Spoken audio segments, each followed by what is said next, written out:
We will now begin Herald Business Forum 2021.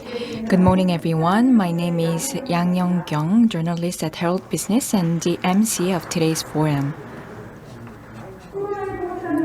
The spread of COVID-19 has led to innovative big blurs, which blur the existing boundaries between industries. It is in this context that global business leaders and economic experts will discuss the topics of space, future energy, the new post-COVID trade order, and the rapidly changing business environment characterized by trends such as ESG. The online forum has brought together prominent speakers from across the world, including the US, Finland, Australia, Singapore, and the UK.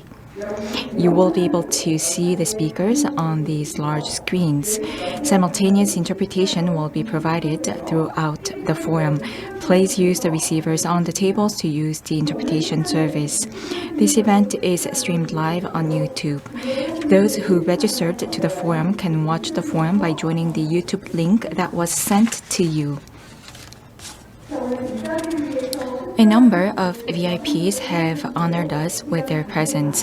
Please forgive me for not being able to introduce every single person, and please give a big hand to the VIPs that I call out. Honorable Boo-kyum, Prime Minister of Korea. Honorable Young-gil, Chairperson of the Democratic Party. Honorable Jun-seok, Leader of the People Power Party. Honorable hackyoung, Chairman of the National Assembly Industry, Trade and Resources, Small and Medium Venture Business Committee. Honorable Jung Won-ju, Chairman of Herald Corp and Vice Chairman of Jung-hoon Group. Mr. CHANG, CEO of the Herald Corp. Mr. Choi-jin-young, CEO of Korea Herald. Mr. Woo Tae-hee, Vice Chairman of Korea Chamber of Commerce and Industry. Mr. Kwon Tae-shin, Vice Chairman of the Federation of Korean Industries. Mr. Lee Dong-gun, Vice Chairman of Korea Enterprises Federation. Mr. Lee Kwan-seop, Vice Chairman of KITA. Mr. Dirk Lukat, Chairperson of the ECCK. Mr. Fabrice Espinosa, Head of Country of Airbus Korea. Mr. Im Yoon-sun, CEO of Korea BASF. Mr. Oh Young-sik, Chief Secretary to the Prime Minister.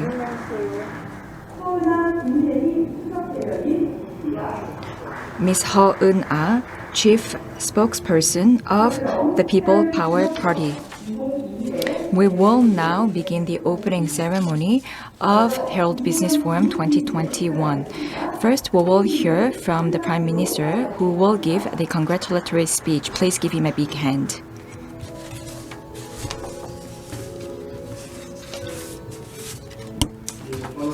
Good morning, everyone.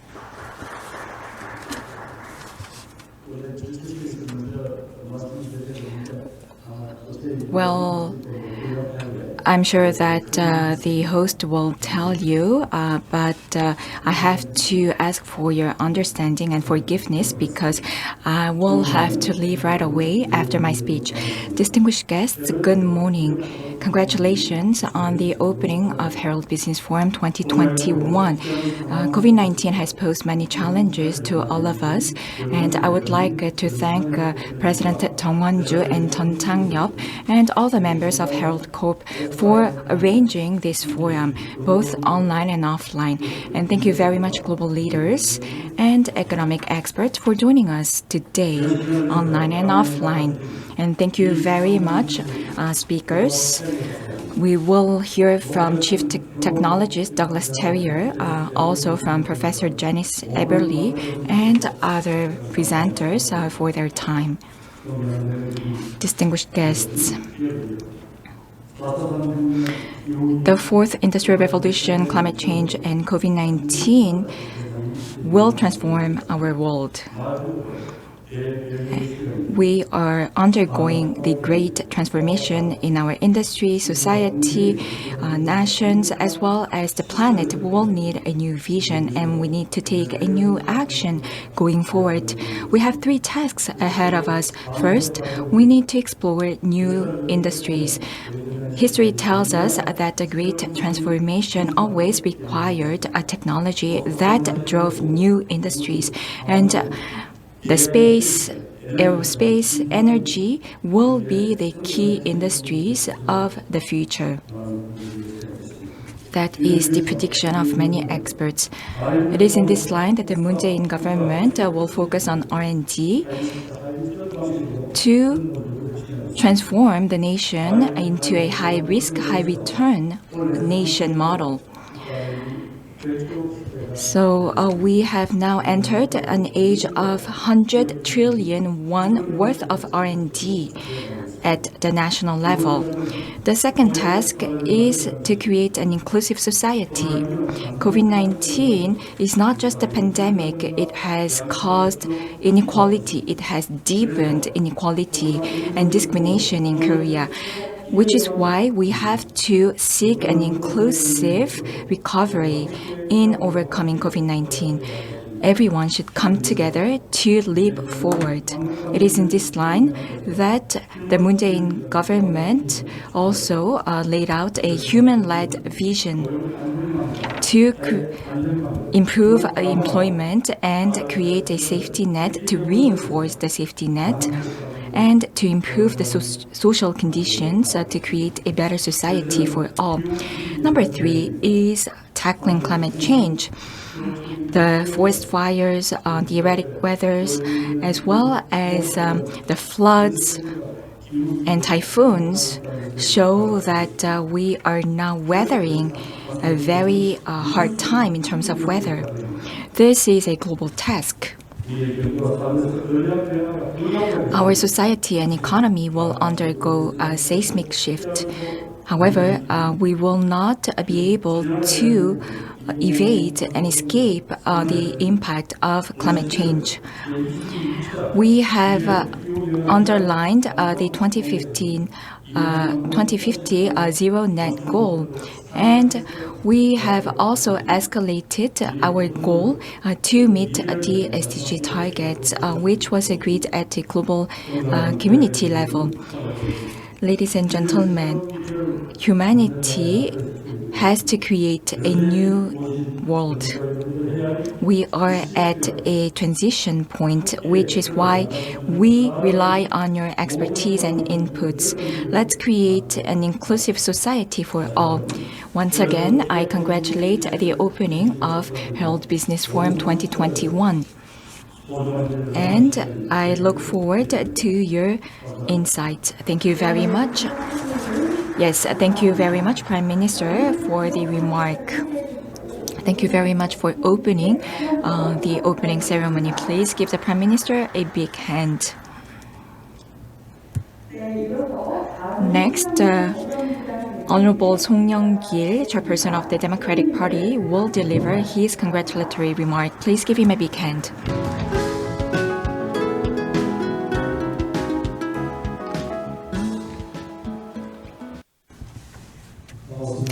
Good morning, everyone. I am Young-gil, representative and leader of Democratic Party of Korea. I would like to first congratulate the opening of Herald Business Forum 2021.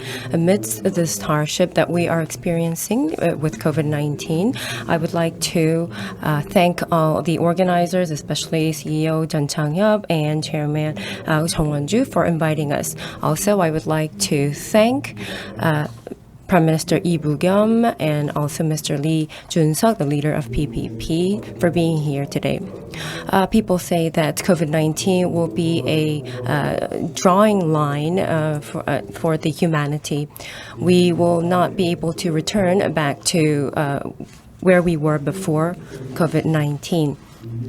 And civilization, the continuity of human civilization is being questioned. Climate change is now being called climate crisis. It's not only about the polar bears, but it's also about the reality that we are facing. It is not just something that we saw on a TV screen. And it is felt by everyone these days. The heavy rainfalls and the extreme weather conditions are experienced by all.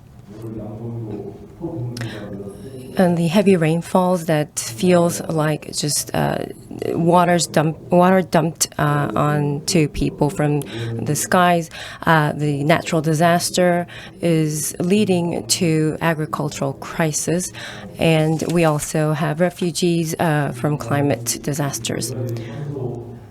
Republic of Korea is also doing a lot in terms of tackling the greenhouse gas emissions, and we are also trying to focus on how we can achieve emission zero. And in this digital era and transforming into zero greenhouse gas, I hope this forum will play an important role in terms of seeking how we go forward. And we say in Korea that you are dumbfounded in a way that you feel blocked, and when we say that we should break through or try to find an airway to overcome this hardship. So this is an expression very specific to Korean language, and I hope this Herald Business Forum 2021 will serve as an opportunity to give airway to the people who are experiencing their hardships. Thank you very much, and congratulations once again. Thank you very much, Chairperson Young-gil. Next, we will hear from Honorable Jun-seok, leader of the People Power Party, who will deliver his congratulatory remark. Please give him a big hand.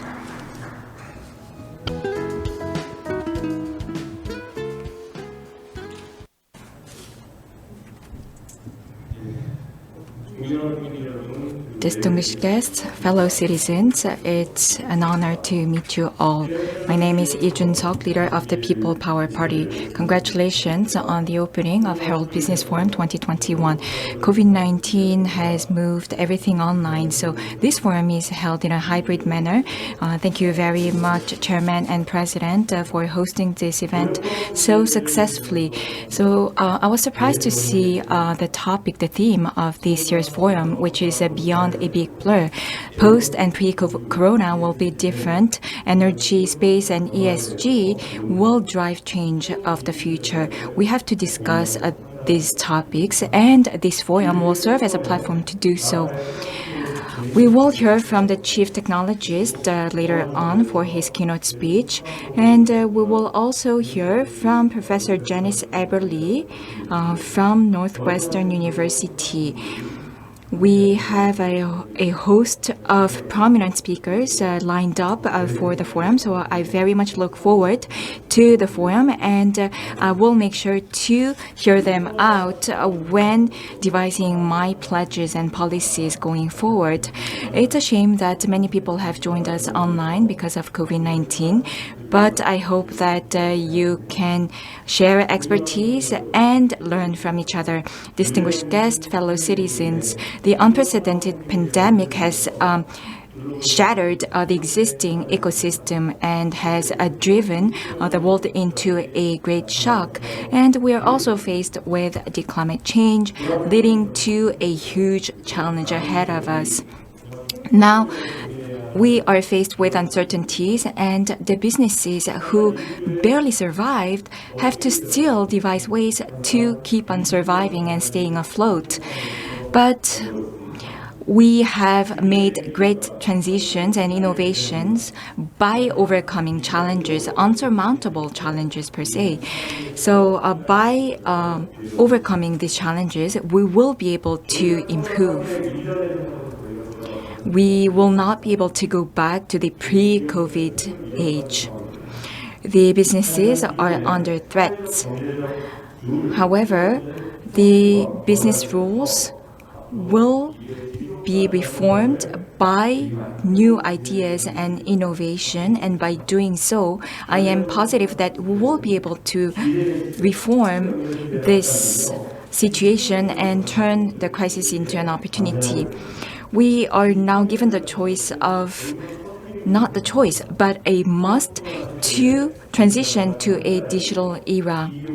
And Korea can have a competitive edge as it is an ICT powerhouse, and it should be human-centered because technology is key to humanity and sustainable future. So we must leverage the power of technology. Thus, we have to be open, we have to share and participate and not regulate the technologies. And that should be our future. The business's survival, the role of the government, and the designing of the social structure will be discussed during the Herald Business Forum 2021. So I very much look forward to the discussions. Once again, congratulations on the forum, on the opening of the forum, and I wish you great success. Thank you very much. Yes, thank you very much, Honorable Jun-seok, for the remark.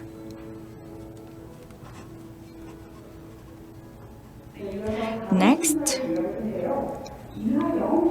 Honorable hackyoung, Chairman of the National Assembly Industry, Trade and Resources Small and Medium Venture Business Committee, will deliver his congratulatory speech. Please give him a big hand.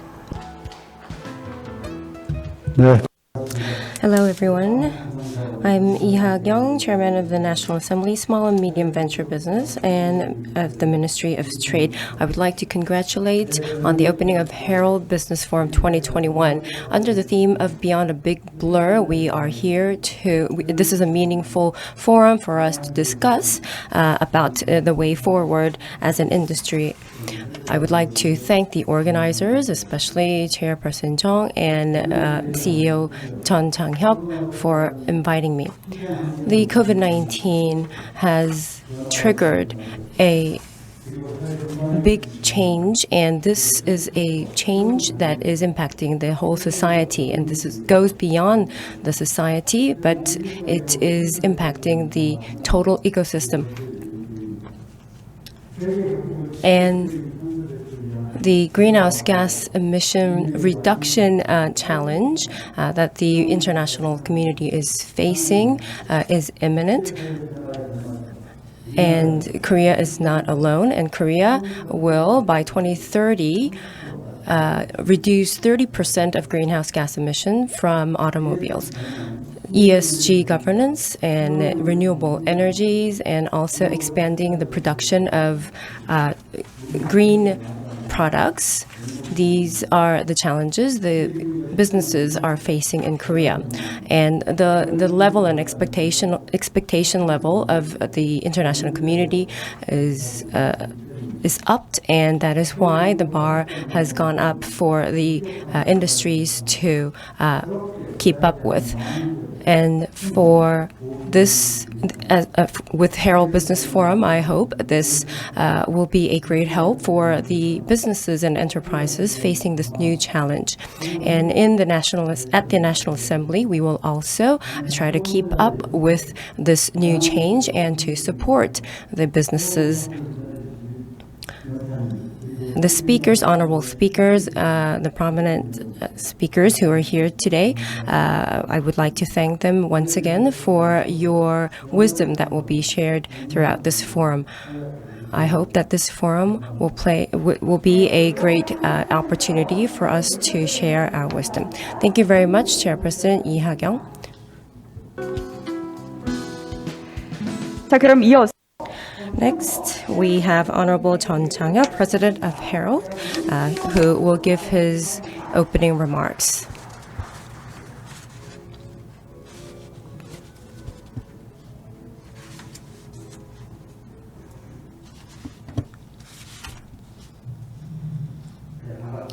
Good morning, everyone. I'm Jun-seok, President of Herald Economic Daily. I would like to first thank the honorable speakers and guests, especially Prime Minister Boo-kyum, for being here despite your busy schedules. I would also like to extend my gratitude to Mr. Young-gil and Mr. Jun-seok and Mr. hackyoung for your presence and your congratulatory remarks. I would also like to thank Chairman Chung Won-ju for his avid support for this forum.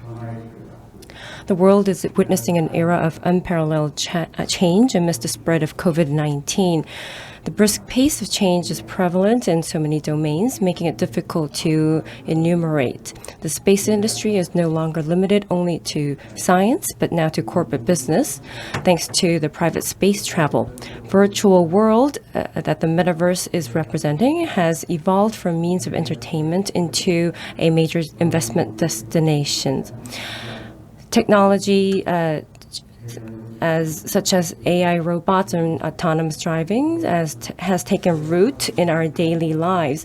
Herald Business Forum 2021 is being held under the theme of Beyond a Big Blur, and we are going to talk about the great transformation that is in front of us. We hope that this will be a meaningful time for all of you.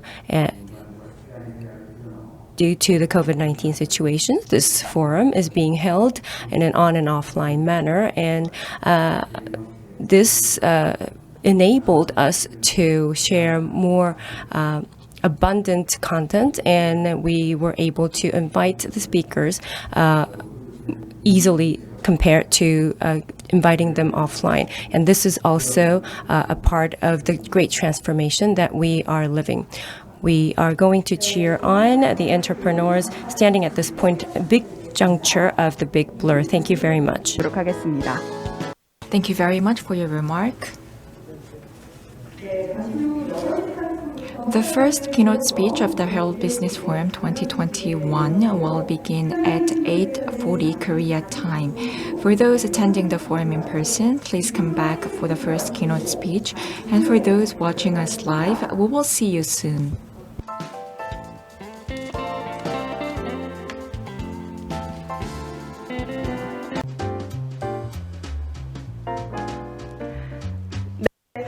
Welcome back.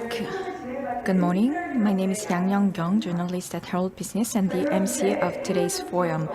We will now begin part 1 of the forum. Please use the receivers on the tables to use the interpretation service and set the receivers on channel 1 for Korean and channel 2 for English. For those watching us live, please select the language of your choice between Korean and English to enjoy the forum. The first keynote speaker is Dr. Douglas Terrier, Chief Technologist of NASA Washington Headquarter. Dr. Terrier is the agency's principal advisor and advocate on NASA technology policy and programs, helping plot the strategic direction of the agency's space technology program.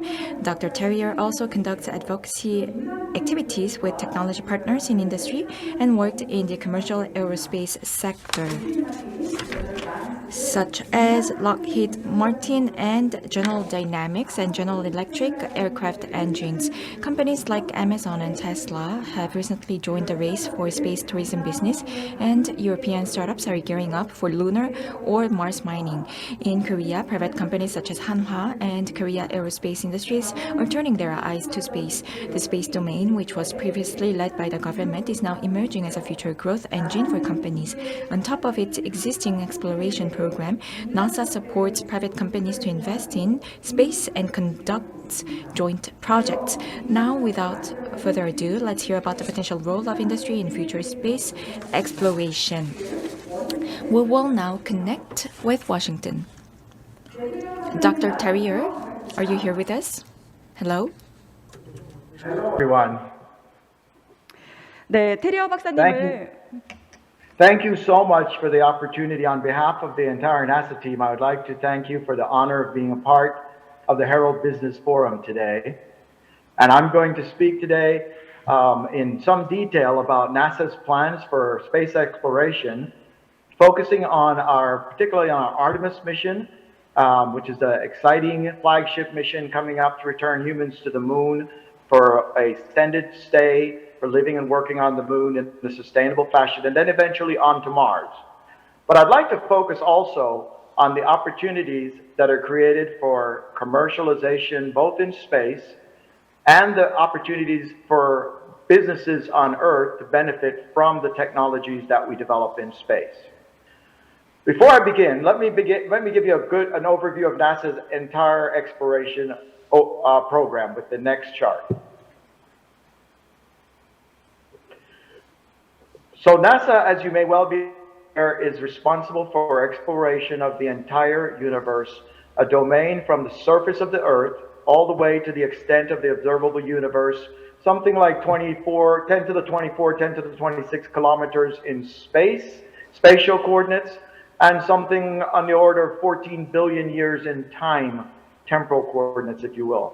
And in order to do that, we use a host of capabilities ranging from human exploration, robotic exploration precursors and avatars, as well as space observatories in the extreme. And one way to think of the way we employ this suite of capabilities is to think of it in terms of distance or domains going out from the surface of the Earth. In general, it takes a tremendous amount of energy to get mass, consumables, materials, equipment, spacecraft out of Earth's gravity. So we could put very large things in the region around the Earth, and now we're working to put further development into cislunar space around the moon and eventually onto Mars.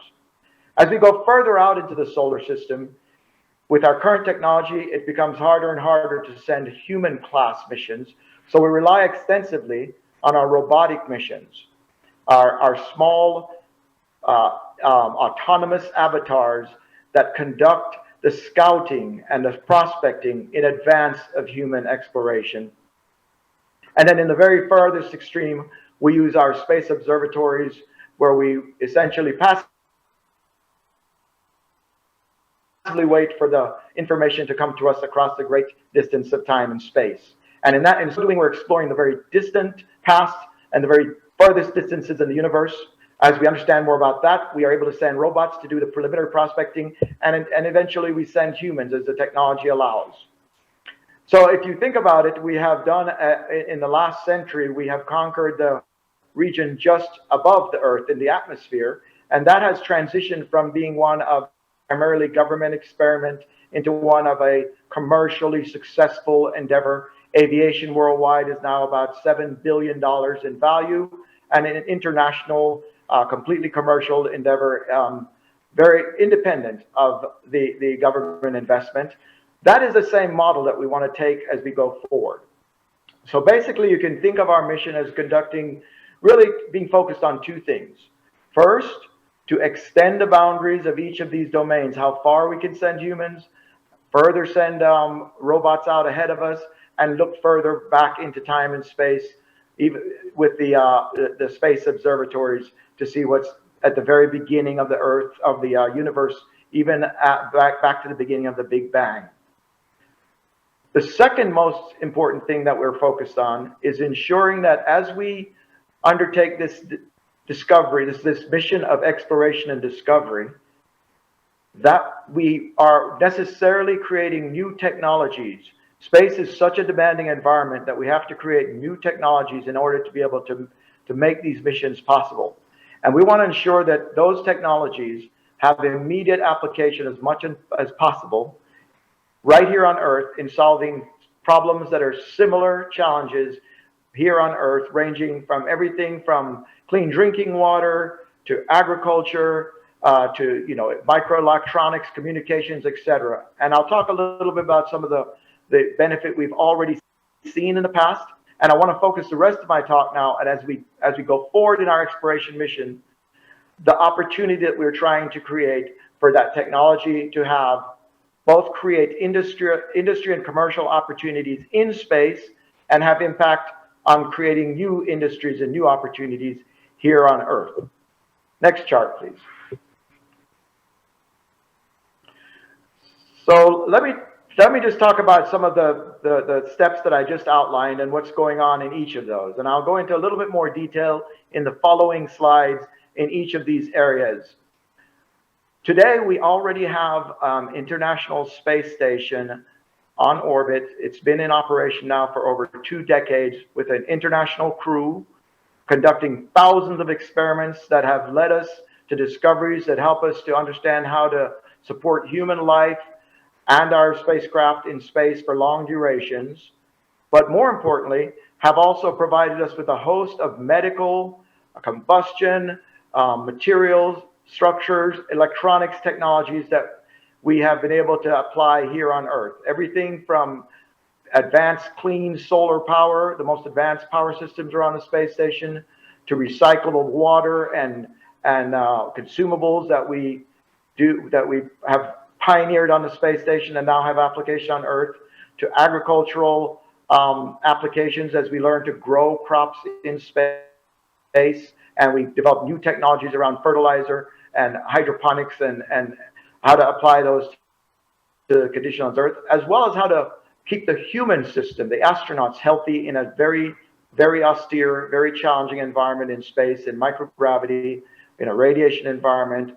Many countermeasures that we've developed and many medical treatments that we've developed, miniaturized and remote medical technologies, have found their application back on Earth. So we've already used the International Space Station now to learn a lot about operating in space for a long term. The other thing that we're doing in low Earth orbit, as we talk about that region close to the Earth where the International Space Station orbits, is we're commercializing that area. Much as I described that we've commercialized aviation in the last century, we're moving to a more commercial model, and I'll talk more about that in the following slides. Moving that sphere of operation in the low Earth orbit more to a commercial model and involving as many commercial providers around the world. Of course, the International Space Station is an international endeavor involving over 15 partner countries, founding the International Space Station team originally, and that has continued to expand. That is a model that we want to take forward as we move on to the Artemis lunar missions, which I'll describe in detail in the coming slides. So again, the Artemis mission is our return to the moon and taking with us all that we've learned in the International Space Station, both in international participation and commercial opportunities that we've developed in the International Space Station. We'll take those lessons forward as we develop the Artemis missions. And as I said, in the meantime, we have several amazing robotic missions that have explored every planet on our solar system. Today, we have the Perseverance rover just this weekend taking the first core samples of the Martian soil that will be returned to Earth eventually for examinations, a historic achievement. And we will continue to explore the planets of our solar system with exciting missions in the future, looking for signs of life, an opportunity where life may exist elsewhere in the solar system and where the conditions for us to set up human habitation exist on those planets and icy moons of our outer planets. And all of this is underpinned by the technologies that we develop in advanced technologies necessary for propulsion and life support and communication and all the technologies that we need to enable these missions to be successful. And again, I will keep emphasizing the benefit is twofold. One, we're constructing these missions in a way that allow maximum opportunity for commercial companies around the world, our international partners, to find opportunities to participate and contribute to Artemis and our other missions in space. And we're also focused on ensuring that those technologies feed back to Earth in applications that provide tangible benefit to the quality of life here on Earth and provide commercial opportunities for business on Earth. Next slide, please. So let me talk a little bit more about the International Space Station, because as I just said, it kind of provides us with a good model of how we intend to proceed as we go forward. What we've learned over the last 2 decades in the International Space Station is not only about some of the technologies, the human system challenges that we've learned to overcome, but how to do this in an international and collaborative way involving industry and commercial participation. And that is a foundational model that we are using as we proceed forward with the Artemis program. We're looking to expand on that model. Just to give you a little bit more background, the International Space Station is about 400,000 kilogram vehicle, about 100 meters in size. It's traveling at about almost 8 kilometers per second in orbit, orbiting Earth every 90 minutes. It is certainly one of the most impressive engineering achievements of humankind ever. And it has been, as I said, not just a scientific and technical achievement, but it's also been an achievement of international collaboration and diplomacy.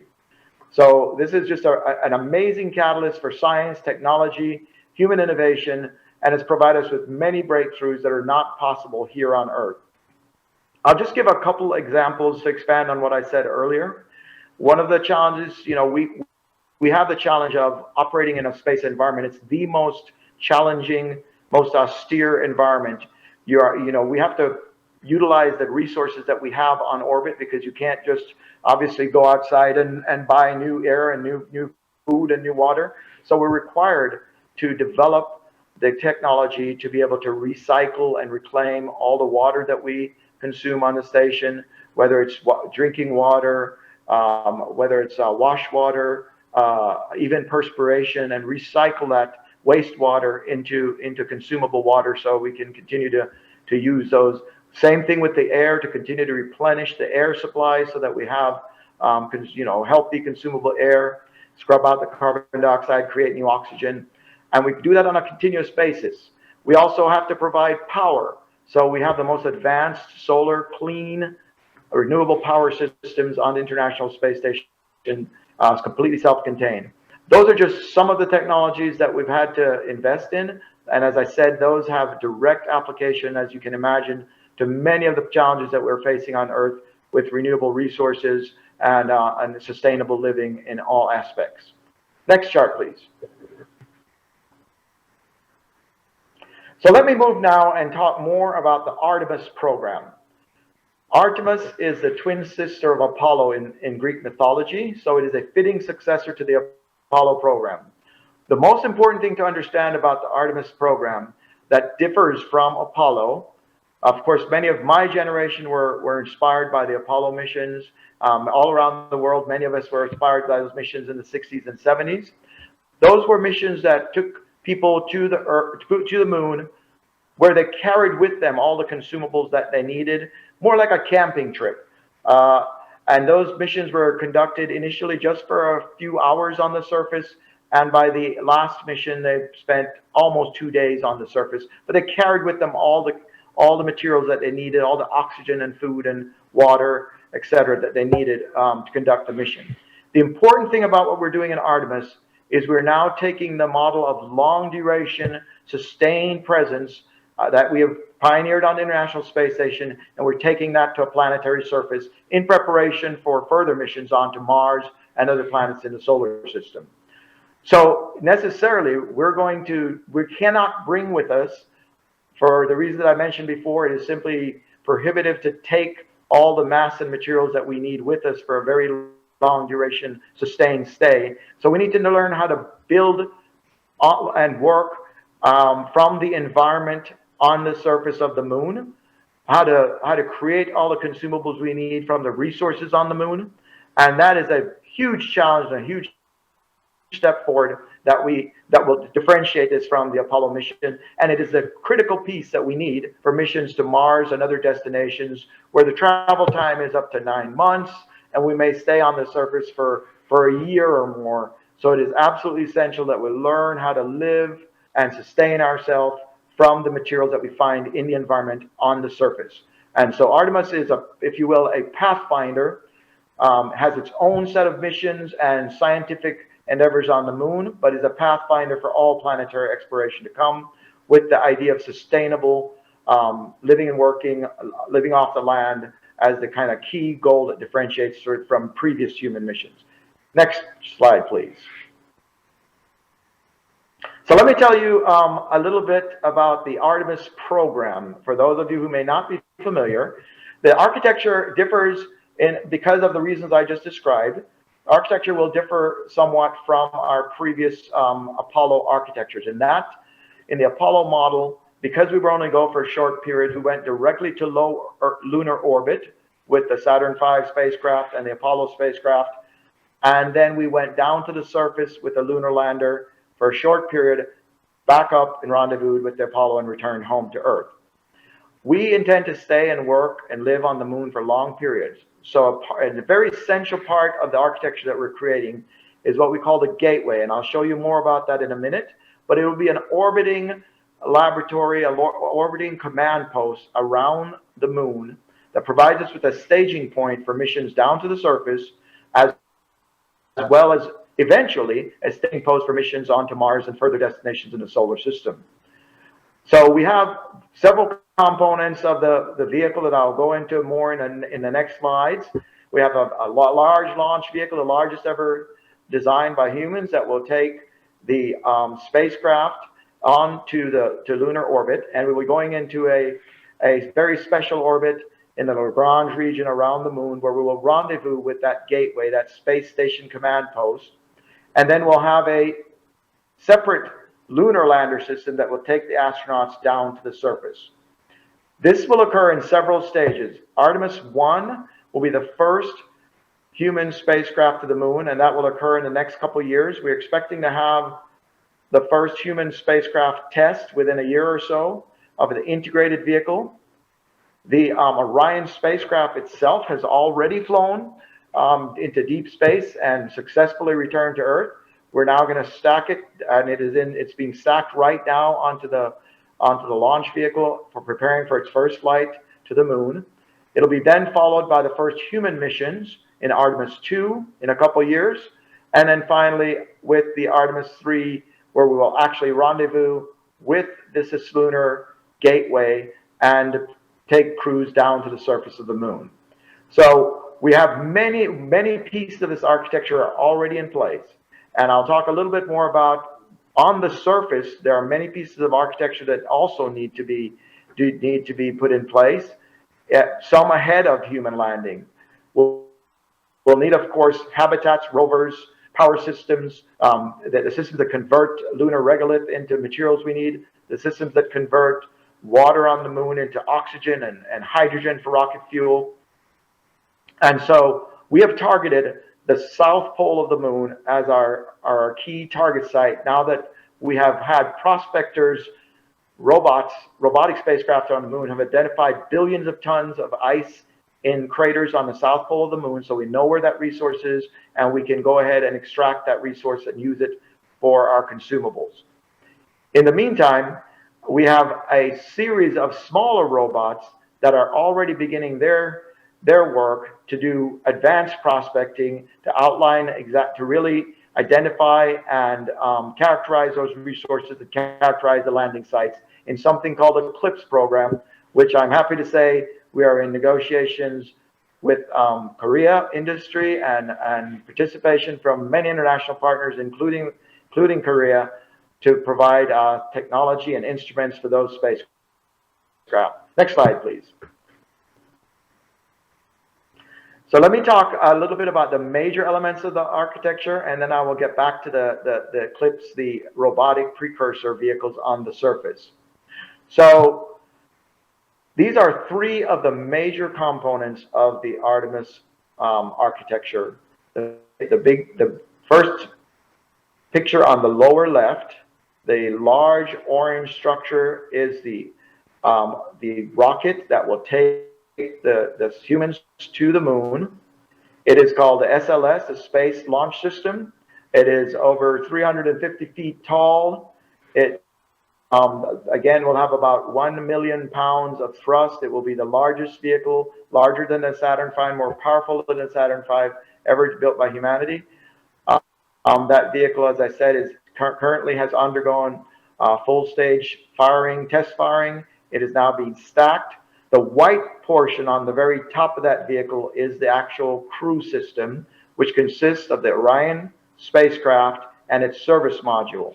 The service module is being developed by the European Space Agency in our continued partnership, again, characterizing the commercial and international nature of this mission. Right above that, on the left-hand side of the left upper quadrant of this picture, is the gateway.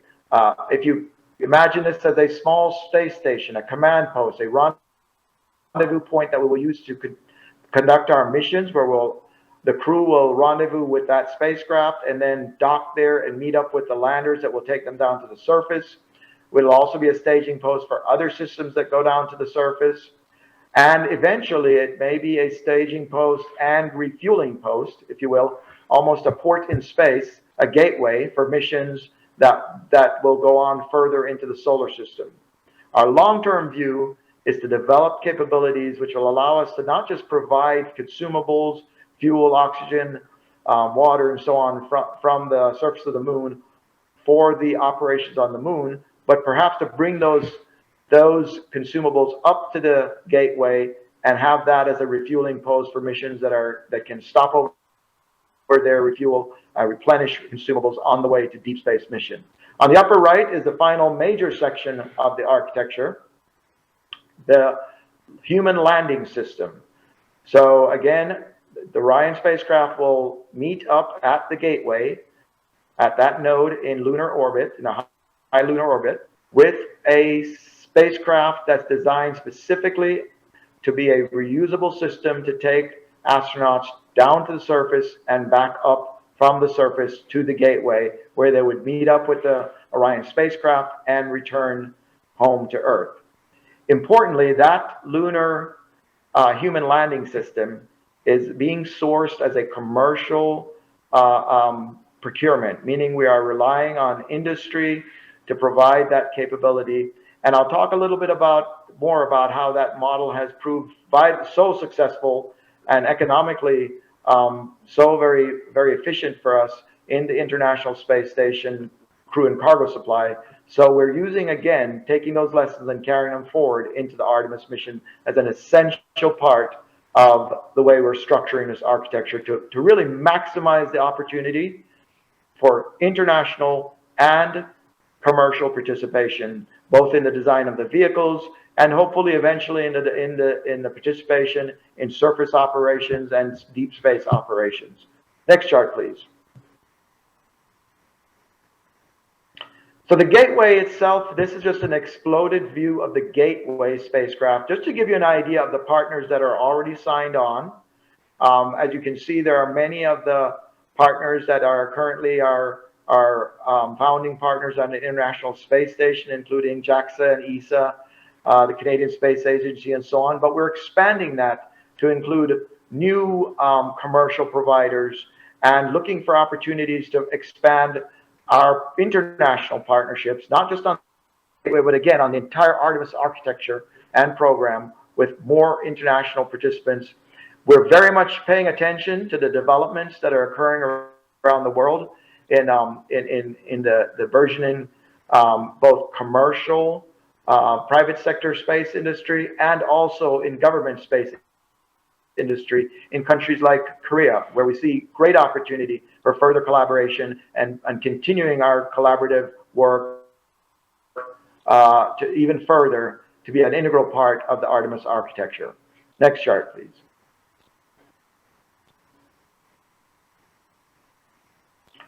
So let me back up a minute and talk about I mentioned that what we call CLPS for short, the Commercial Lunar Payload Services.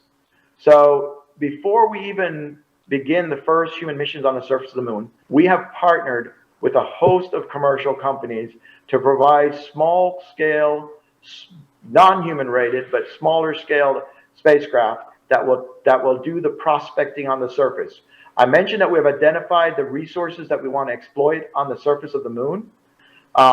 Literally billions of tons of ice has been found on the South Pole, which makes it a very attractive target, and that's where our first landings and potentially base will be placed, on the South Pole, because we can take that ice, we can extract that ice from the craters, we can break it into oxygen and hydrogen. The hydrogen provides us with fuel to refuel our spacecraft. The oxygen, of course, can be used for oxidizers on the spacecraft, as well as for breathing oxygen for the crew, of course, drinking water. We're also conducting a host of experiments that will actually use both the lunar regolith, or the soil, if you will, to create materials that we need for habitation, for building habitats, and as much as possible, learning again how to utilize all the materials we find on the surface of the moon to create the living environment and the consumables that we need. And you see here on this chart a host of private sector companies that have been that are currently involved in the commercial lunar payload services program, and they have missions that are starting as early as next year to land these rovers and small payloads on the surface of the moon that will be essentially prospecting to identify and characterize the location of the resources we need in detail, so that when we land humans, we know exactly where we need to go. And we'll also use these. Many of these have scale models of the technologies and the systems that we need to process the water, to process the lunar soil, and they will be conducting, and we are conducting technology demonstrations of those at a small scale before we bring the human class systems to the moon. Next one. So let me, and again, I want to say how excited we are, while we're on the subject of commercial lunar payloads, that we're in negotiation with several entities in Korea, and we look forward to the participation and the excellent technology contribution that Korea can make, particularly to those payloads in the very near future. We're talking within a year, and then eventually how we can expand that to the entire Artemis architecture over the next several years. And I want to pause for a moment and emphasize that we anticipate the commercialization of space as we develop this architecture. And as I've repeated several times, we're trying to do this in the way that is the most flexible to allow for international and commercial participation.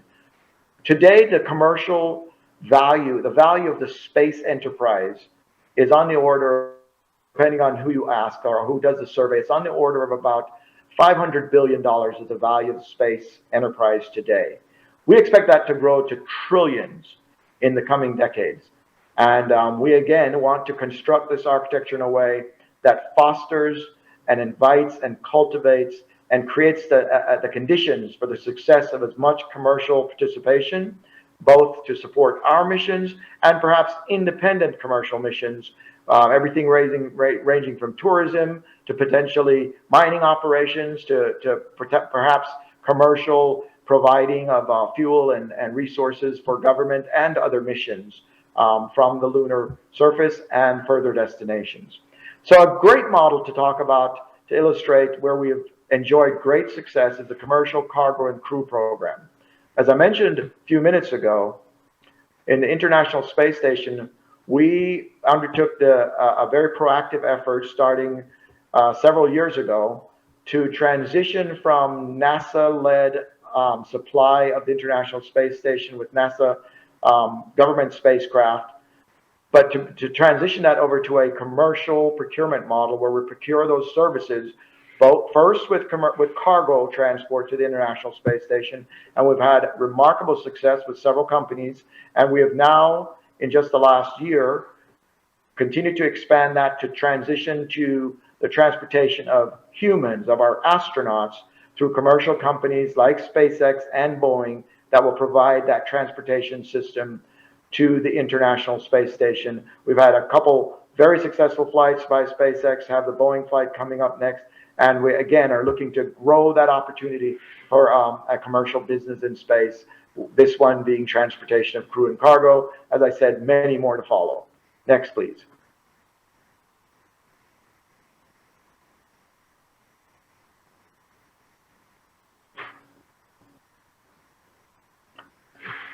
So talking about the resupply services in particular, we have several partners that we're working with, and they include the SpaceX Cargo Dragon, which has been now flying successfully for several years and provided remarkable both efficient and safe transportation of cargo up to the space station, as well as returning cargo down mass from the space station.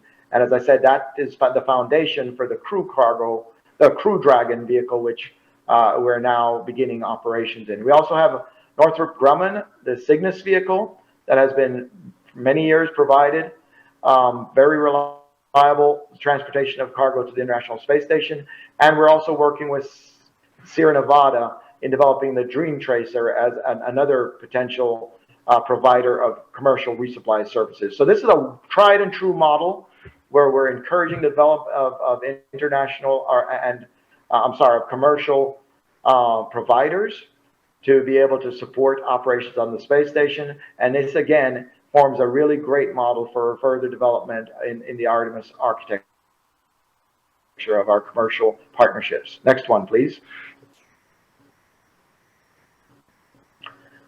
So let me just sum that up by saying that it is very important to understand that when we talk about the Artemis program, we obviously are talking about scientific and technology exploration of the solar system and placing humans on the moon for extended stays, living, working, doing scientific experiments, again, utilizing the resources on the surface, learning how to live in a microgravity environment on a planet, so that we can use those technologies to move out to Mars and other planets in the solar system. So this is an integral part of our stepwise progress for human exploration and for exploration of the solar system. But the way we're conducting that, the way we have structured the architecture, is all about encouraging the development of commercial opportunities to encourage further participation of international partnerships and allies in joining NASA, the United States, in an international collaborative exploration as we go to the moon and Mars, and also to promote industry, both in the United States and in our partners around the world, to promote opportunities for industry.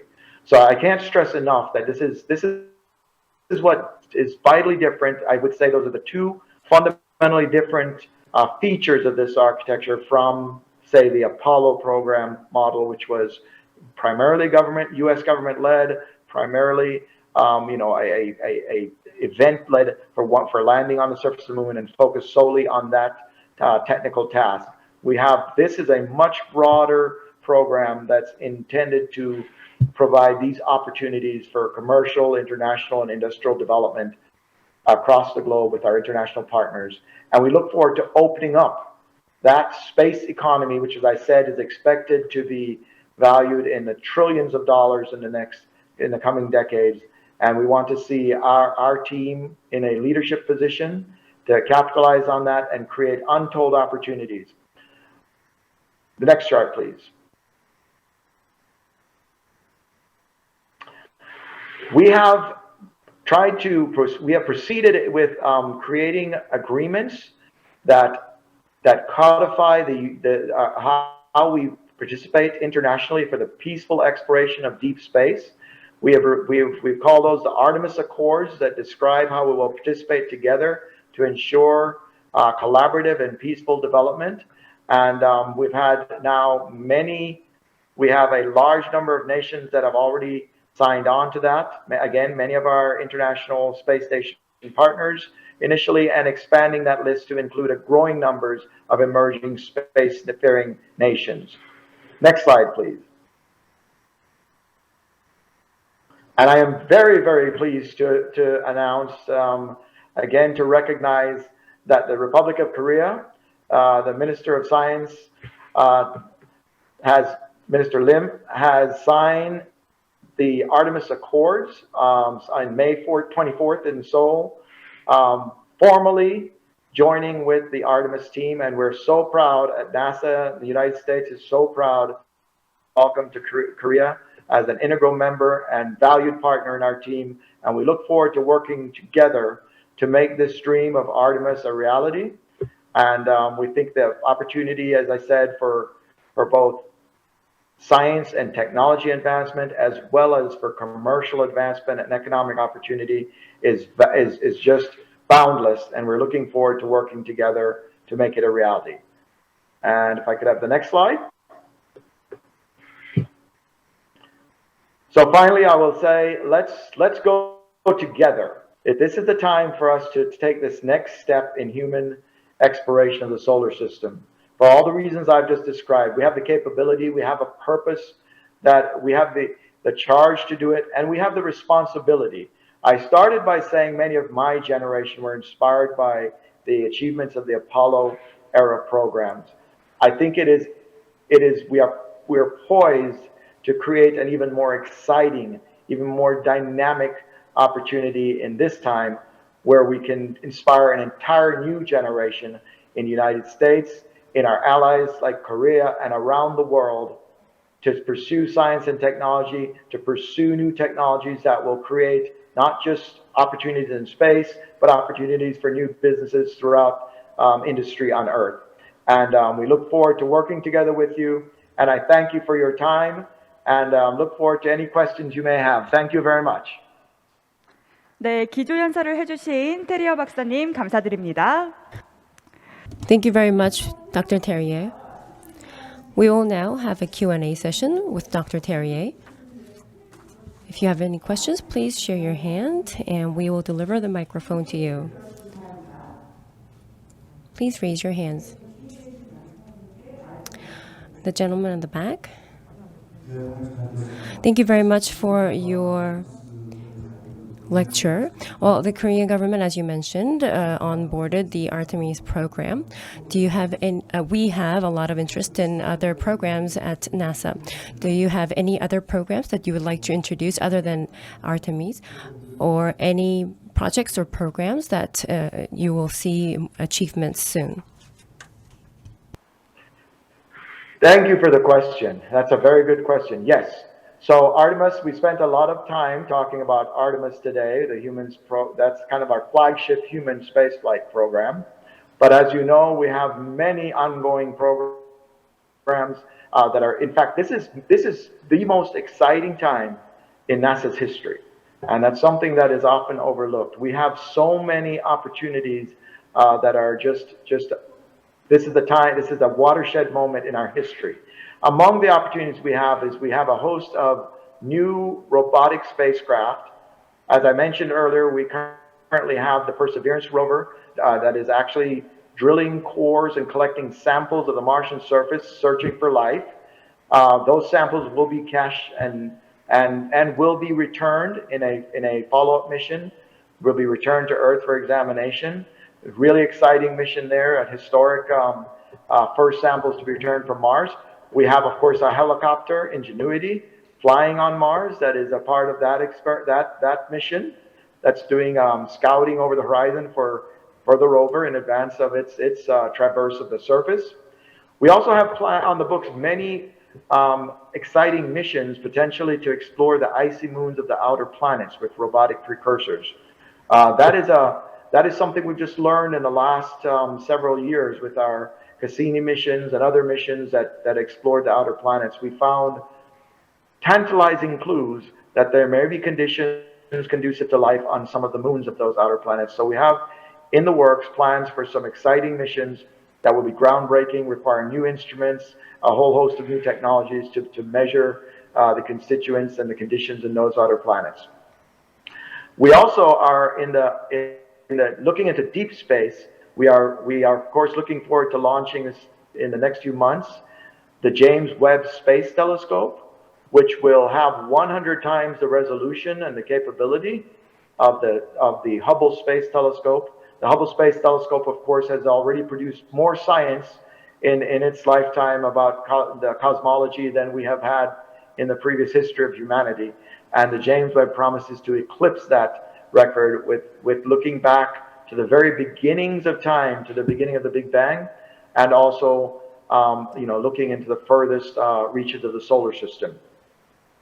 In addition, we have in our aeronautics program, I'll mention, for the first time in decades, we have 3 experimental airplanes flying that are exploring new regimes of flight that promise to be very, very successful in combating some of our environmental concerns with aviation, as well as proving the technologies needed for supersonic overland flight. So we have the X-59 particularly that will fly, and as well as the X-57, one to show how we can use distributed electric propulsion for new modes of propulsion and aircraft architectures that promise very clean, efficient transportation. We also are working on supersonic overland flight, building a prototype aircraft that will fly and demonstrate how we can produce overland supersonic flight without the sonic boom issues that we experienced with the Concorde, and that will open a whole range of opportunities for aviation flying in overland routes. So there's, as I said, in addition to that, I mentioned we have the commercial spacecraft programs going on both in operations right now in low Earth orbit with the International Space Station, which continues to be our experimental laboratory outpost in space, continuously manned by crews 24/7.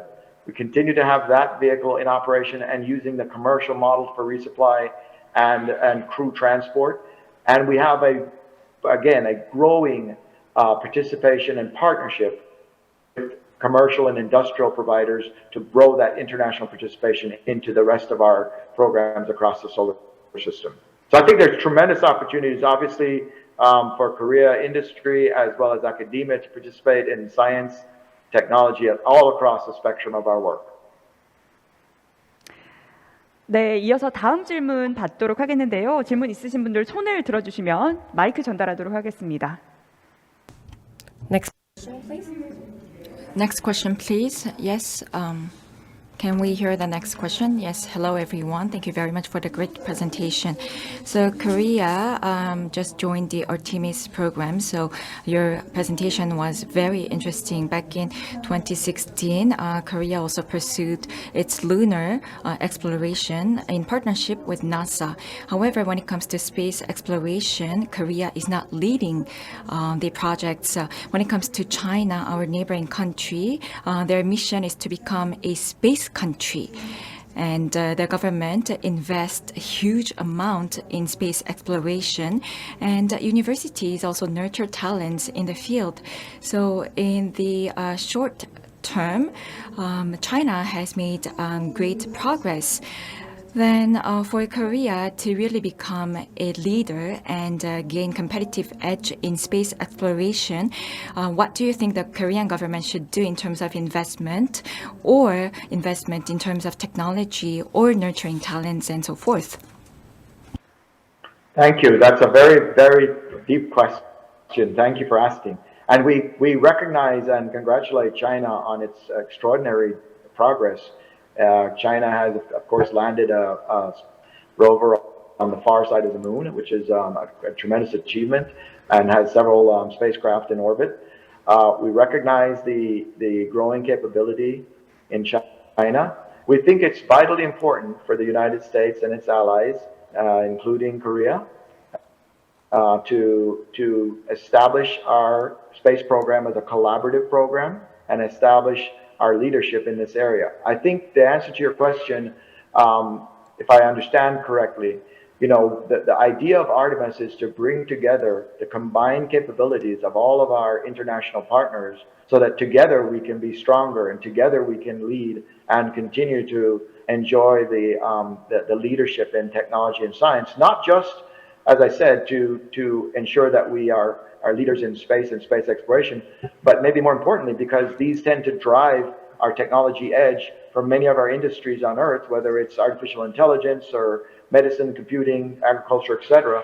So I think it's very important that we work together as a community, and we're trying to structure the Artemis program in a way where each community, each participant can contribute according to its capability, So I'll just give you an example would be, for example, in the International Space Station, since I've used that as a model, we have, you know, of course, with our Russian and European partners, we each contribute very large modules to the International Space Station.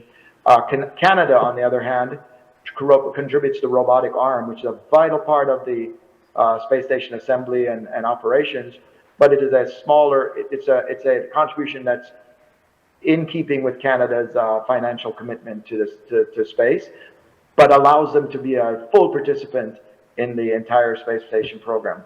I think that's the advantage that we can see from the Artemis Accords, is that nations that are both beginning their, you know, in the beginning stages of their space exploration program and technology development, as well as more advanced nations, we can all contribute together and all of us can benefit from each other. And as a community, we will see ourselves as leaders in technology and exploration.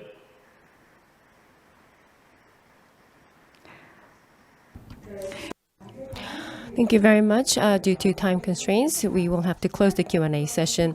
Thank you very much, despite the time difference, with your great lecture and Q&A session. Thank you very much.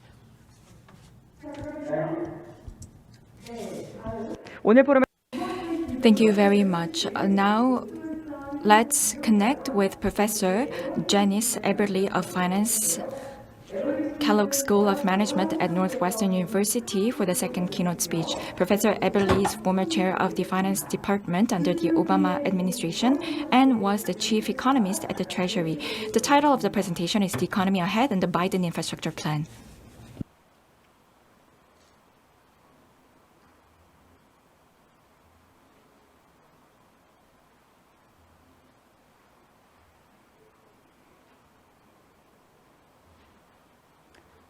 네, 교수님 지금 연결이 되어. Hello, Professor. Very nice to see you. You have 40 minutes from now on. Thank you very much. I appreciate the opportunity to join you today. It's the evening in Chicago, and I'm pleased to be part of the Herald Business Forum today.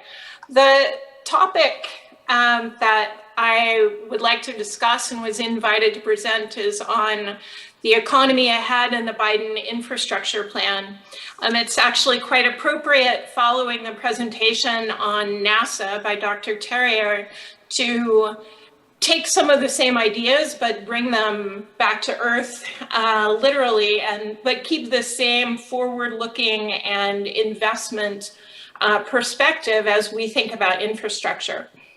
As an economist and as a policymaker, I've always been puzzled when it's difficult to move forward with infrastructure projects, in the sense that they invest in the economy ahead, they provide capability to the business sector, they invest in people, they often address crises and difficulties, and they provide visible evidence to the legislators of the work that they are doing in the public sector that provides tangible benefits to the rest of the economy and to their constituents. But nonetheless, it can be very difficult to implement infrastructure. And the Biden administration has nonetheless put forward a very ambitious plan. And so what I'd like to do today is talk to you about what that is included in that plan, as well as what's been left out and how the outlook appears for a passage of this ambitious project. So it has two parts, and the first, and the two taken together are the largest infrastructure proposal in many decades in the US. The bipartisan bill, the first piece, has passed the Senate, and then there's a second larger bill which is intended to pass through the reconciliation process or the budget process that always begins in the House of Representatives. The outlook is unclear. Both of these are still in the legislative process, but there's been much debate and much consideration already. So I'd like to explain to you first what's different about these proposals, because they are both in their ambition and in their content, different than what we've seen in the past, and why we're seeing these proposals coming through now. So first, to give you a sense of the Senate bill, the Senate bill was passed. It still would need to pass the House, or at least reach an agreement with the House, and then go to the president for his signature. It's in total $1 trillion expenditure on infrastructure, but it's usually referred to as $550 billion because that's the amount of new spending. The first 4 categories here, they list what's included in this $550 billion of new spending. And the first 4 categories are focused on transportation, very traditional physical capital investments, including roads and bridges, rail and freight expenditures, public transit, and ports and airports. These are classic investments in infrastructure which have been neglected over the past few decades, with a new twist, which is an emphasis on responding to climate change and putting in place a more resilient transportation infrastructure. Now, the next categories that are included in the bill are a little either different or twists on traditional physical infrastructure. The first is energy infrastructure, drinking water, so clean water infrastructure, including replacing lead piping that exists in many older cities. Resilience, we're starting to move into new concerns here where there's funding for responding to challenges to the resilience of water systems coming from crypto and online threats. There's a small amount, much less than was originally proposed, for electric vehicles, which has 2 main components. One is a national charging network, and the other is electric buses to be part of the public transportation system. And then the last category really moves into the newer era of infrastructure, which is thinking about broadband. And of course, that's not new. That's how we're all communicating with each other right now. But 13% of households in the United States do not have access to high-speed internet. So there's funding to provide both the network capability to broaden access to broadband and also educational capabilities. So this is the crux of the Senate bill. And when you look at that, it seems large. And let me show you that indeed it really is. This chart shows overall infrastructure spending by the federal government in the US over time as a share of GDP. And in the last few decades, it's been relatively flat, around 1% of GDP. It spiked up with the stimulus provisions, the additional fiscal spending associated with the COVID pandemic, and then was slated to return to a similar number, around 0.7% of GDP. And if the bipartisan bill were to pass, you would see this orange line come to pass and return spending above 1% of GDP. So it's the bipartisan bill, the Senate bill alone, is enough to make a significant difference and return annual infrastructure spending to numbers more like the historically high levels. And this bill spends out over 5 years. So it's $550 billion over 5 years, so $110 billion per year. So it's a substantial investment in physical infrastructure. Now, comparing across countries is another way to get a sense of how large this infrastructure bill is. You see the US, this includes both private and public infrastructure. So this is a slightly larger number than the one that we just saw, is projected or had been without this bill to be about 1.5% of GDP. So if the bill adds about 0.5% of GDP, you'd have the US spending out here. It's more like the middle of the pack and increasing overall spending, at least for this 5 years, by about 1/3, by about 33%. Comparing to other countries, of course, Korea is here with about double the spending on infrastructure that the US has. And actually this comparison makes clear what you see in a broad pattern across countries is that for economies like the US and Western Europe, the government commitment to infrastructure has actually declined over time. So the percentage increase in the government capital stock has been falling, whereas in emerging and developing economies, that share has been either stable or rising. So the countries that have made the largest commitment to growing their public infrastructure are the economies that are also growing more quickly on the world stage.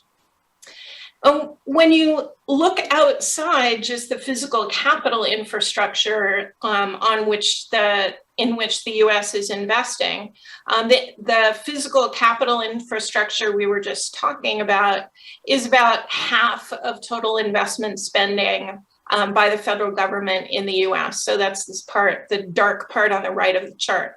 But there's other investment, which is also quite important. And this is in another part of the proposed legislation that I'll discuss more about in a moment. But it's currently about half of federal government investment, which is on R&D or research and development, and education and training. And as we look to the economy of the future, which is why I called this talk the economy ahead and infrastructure, these parts are also very important. And I'll return to discussing those momentarily, but they are a big part of the budget in addition to the traditional physical capital. But this has been declining over time. So I noted that infrastructure investment had been fairly flat. And as a share of GDP, it's been overall government investment has been declining over a very long period of time. This goes back to the 1950s. And you see this flattening out. And when you take away what's called consumption of fixed capital or just depreciation, so the wear and tear on the capital stock, net government investment is actually very small. So that is why when you look at the overall public sector capital stock, you see either flat or declining because these levels of investment have been falling. So that's part of what this infrastructure plan is responding to, is a long trend over many decades of reduced investment in public sector capital and infrastructure. And so there's a strong sense that there's a need to not only reverse this trend on physical capital, but to think about these other types of investments, such as research and development and education that are such a crucial part of the economy that is ahead of us. So government fixed assets taken all together, you see this downward trend. And the part that I'm going to very much emphasize and is also emphasized in the new legislation is what appears to be this very small part on the top, which is intellectual property projects. So most of the other capital that's here is highways and streets, educational buildings, healthcare buildings, equipment, but intellectual property, which is crucial in the private sector, and I will discuss more about that, is actually a very small part of government fixed assets.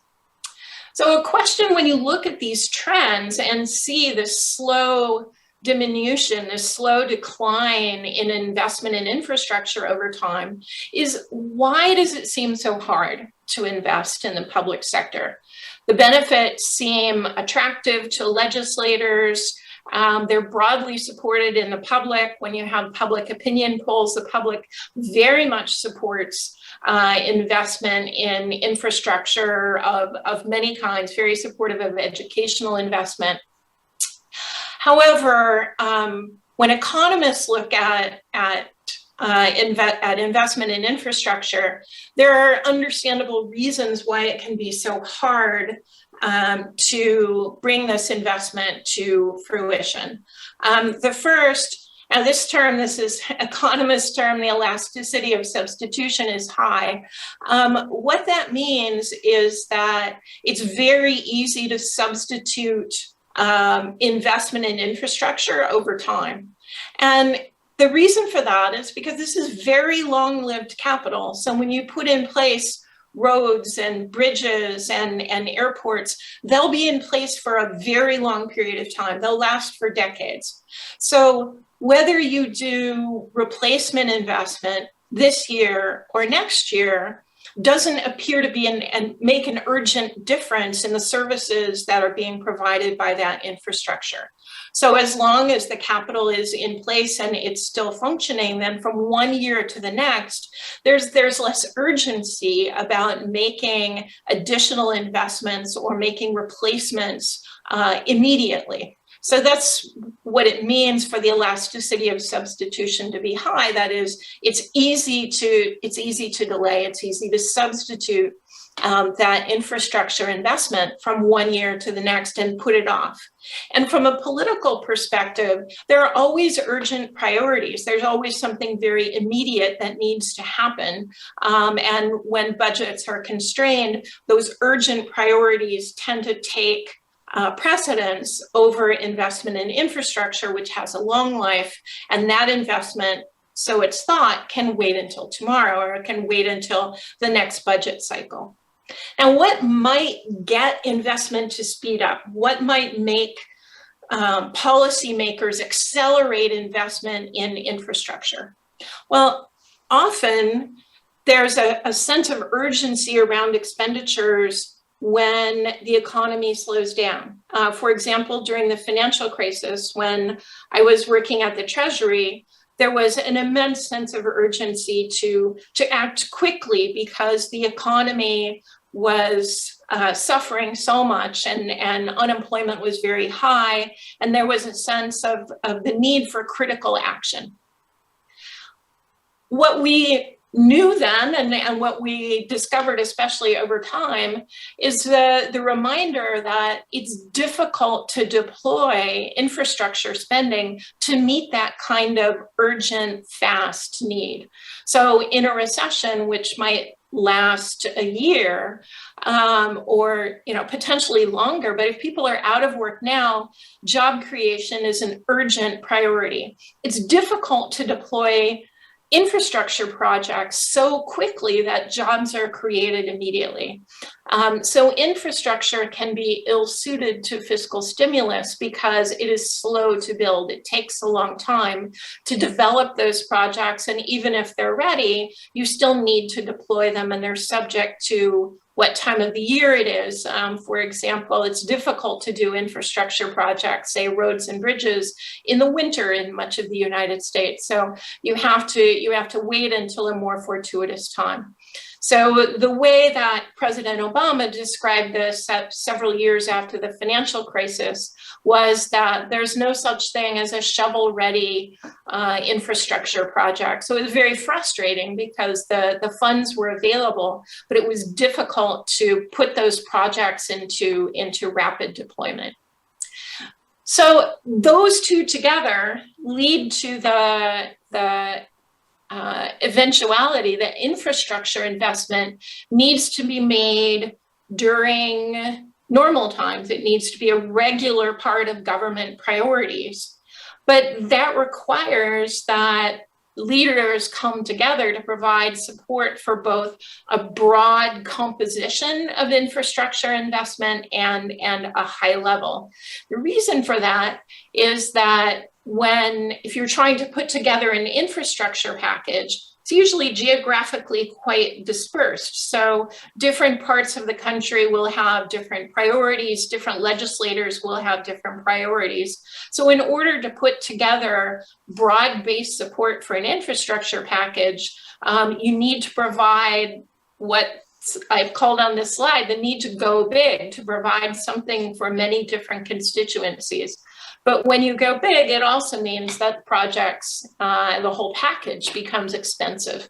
And then one runs into fiscal constraints. So without an imperative to move quickly, it can be very difficult to move forward with a big infrastructure package, which makes it hard to get started with big investment. Now, this has happened at times in the past, and it's interesting that Dr. Terrier was here talking about NASA, because one of the big increases in what I've shown here as R&D spending by the federal government was in the 1960s for general science, space, and technology. And if you think about the history, this big increase in spending in the 1960s was when the US was literally trying to implement its moonshot and increased spending dramatically. So there was a sense of national imperative around making this investment. And then once that imperative declined, then the spending declined as well. The other large increase you see in R&D expenditure comes in the late 1990s and early 2000s, with a big increase in expenditure on health R&D, and which could have come about for many reasons, but it certainly coincides with the generational change in US demographics and the aging of the baby boom, and a large group of people who were more interested in health investment. And so now health investment dominates spending on research in the federal government. So the infrastructure proposals currently in place are summarized in this graphic, which the New York Times put out when the bill was first passed, which I think nicely captures in a graphic the list of infrastructure spending items that I had in that first chart. So in that chart, I showed you the spending on roads and bridges, railways, airports, public transit. So it was all listed there, these bright colored blocks. And it's all of these are in that 550, they add up to this $550 billion infrastructure plan. Now, and you see transportation is well represented here, power and water infrastructure is well represented here. So this is a very traditional and historically quite relevant set of hard infrastructure priorities. And the parts that are shaded out here are the other parts of the original Biden infrastructure proposal, which I'll show here. And you see that the original proposal had large expenditures on research and development, on schools, education, and housing, as well as home and community-based care, a large investment in clean energy. And some of these other proposals, say like electric vehicles, were substantially larger than what ended up in the bipartisan bill. So the bipartisan bill investment in electric vehicles is about 10% of what the entire administration plan originally included. So the follow-on bill that's currently being developed, so I don't have a summary of what's in there, it's under development, but it will likely include many of these items that were not included in the bipartisan Senate bill. So what we'll be looking for in the bill to come out of the House, which it was approved for 3.5 trillion as a framework in the reconciliation process, will likely include many of these items that were zeroed out by the bipartisan proposal. And it's very interesting to look at these other items and what will likely be included in the House bill, because these include some of the non-hard infrastructure and non-traditional infrastructure that is a priority of the administration and an area in which they've been being much more ambitious than you traditionally saw in an infrastructure bill. And in thinking about those, I've been doing research on private sector investment, which is actually quite closely related to this broader set of priorities that is likely to be included in the House bill. So let me talk a little bit about that. So in private sector investment, you actually see many of the same trends that you see in infrastructure in the following sense. So in publicly traded firms and in the national accounts in the US, the chart on the left shows the rate of investment over time going back to the 1980s. And of course, there's cycles in here related to the business cycles in the US and global economies. But overall, there's a downward trend. And this was first quite noticeable coming out of the financial crisis, that investment was very weak coming out of the global financial crisis. But when you look, you see that this is a much longer term trend, and in the aggregate level and also among the very large firms in the global economy. It's also evident when you look at private investment as shares of GDP. So the data that I just showed you had these lower two bars, the blue and the purple, which show investment in equipment and structures as a share of GDP. So stacked together, you see this downward trend from about 13% of GDP in the 1980s to less than 10%. It's about 8% of GDP now. So there's an overall, when you look at investment, it's relatively flat because of the addition of this orange piece of investment, and that's intellectual property products. So I referred earlier to the new types of investment, and this is an example of it.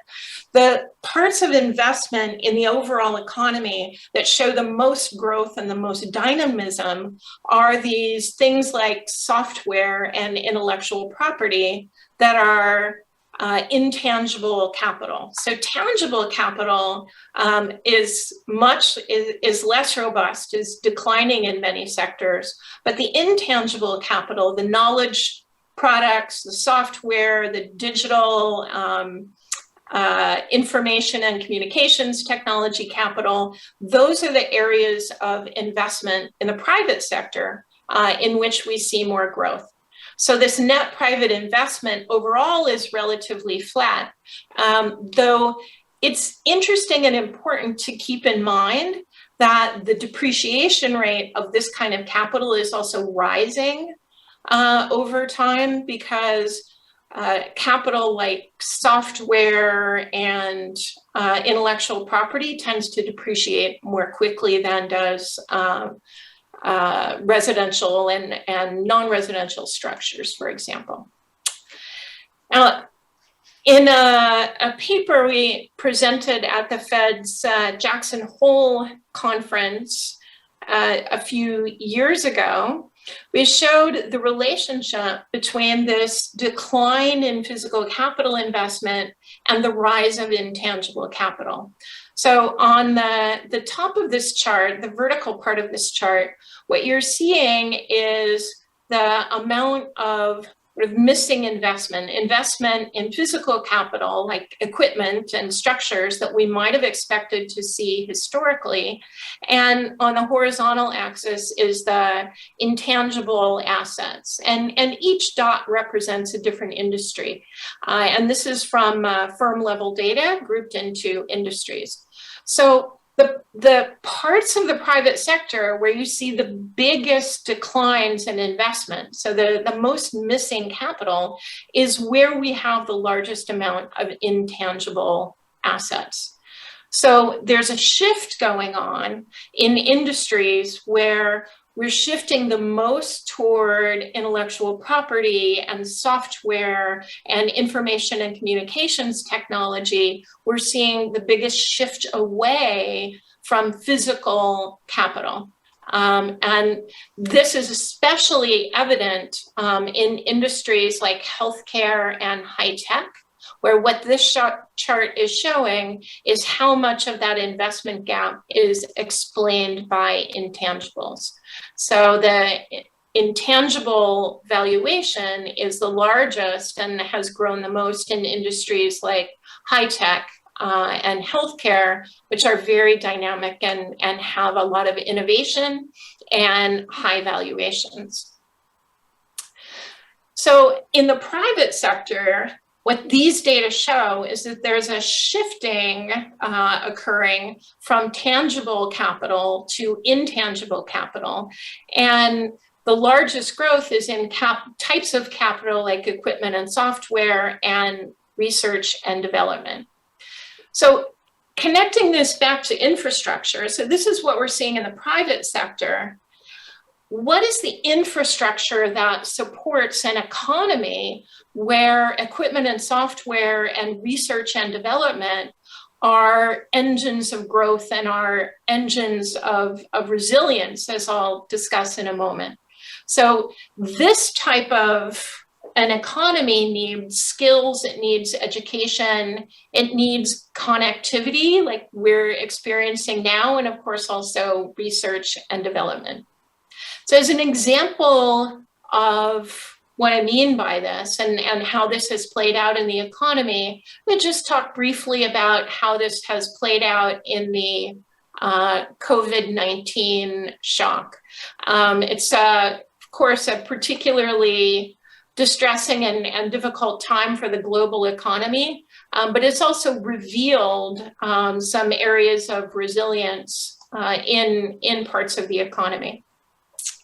So this shows data across countries where the red bars show the dramatic declines in GDP that occurred right when the pandemic first struck. So in the second quarter of 2020, and there were horrific both loss of life and declines in economic output and power. On the UK data, I'll just give as an example, where actual output fell by 21% just from the first quarter to the second quarter. You see similar declines in other countries. The US output declined 9% from the first quarter to the second quarter. And what we asked in this research was, how much of that is due to the decline in output in the business sector? And it turns out that actually more than all of it is from the business sector. That is, if you look at the UK and say, how much did labor decline in the business sector? How much did capital decline in the business sector? You would have expected output to fall 33%. So as horrific as the impact of the pandemic was, there was a buffer offered and occurring from outside the business sector, specifically because so many employees were able to pivot and to work from home. So they were not relying on working in the business sector, literally on premises. Many workers were able to pivot and to work from home. Now, not in every sector, of course. So in the UK data, you can look across industries and see that, for example, in the accommodation and food sector, so hotels and restaurants, 80% of the workers were furloughed. So 80% of employees were not able to work, they were simply at home. Whereas 20% in yellow here were able to work from home. In contrast, in other industries where workers were better able to pivot to work from home just because of the characteristics, the nature of the industry, very few workers were furloughed, only about 15%, and almost 80% of workers were able to work from home in information and communications. You see similar numbers in other service areas, like especially high tech, like professional and scientific services, but also in finance, real estate, and other administrative services. So what this tells us is that as catastrophic, as large as it was, the collapse in output could have been much worse, but instead, workers were either working from home, but they were also able to use their home capital and technologies that they already had available to them. So we estimate that this ability to pivot, to work from home and to use the kind of technology that we're working now to connect together and to create a new workspace actually added from 8 to 10% of GDP across this group of countries at the depth of the pandemic when it first struck in the second quarter. And this ability to work from home, I mentioned information and communications, is very highly correlated, as you can see here, with the presence of intangible capital. So what enabled the workers and the labor in information and communications and professional and scientific services to be able to continue to work and to do their work from a remote location was the existing investments, this existing infrastructure in intangible capital. So things like information and communications technology, software, and so on.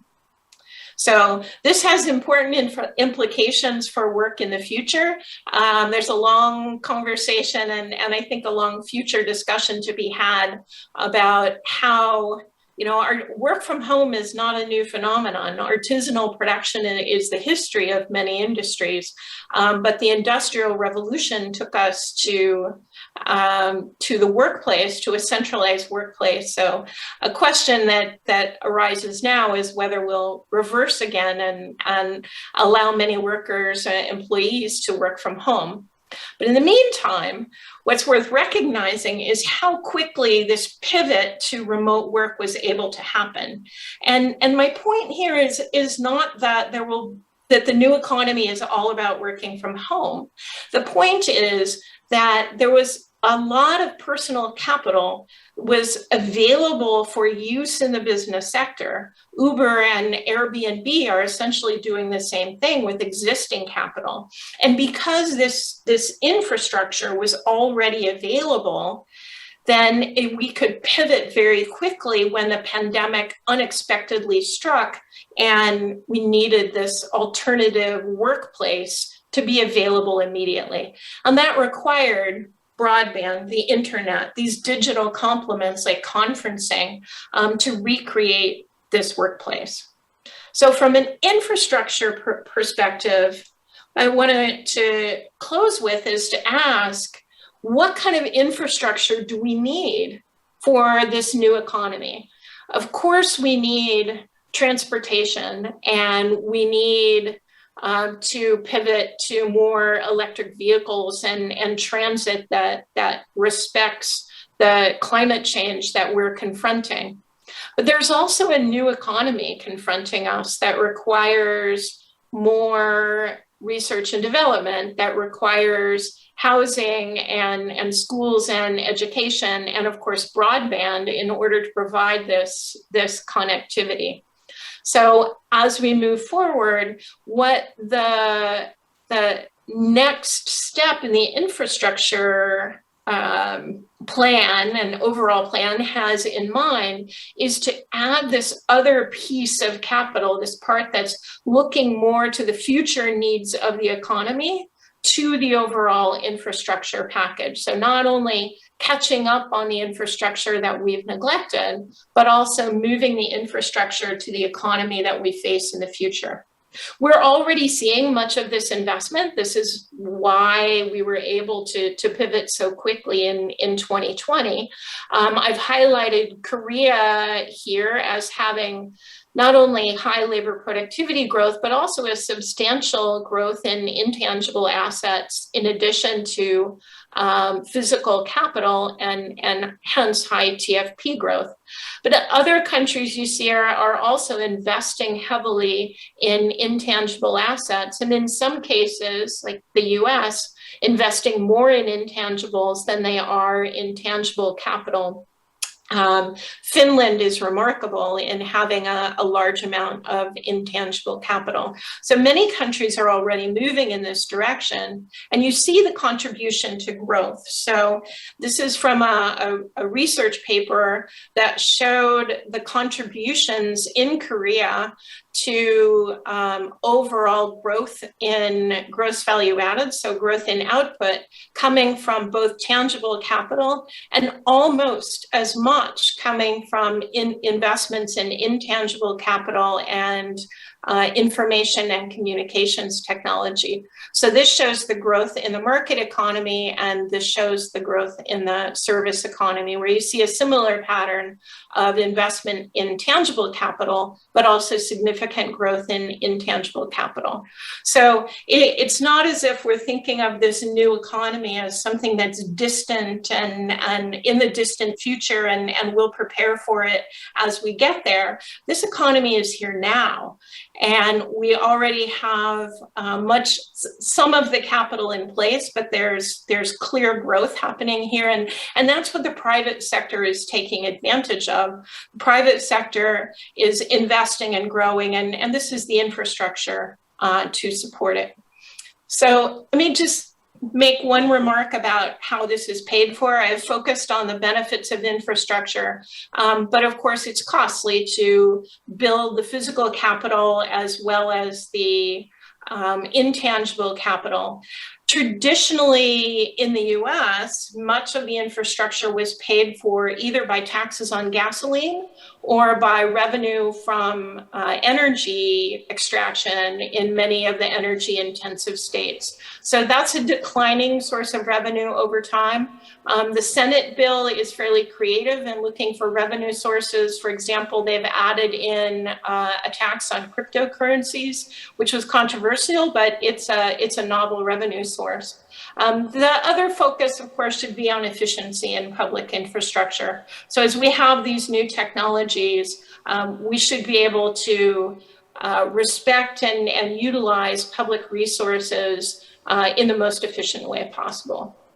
So to wrap up, is there a new sense of urgency now? I started off by emphasizing that it has always been easy to delay infrastructure. And nonetheless, the Biden administration and the bipartisan Senate group have taken an ambitious approach to trying to put together a large and forward-looking package.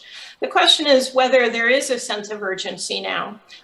There may be. Climate change is accelerating the need for more investment in physical infrastructure as we have increasingly frequent and also costly weather events. One of the pictures that I had on my first slide was flooding.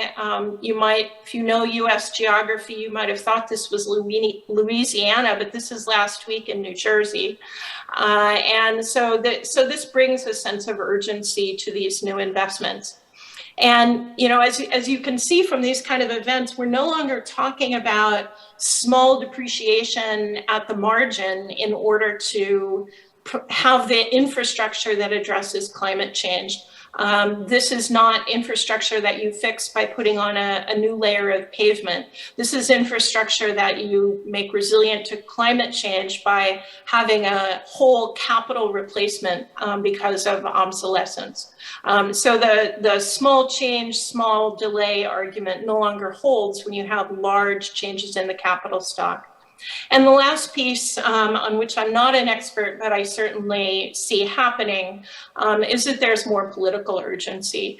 There's a short time to act while reconciliation is a possibility for the administration to use this budget approach, but it requires a great degree of delicacy to hold the majority together to support such an ambitious project. So I think there will be a lot of work both on the infrastructure, but also on the diplomacy of keeping the project together. So I thank you for the invitation to join you today and appreciate the opportunity to talk with you about these important topics. 네, 기조연설 잘 들었습니다.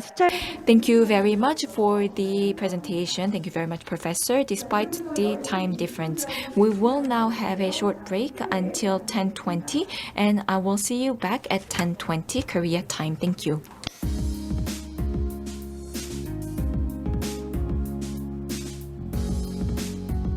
We will now kickstart speech 1 of Herald Business Forum 2021.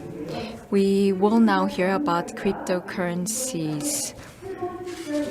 We will connect with Professor Christine Parler of UC Berkeley, who is an expert in a wide variety of topics, including fintech, and serves as member of the steering committee for the new special study of securities market.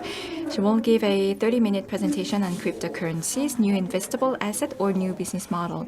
Korea sees growing excitement around cryptocurrencies since the outbreak of COVID-19, a trend led by the younger generation. The floor is yours.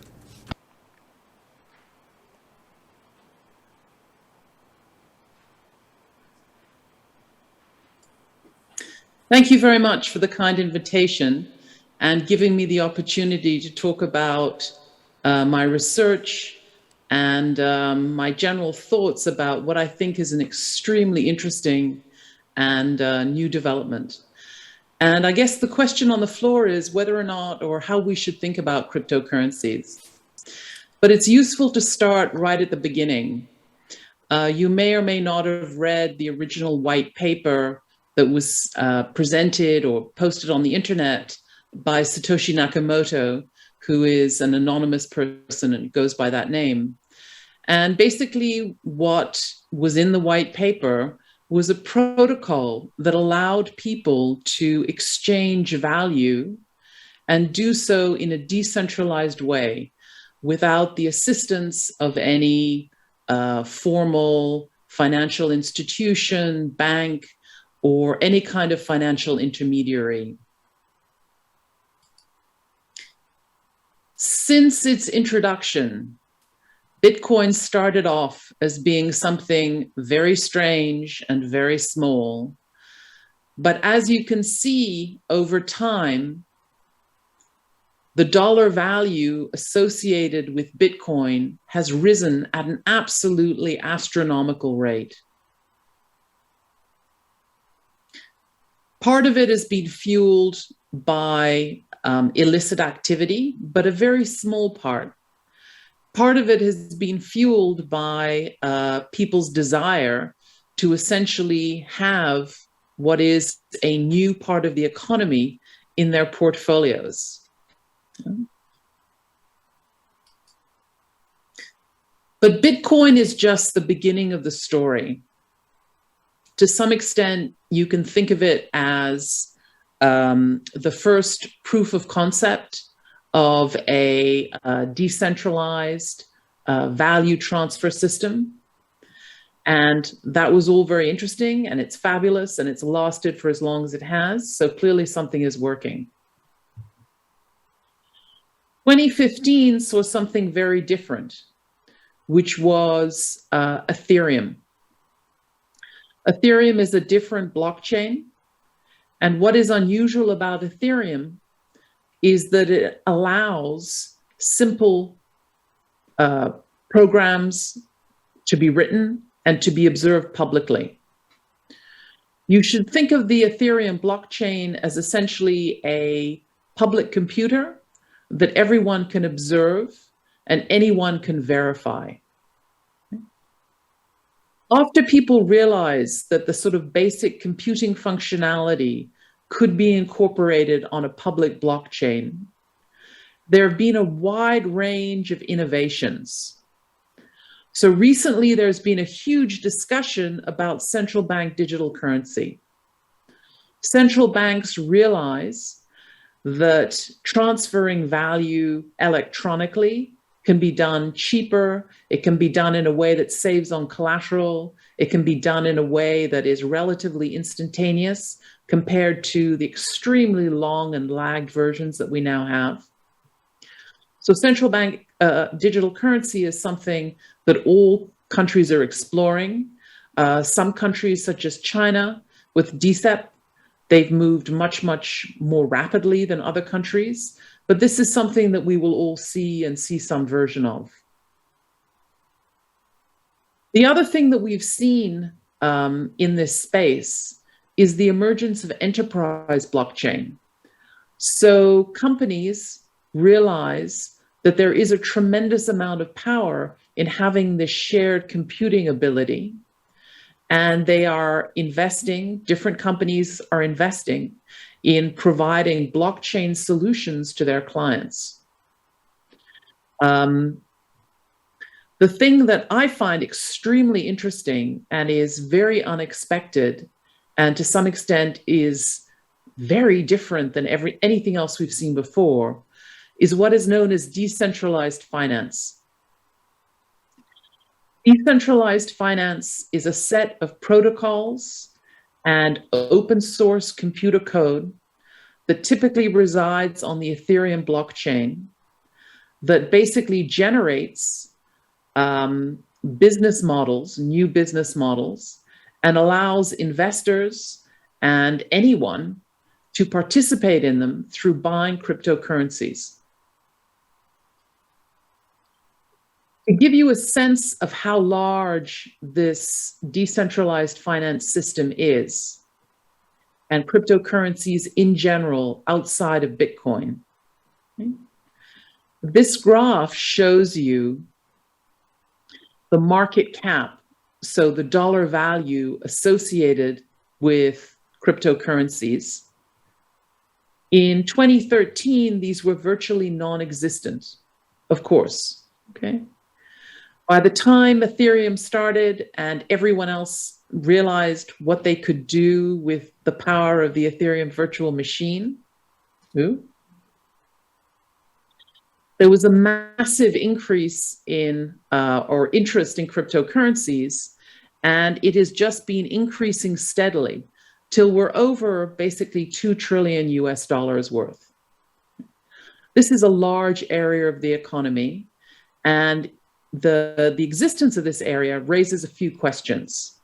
So how do we, what do we want to know about this? Should we think about cryptocurrencies as something fundamentally economically new?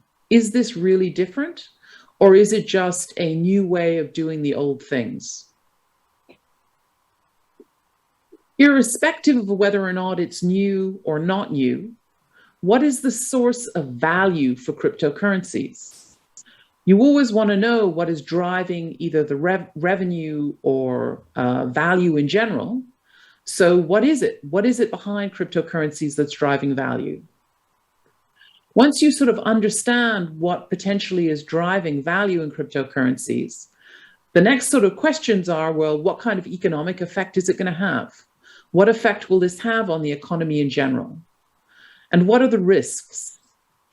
Any sort of prudent understanding of a new technology involves thinking carefully about risks. And these kinds of questions and the answers to these questions are extremely important, not just for businesses, but also for individual investors. This is something that you want to think about when you're constructing your own portfolio. So what are the usual sources of value that people think about or consider when it comes to cryptocurrencies? Well, the first one that always springs to people's minds, and it's because these things are called currencies, is they think that it's essentially a medium of exchange. This is a thing that I use to buy.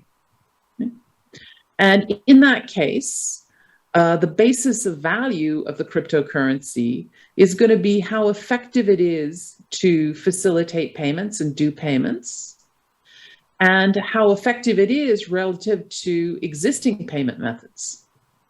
That would be its source of value.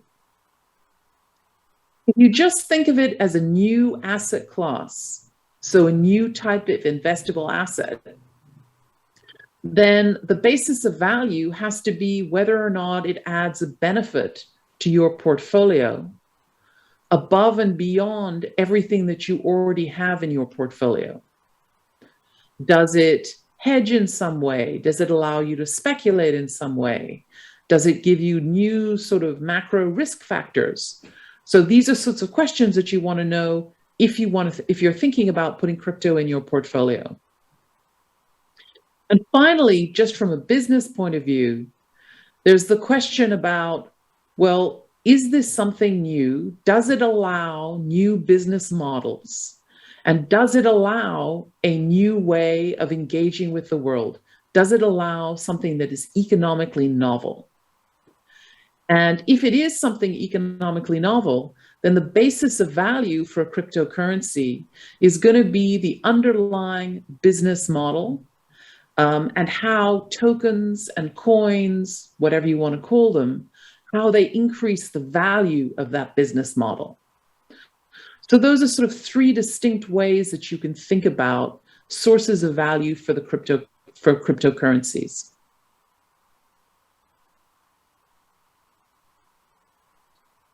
Oops. Well, let's think about Bitcoin as a means of payment.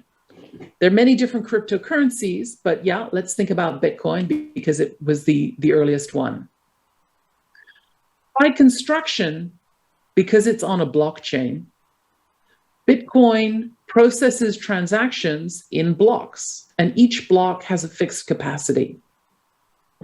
There's a time between blocks, and there has to be a time between blocks because that's what essentially gives incentives to make the system work well. So this is a feature, not a bug. The implication of that is that Bitcoin processes transactions pretty slowly, so about 7 per second. If you compare that to something like VisaNet, which is the backbone of the Visa system, they can process 24,000 transactions per second. So in terms of a means of payment, all these blockchain-related solutions are pretty inefficient compared to what we have now. Right? In addition, one of the ways in which blockchain works, all the blockchain systems, is that a transaction happens and it's processed into a block, but it might not be final. You don't have immediate finality. If you pay with your traditional means of payment, there is payment finality. Once the payment is made, you have the receipt, that's it, you cannot revoke it. If you think about transferring value on a blockchain, sure, sometimes it is revoked just because of the technical nature of how blockchains work. To give you some insight into this, the picture shows average confirmation time, which is how long it takes for a transaction to be officially processed through the Bitcoin system and verified. As you can see, there's tremendous heterogeneity in how long it takes. And as a means of payment, this just does not work. One of the solutions that people have thought about because of this inefficiency of Bitcoin in a payment system is stablecoins. So the idea that you're going to have a coin that is backed by fiat money and can act on blockchains, this is sort of supposed to be a solution to this problem. But the bottom line from this is that if you want to think about a source of value for cryptocurrencies, it cannot be because it is a currency or a medium of exchange. It is just not economically efficient. So we can cross that one off the list. Okay. What about the source of value being that it is a new type of asset, a new asset class that you can invest in? Well, it's quite easy, depending on your jurisdiction. It is easy to trade cryptocurrencies. So there are, in fact, trading venues that look very similar to our existing stock exchanges, that allow you to trade cryptocurrencies. So getting in and out of them is kind of easy. The question then becomes, what is the risk-reward profile? Is it an asset that you actually want to have in your portfolio? Well, with cryptocurrencies and any asset, the standard portfolio logic always has to apply. You want to hold a well-diversified portfolio, and if you can have a source of value that is different from your existing sources of value, then you want to have it in your portfolio. That's just your basic diversification recommendations. To give you some sense about what the return looks like on Bitcoin, these three graphs show you the daily return, the weekly return, and the monthly return. What's pretty astounding, just looking at these figures, is Bitcoin returns are relatively high, but they are also extremely volatile. Okay? So you have, with pretty high probability, the possibility of massive losses, and you also have the probability of massive gains. So just if you look at the return distribution, Bitcoin is not for the faint of heart. To give you some sense of what these numbers look like if you want to compare them to stocks, so the numbers here basically represent, in terms of numbers, what the previous picture showed as graphs. So there are daily, weekly, and monthly, and the returns are broken down into mean returns and standard deviation, which is our typical measure of risk. The interesting thing to do is to compare Bitcoin returns and standard deviation with stock returns and stock standard deviation. Right? So if you just look at the first line, Bitcoin has a mean return of 0.5% daily.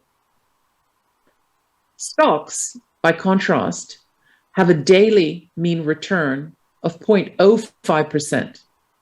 So the mean on Bitcoin is 10 times higher. But the compensation for that, or rather the cost of that, is that the standard deviations are also 10 times higher. Okay? One of the measures that we use to estimate risk-reward trade-offs, how much return are you getting for a given level of risk, is a Sharpe ratio, which is just the ratio of essentially the amount of return you get for risk divided by standard deviation. And daily Sharpe ratios on Bitcoin are about 50% higher than they are on stocks. So the risk-return trade-off has some benefits, but it's extremely risky. The other way to think about adding something to your portfolio, not merely in terms of risk return, is whether or not it provides a diversification benefit. So whether or not adding it essentially dampens the overall volatility of your portfolio without reducing the amount of return that you get.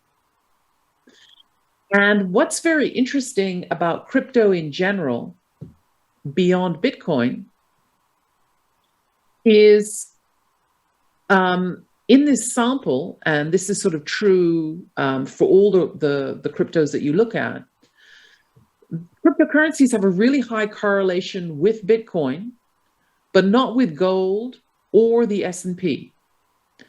So that means that essentially, if you think about Bitcoin, it looks like a new type of risk factor, and cryptocurrencies are driven by that risk factor, and they add some sort of diversification benefit above and beyond things that you might get with gold or the S&P. Yeah.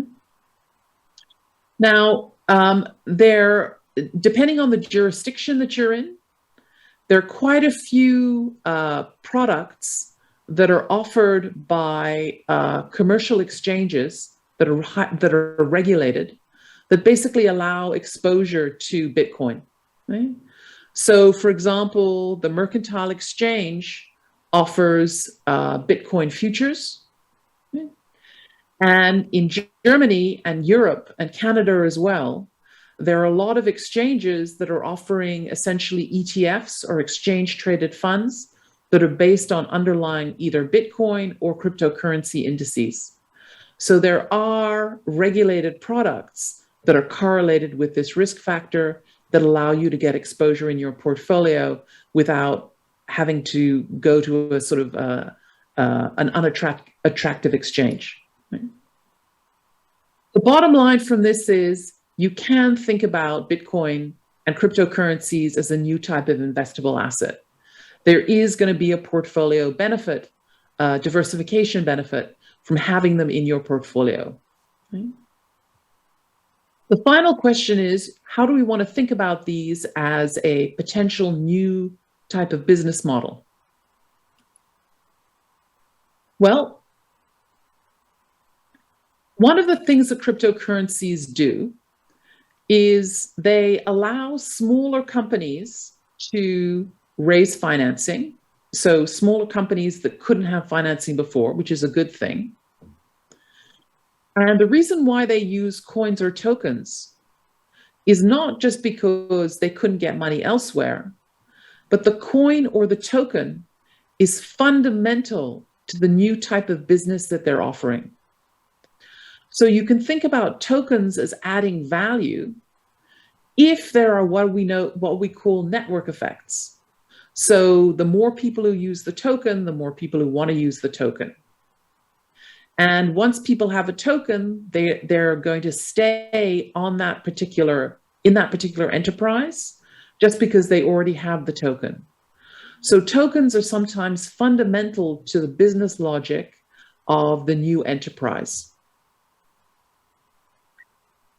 So what kinds of tokens are they?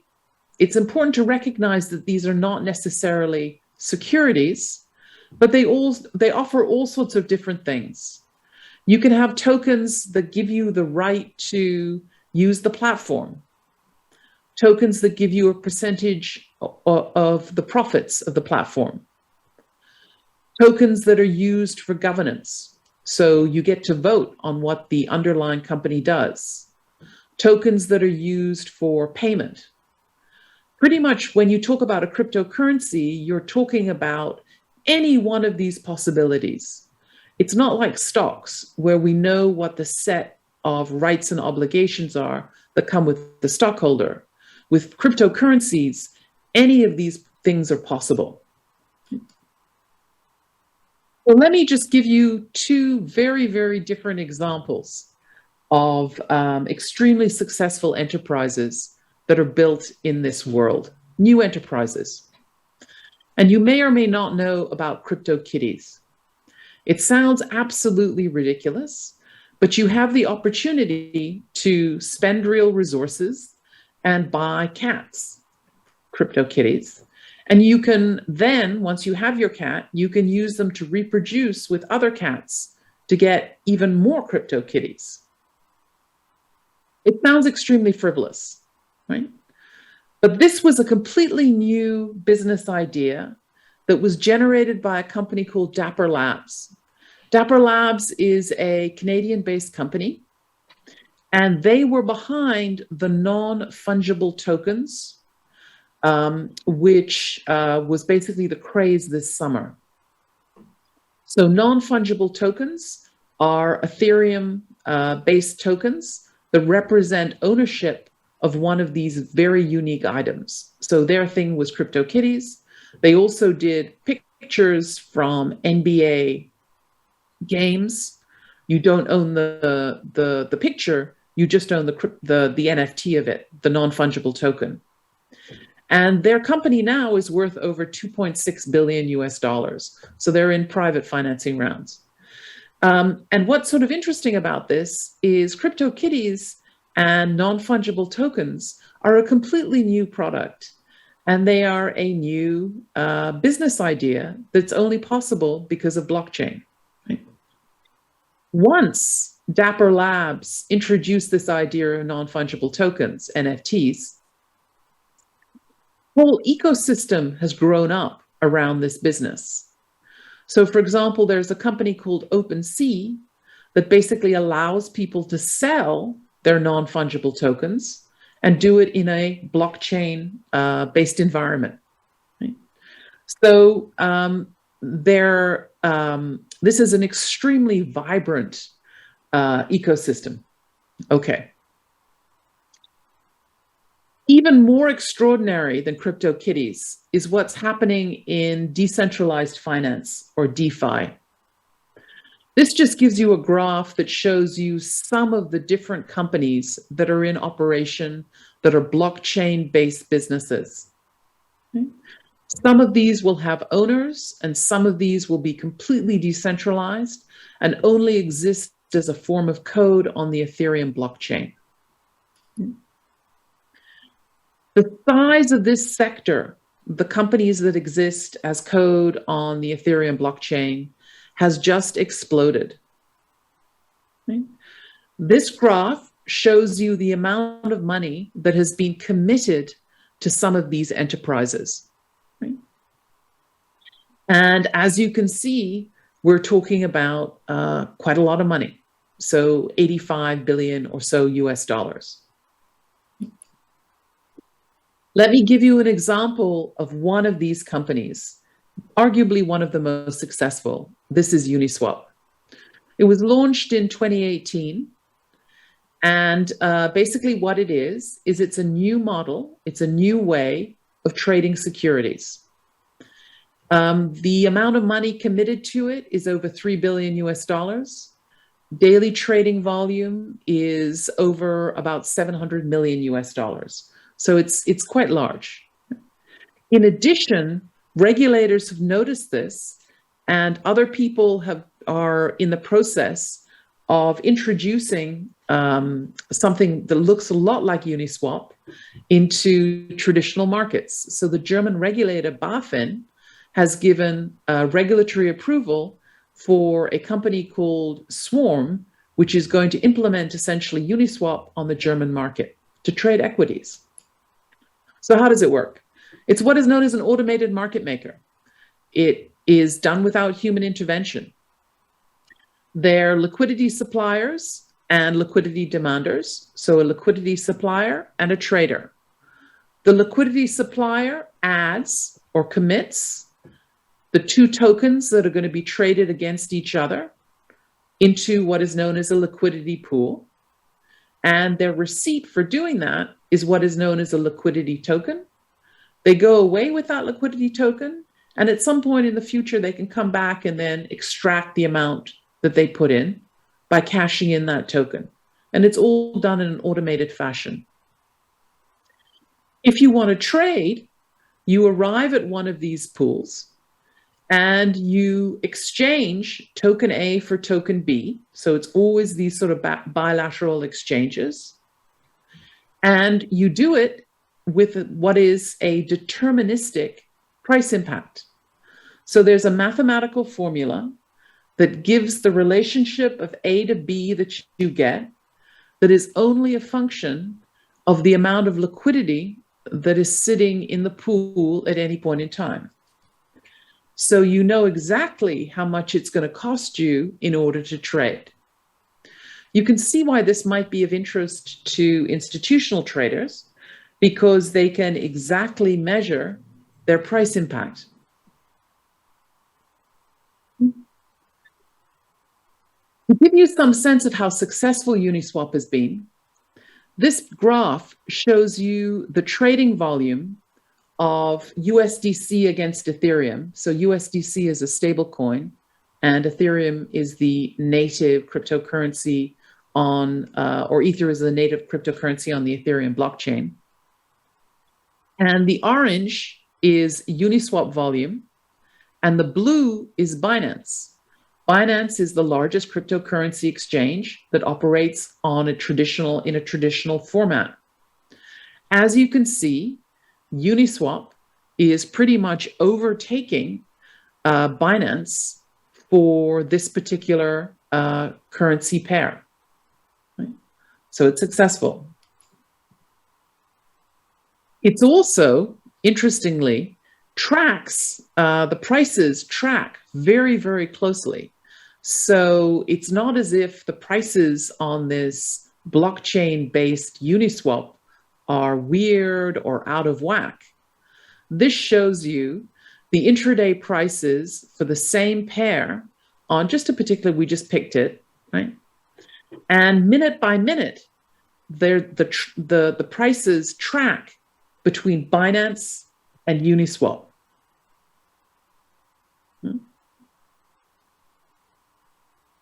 So the bottom line from this is that blockchain, and especially the Ethereum blockchain, allows new types of businesses, and it allows a new type of innovation.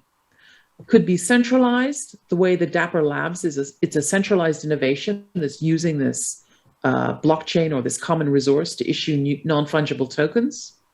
Or it can be something that is completely different, which is Uniswap, which is just a new way of trading securities.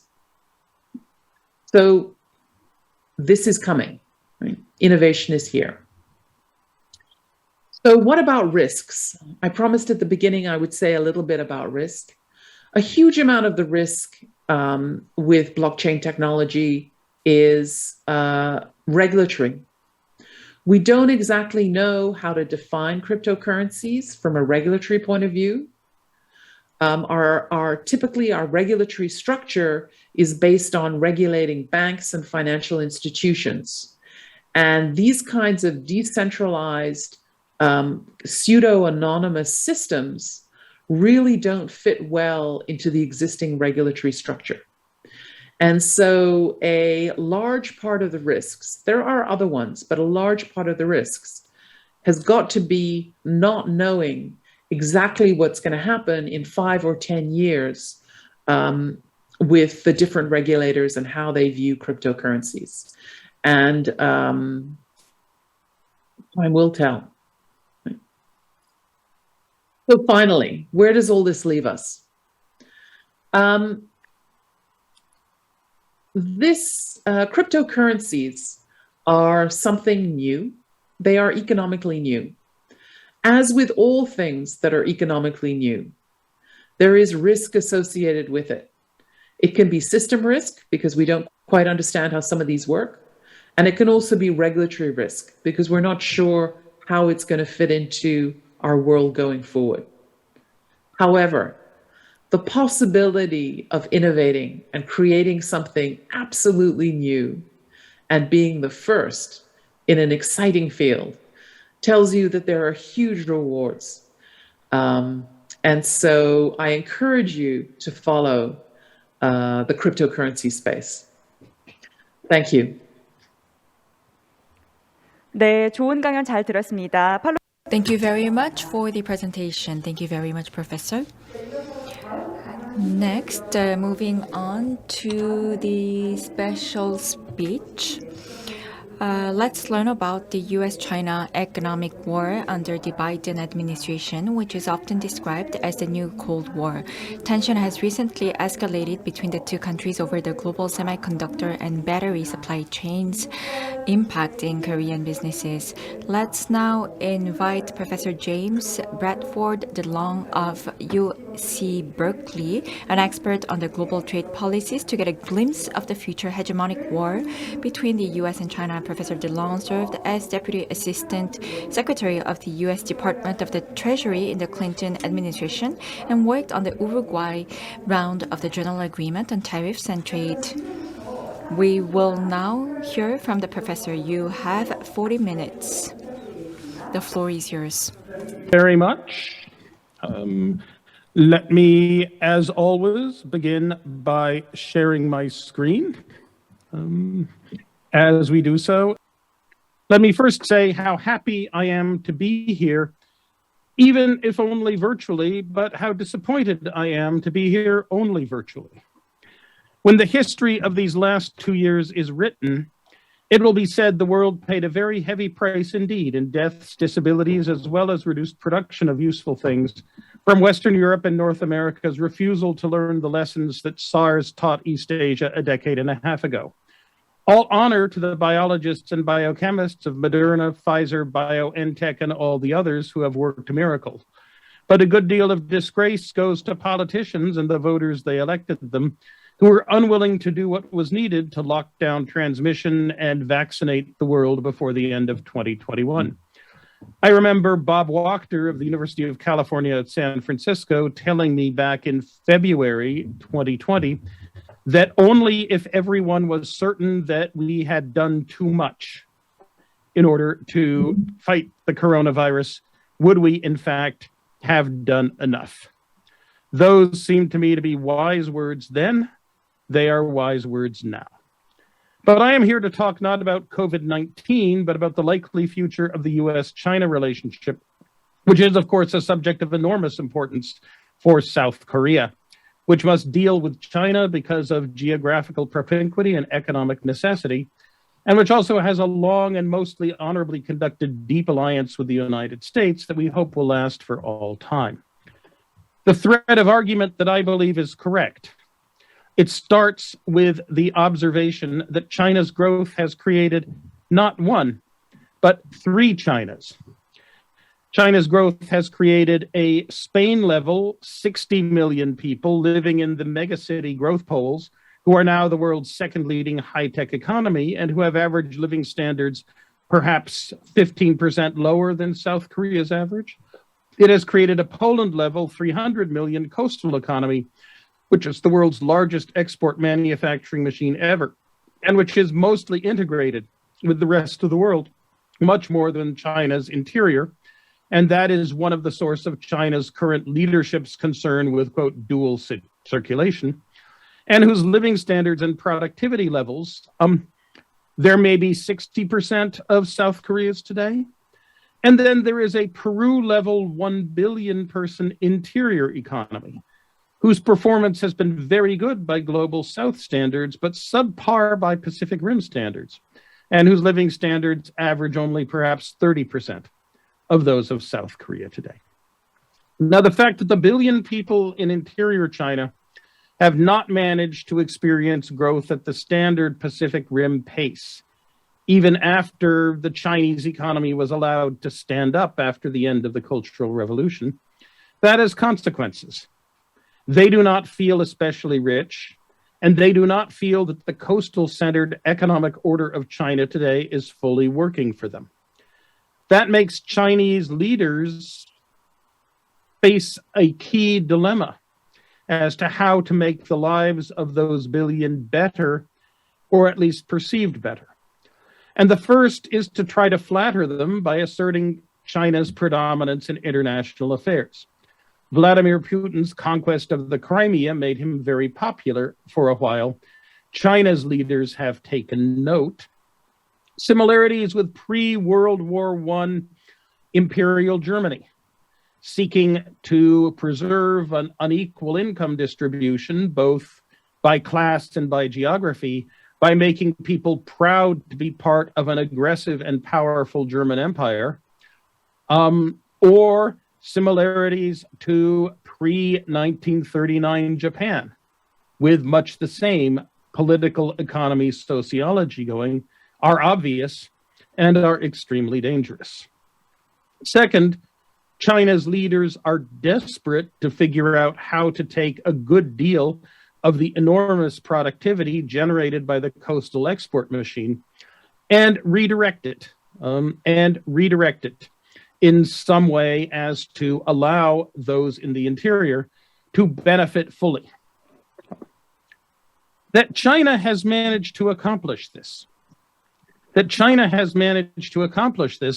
Since it began to stand up, right? Since the day in 1978 when Deng Xiaoping, looking at the ruins left of China's economy and society by the Cultural Revolution, that's remarkable. Back then, he took over the Maoist slogan of the four modernizations and repurposed it as a policy of opening up China to market mechanisms and foreign investment, and drawing on the entrepreneurial energy of Hong Kong, of Taiwan Island, and of the rest of the Pacific Rim. That it was so successful was unexpected and is remarkable. But there were back then difficulties. In 1989, as we all remember, public mourning over the death of purged and sequestered leading reformer Hu Yaobang, one of the trio of him, Zhao Jiang, and Xi Zongsun, who had spearheaded the actual policies that Deng Xiaoping then gave his blessing, turned into the Tiananmen Square protest movement against corruption and for free speech, democracy, and political liberalization. The center of gravity of the hierarchy looked at the Soviet Union, saw that Gorbachev had attempted to push market-oriented reform and restructuring, perestroika, without control over the cadres of the Communist Party of the Soviet Union. And so he had attempted to use public opinion and open speech and public pressure, glasnost, openness, to corral and drive the party. The result was, from the perspective of the hierarchy of the Communist Party of the Soviet Union and from the viewpoint of the Communist Party of China, absolute disaster. Thus, Zhao Jiang and company were too open to dialogue and too unwilling to assert priority for the leading dominant role of the party.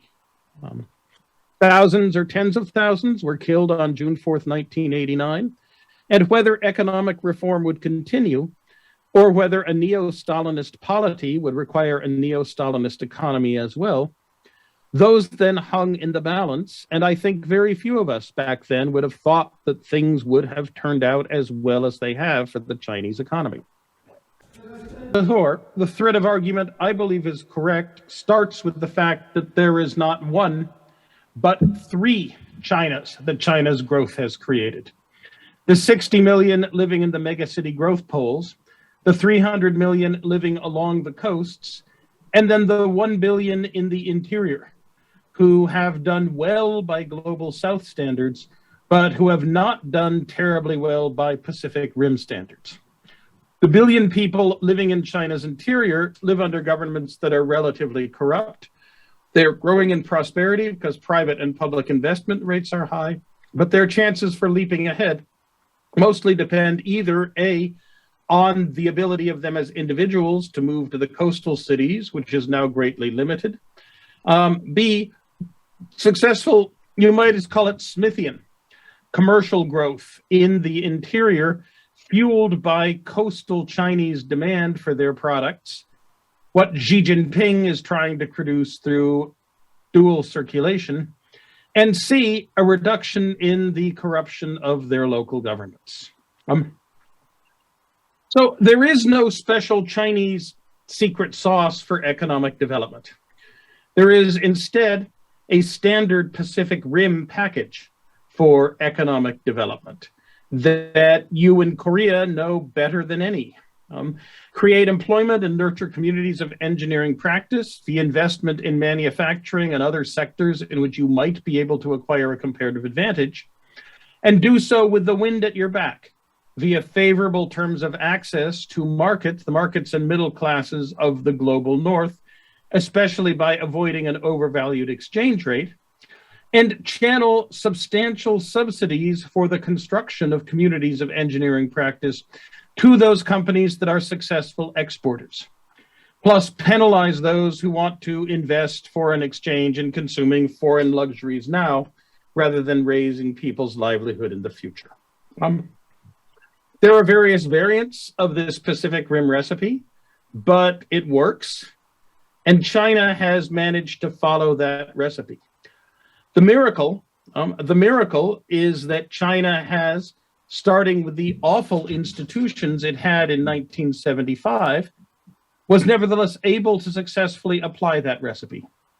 There was no prior Smithian commercial or no prior Meiji Taisho, early Showa state-led growth to build infrastructure and heavy manufacturing to prepare the way.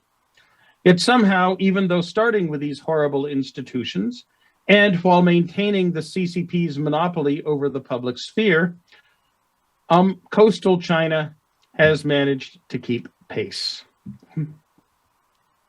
But then starting around 2010, the Chinese government wishes to do more than simply to step away from the plan, from the Maoist and Stalinist plan, and adopt the standard Pacific Rim recipe.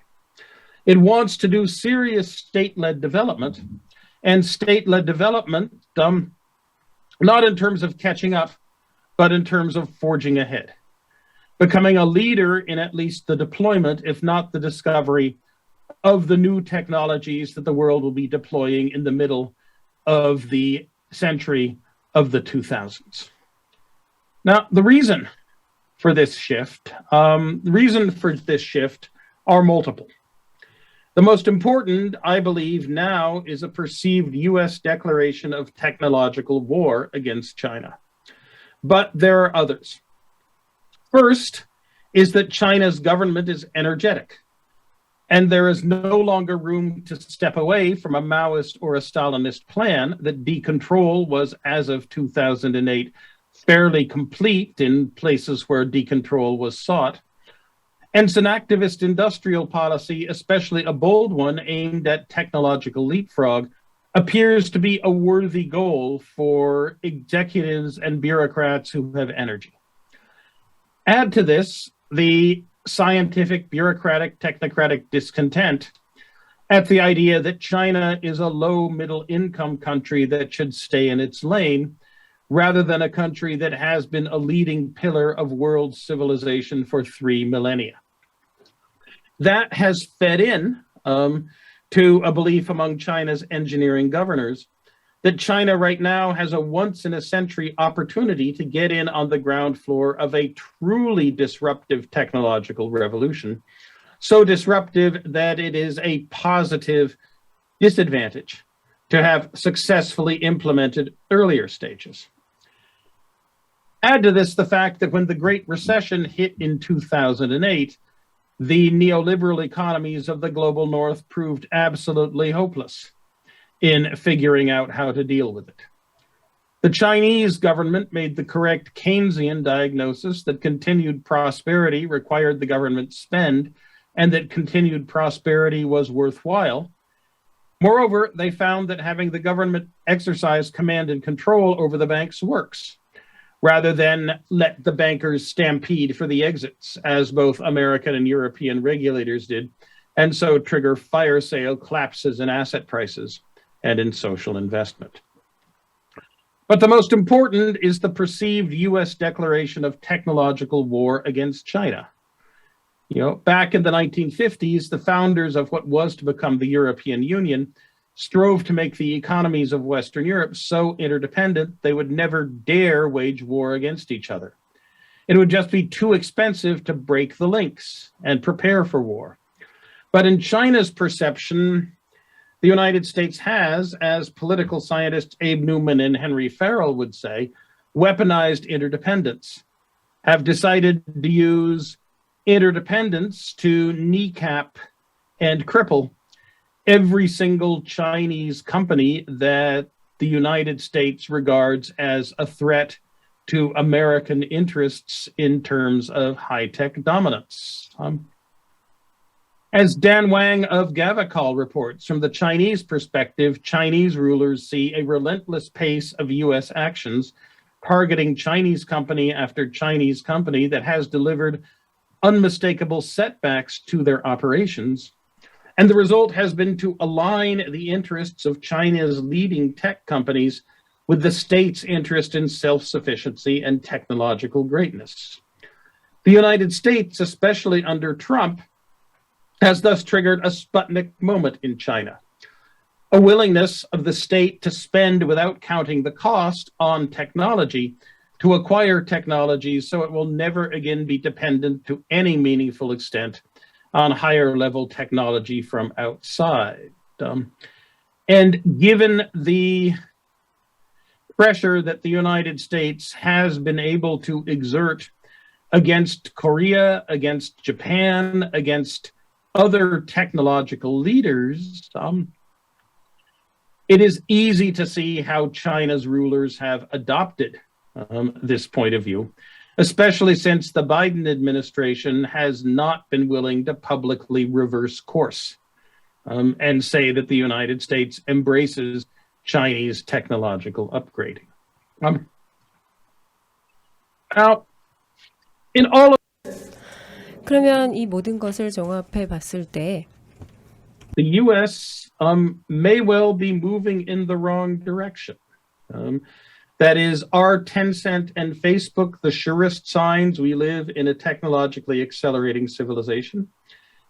America's tech giants are highly capable companies that print cash, but they excel on business model innovation, the exploitation of network effects, and on psychological, and the psychological attraction of attention.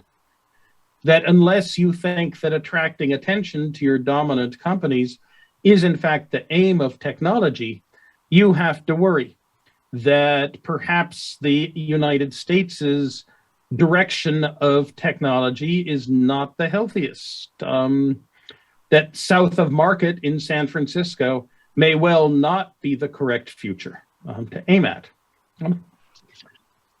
So what does the Chinese government think that it is doing?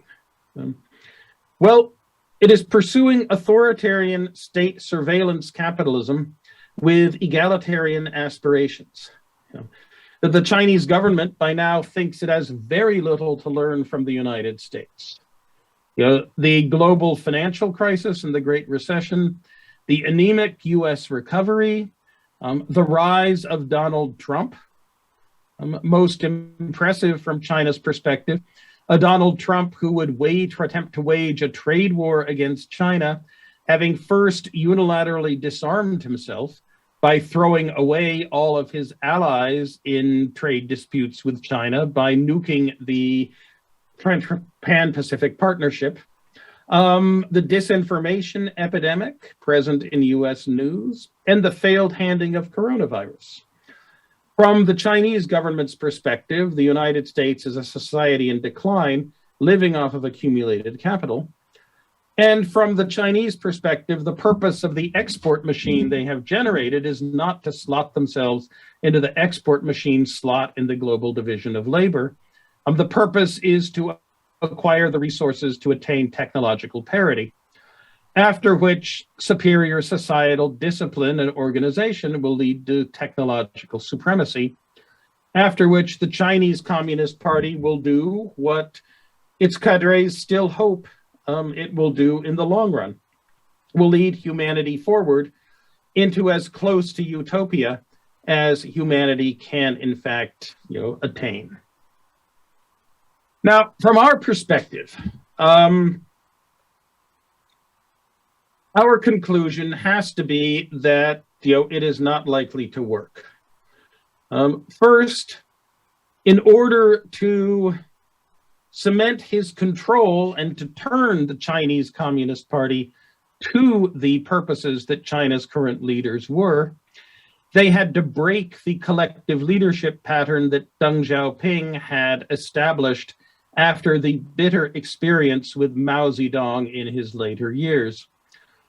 But having a strong leader, a strong cadre in power for a long time does not solve problems of leadership, but rather creates them, and especially creates them in our world in which monarchs who are aging out of their mental acuity are unlikely to die quickly and quietly of a heart attack, but instead to hang on, producing not just a succession problem, but a managing the elderly emperor problem.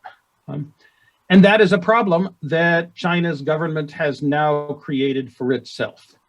The Qing dynasty had 3 competent rulers, from Kangxi to Qianlong. Afterwards, it did not. And even Kang Xi and Qianlong would not have been competent had they been allowed to stay in power and had the life expectancy that we expect today from modern medicine. And there is still the control and information problem. That is, state-run policies have always run into enormous difficulties because the quality of information passing up the hierarchy is always impacted. The only solution attained for state-led development has been to somehow borrow the market system of another country, borrow the demand of another country to inform the planners and the directors of subsidies where and when subsidies should be directed because the ability to export and the ability of the willingness of foreigners to purchase tells leaders and planners where engineering efficiencies are being gained, but the planners then need to be listened to what the market is telling. An attempt by China to redirect its domestic market toward dual circulation is likely to erode that quality of information. Plus, there is the incentivization problem. Entrepreneurs, especially rich, powerful, and productive entrepreneurs, are not people who take easily to being told what to do. For the Chinese Communist Party to send a signal to every corporate builder in China that if they become more than so rich, they will be perceived as an enemy of the state, will then lead anyone who seeks to become an entrepreneurial leader to first figure out which faction of the party they want to align with and how to make sure that they are protected on the party flank as well as the economic flank as they pursue their business. They have just given incentives to the rising generation of entrepreneurs to pursue massive amounts of corruption.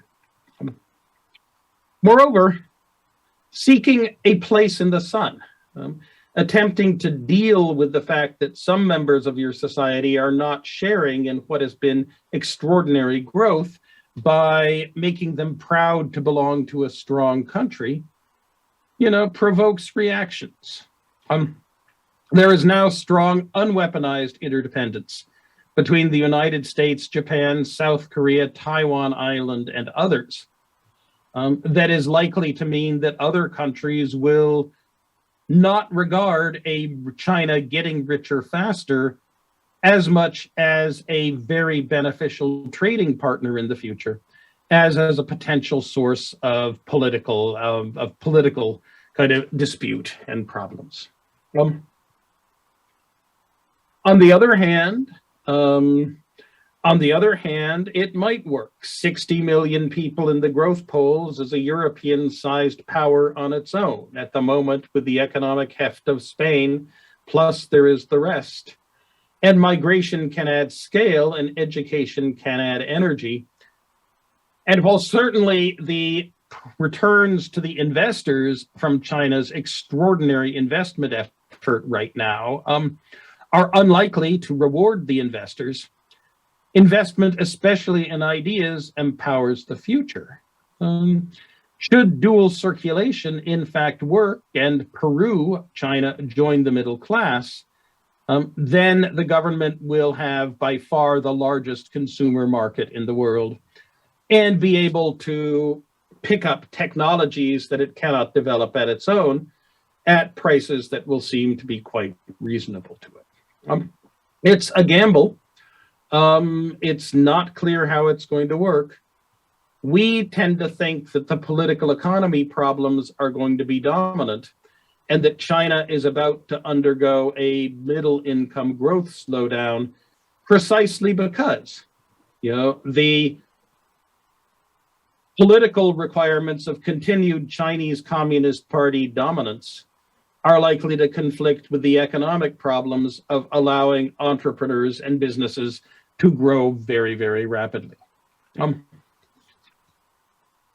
So how will the US foreign policy worthies react to this China that now wants to leapfrog technology and has at least an intention of surpassing the United States in technology and becoming, independent. Well, there are the military political elements in among the US foreign policy worries. That, in my view, we have many military political types who would want to make sure that the US fleet dominates the South China Sea, although how is not clear in a world of drone, of weapons, cruise missiles, and of United States air bases limited to floating carriers. There are the political types who want to oppose Belt and Road and Chinese investments in Africa, but that would make few friends for the United States without a United States willing to devote much, much more to foreign aid than it has ever been willing to. There are those who want to repeat the old Cold War and to ring China with bases, but then again, there is nothing that is less likely to cement the allegiance of the interior billion in China who would otherwise be seeking a less corrupt government. There's nothing that's more likely to cement their allegiance to the government of Beijing. Then there are those in the United States who seek a domestic economic solution. The first of which is to pull manufacturing jobs back from China. The problem is that pulling manufacturing jobs back from China is an extraordinarily expensive and low-value activity for the United States to engage in. No matter how much President Joe Biden was born in Scranton, Pennsylvania, and wishes that Scranton, Pennsylvania had the vibrant blue-collar, high-wage union sector that it had back when he was growing up. The other things that should be done on the domestic economic side that, believers that perhaps the United States should be fighting a new Cold War are highly meritorious.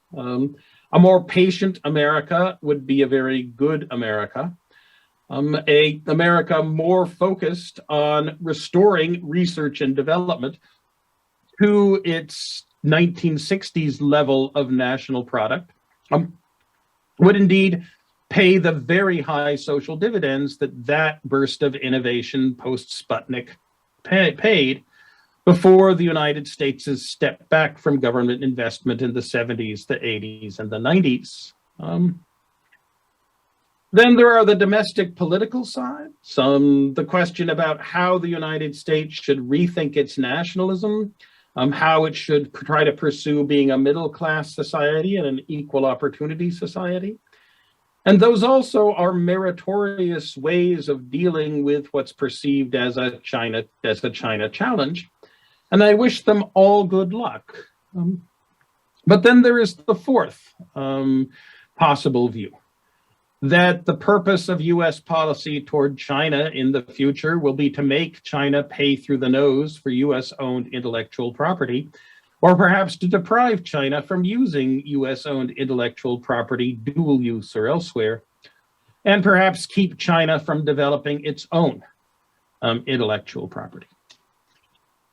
I think these would, with a possible exception of the first, of making China pay a healthy fee for US-owned intellectual property, that aside from the first of these are likely to be unsuccessful, and likely, again, to produce the kind of China that other countries fear might emerge in the future. If we want to back up, the pre-Trump China policy really was engage and embrace so that China would have much more to gain by playing cooperatively with the United States than competitively. And in that, as we all know, a key role was supposed to be played by the Trans-Pacific Partnership, to maximize negotiating leverage on issues like intellectual property, but were very important to Companies like Samsung as well as Intel, in fact, more so to Samsung now than Intel. Samsung's 5 nanometer accomplishments are truly impressive. And also to seek to impose international norms, both economic in terms of national treatment of firms, and political and human rights, in that China to not be the centralized state of the Han people, but instead to be a multinational multinational association and open market, plus a view that substantial regional autonomy within China is the best strategy for eventually attaining the Chinese goal of bringing Taiwan inside Greater China in some form or other in a generation or two. And then there is the hope for global peace, right? That with the end of the hydrocarbon century, what is there in the high valleys of the Himalayas or in the China Seas that is worth, the life of a single Chinese soldier, right, or sailor? And last, of course, to point out that China has a short-run growth problem, a medium-run succession problem, and a long-run legitimacy problem, that it needs to learn from the North Atlantic, and that Zhao Jiang worrying about the Chinese Communist Party becoming a closed set of oligarchs who need to listen was perhaps wise. And most of all, perhaps, that space for officials who will do what Peng Dehuai did during the chaos of the Great Leap Forward and the subsequent famine, people willing to risk their careers to speak truth to power, is absolutely essential for China's good future. That this engage and embrace policy seemed back then to give China the best possibility of a very good outcome in material terms for the Chinese people, and also to create a China that would be a very comfortable neighbor for all the countries that find themselves close to China. And all of this, of course, has gone smash, over the past 5 years, starting with Donald Trump's declaration that trade wars are popular and easy to win, just after disarming himself, throwing away all of his potential partners on negotiating leverage by abandoning the Trans-Pacific Partnership. And now it is the United States that seems to have a greater legitimacy problem. I do not know of a single person in China, and there are few outside, who would rather have been ruled by Donald Trump between 2017 and 2020 than by Xi Jinping. Difficult and dangerous as Xi Jinping may have been in many of his views. So declaring the US policy toward China that was right in 2015 is right today, that is no longer a live possibility. And the United States faces major disadvantages in terms of getting itself together to deal with China. But on the other hand, China has major problems as well. The succession problem, the control and information problems, and the fact that seeking a place in the sun provokes reactions.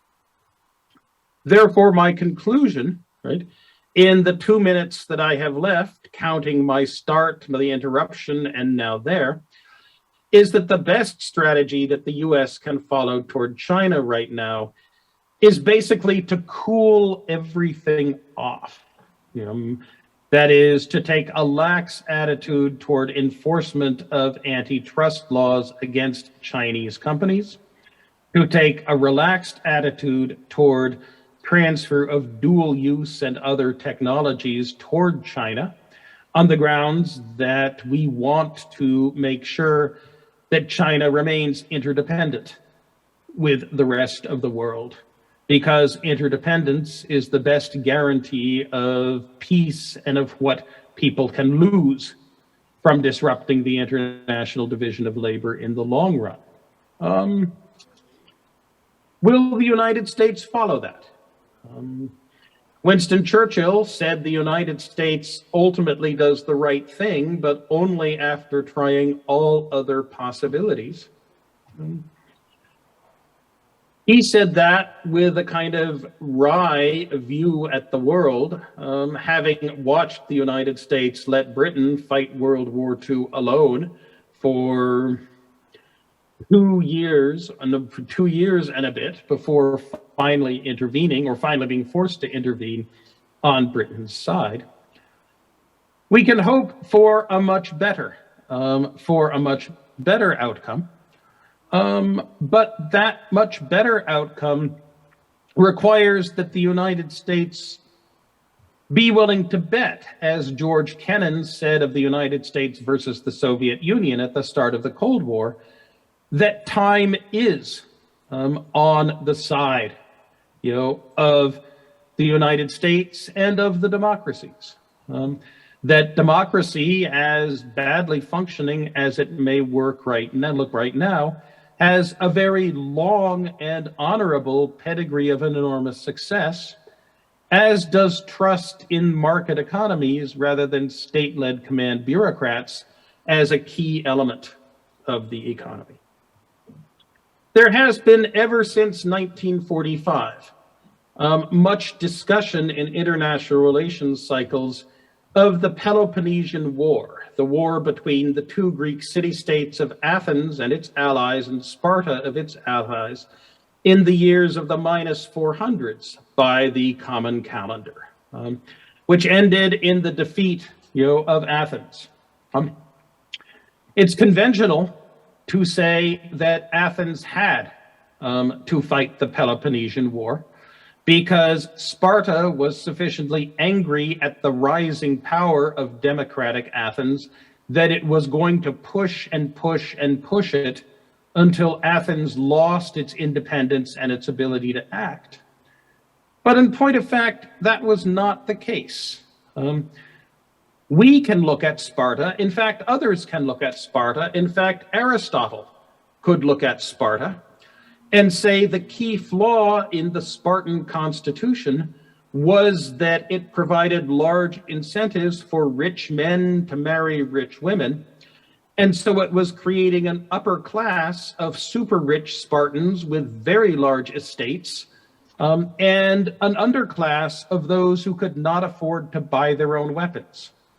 Hence, yes, Spartan warriors were fearsome, but generation after generation, there were fewer of them. There were only half as many Spartans able to afford weapons in the year 430 when the Peloponnesian War began, as there had been in 490 when the Greek wars against Persia began. And by the time Aristotle wrote in 350 or so, the number of Spartans had fallen by half again. A much wiser strategy for Athens would simply have been one of not of appeasement, but not of seeking confrontation. If the United States is confident that the United States system of reliance on markets properly governed and on political democracy is in fact superior, then the United States should do everything not to fight a Cold War in Asia, but should instead focus on becoming the best possible version of itself and the most cooperative possible polity toward rising China.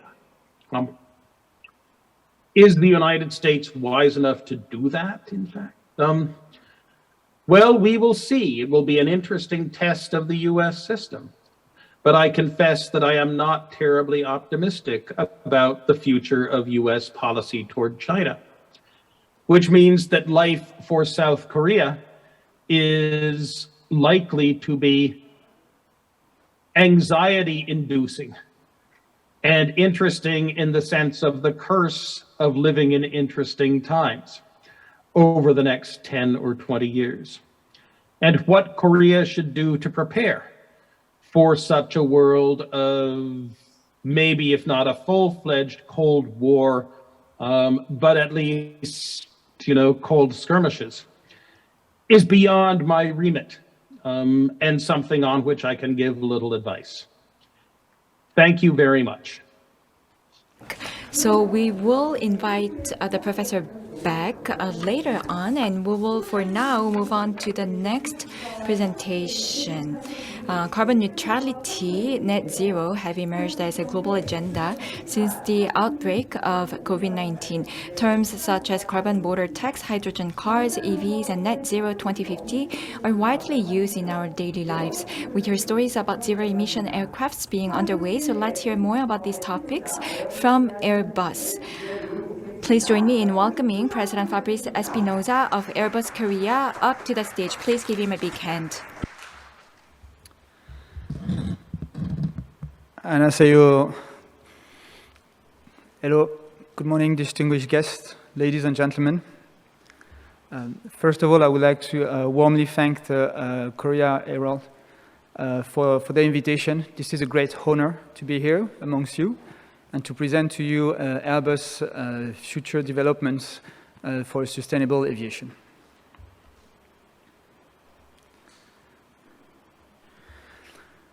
I will ask you to bear with me for a few more minutes. I think I'm the last before the lunchtime. And of course also you will enjoy my French accent while speaking English, so please bear with me. At Airbus, we strongly believe that a successful business is a sustainable business. Today, sustainability is at the heart of our purpose to pioneer sustainable aerospace for a safe and united world. And it's fully integrated into our corporate strategy. This company-wide approach is driven by our sustainability commitments, which act as a guiding light to ensure all decisions we make today are healthier and contribute to a healthier environment today and in the future. A major focus of our contribution is to limit the CO2 emissions of our aircraft, but also as well our industrial environmental footprint of our sites worldwide and our suppliers. To this end, we are contributing to meet key industry-wide environmental performances targets. Airbus is a commercial aircraft manufacturer with defense and space and helicopter divisions. We are headquarters in Toulouse, in France, and we have also a turnover, a yearly revenues of 72 billion euros, or roughly 85 billion US dollars.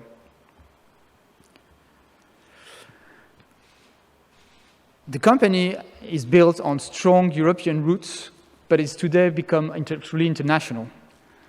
We have presence in every continent with 180 locations, assembly lines across Asia, Europe, and the Americas.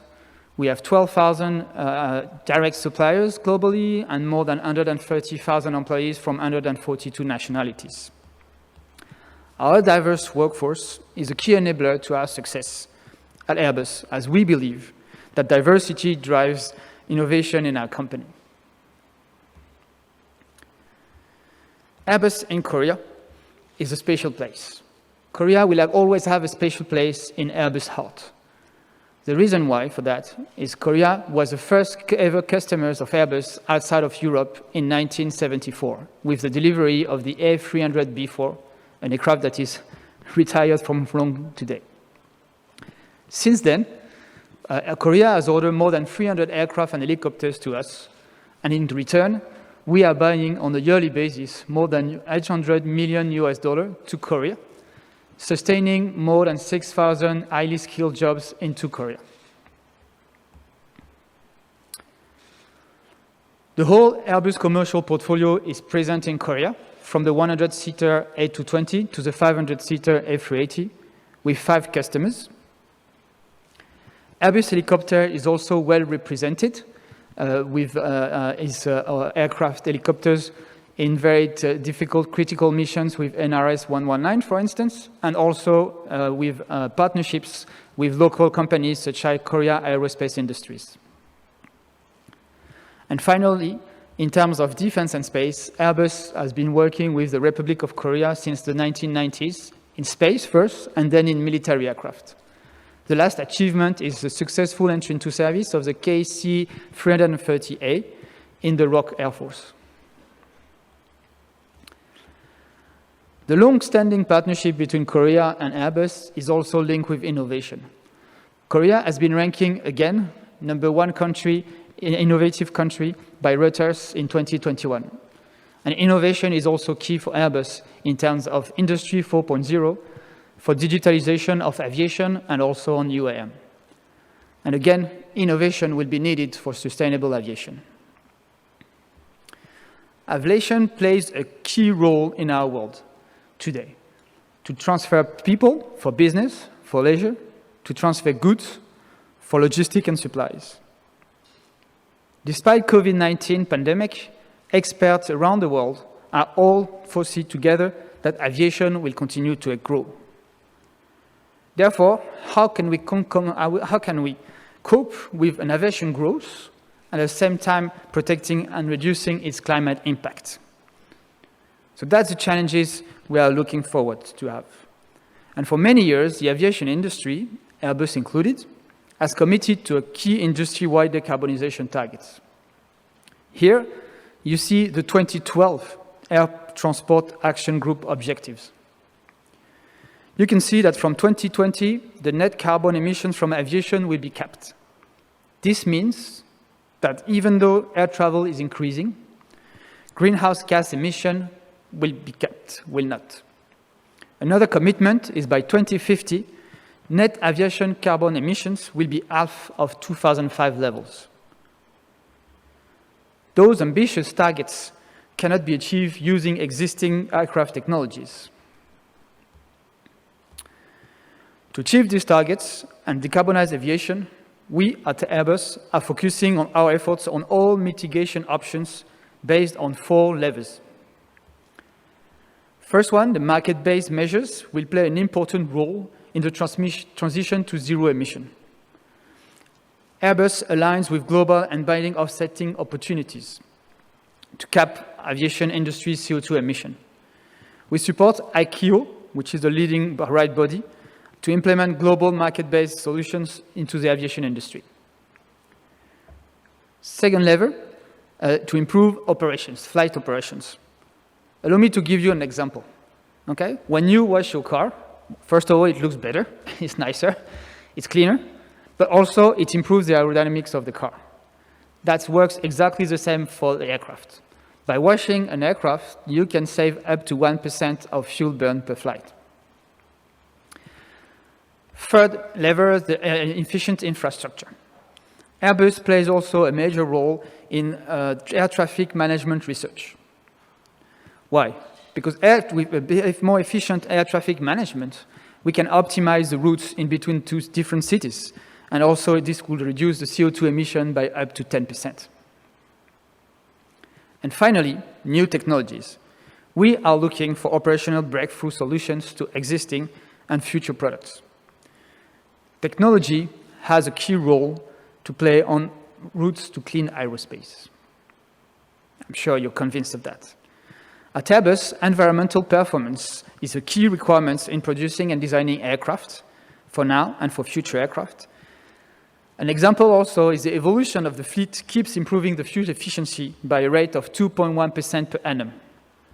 With a fleet renewal with Airbus' latest generation aircraft family, from the A220 to the A350 XWB, provides a 25% reduction in CO2 emission versus the latest previous generation aircraft. But again, to achieve those ambitious targets, we need to go further. Since Airbus creation, innovation has been in our DNA. At Airbus, we have implemented a lot of innovations through the different steps of our products, using progressive approach that allows us to offer safe and reliable products to our passengers worldwide.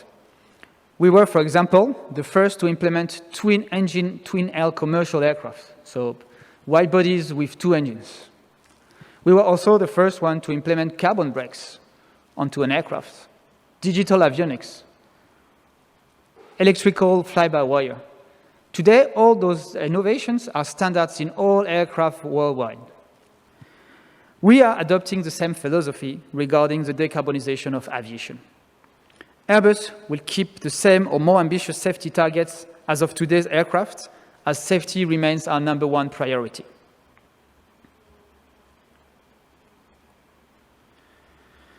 We believe that sustainable aviation fuel have potential to become a driver for CO2 reductions in the short term. Since 2008, Airbus has acted as an important catalyst in the certification process, in demonstration flights, partnerships, and policy advocacy of sustainable aviation fuel. In 2014, we were part of a project team including Air France and Total called the Lab Line, which performed revenue flights with sustainable aviation fuel on over a year in between the Paris-Toulouse air shuttle. So Paris-Toulouse is roughly, for France, the same than Gimpo-Jeju. With the collaboration of Total, it allowed us also, starting 2016, to have our first delivery flight. So when we deliver an aircraft to a customer, then the customer come and pick the aircraft from our headquarters, from our deliveries factories. So here at Toulouse in 2016, and he brings the aircraft back to his headquarters. Okay, and to that we started using sustainable aviation fuels since 2016. First in Toulouse, then in 2018 from our U.S. production site in Mobile, Alabama, and in 2020 from Hamburg. We also have our aircraft called Beluga, which is our transport aircraft, that is using a sustainable aviation fuel starting December 2019. Today, all Airbus and aircraft and helicopters are certified to operate on a blend of up to 50% of sustainable aviation fuel, enabling up to 80% of gain in terms of CO2 emission. But at Airbus, we don't think that's enough. To go beyond that point, we are today flying our own air test aircraft. Here is one picture, for example, with 100% sustainable aviation fuel. This allows us to test the impact on the aircraft and also to confirm the benefits on the environment.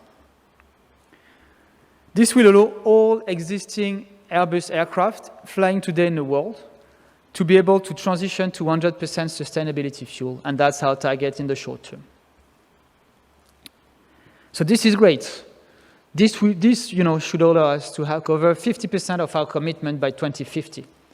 But again, if it covers 50% of our commitments, it means that we have 50% remaining. And that's where we need technology. Hydrogen will be the key enabler to achieve aviation targets.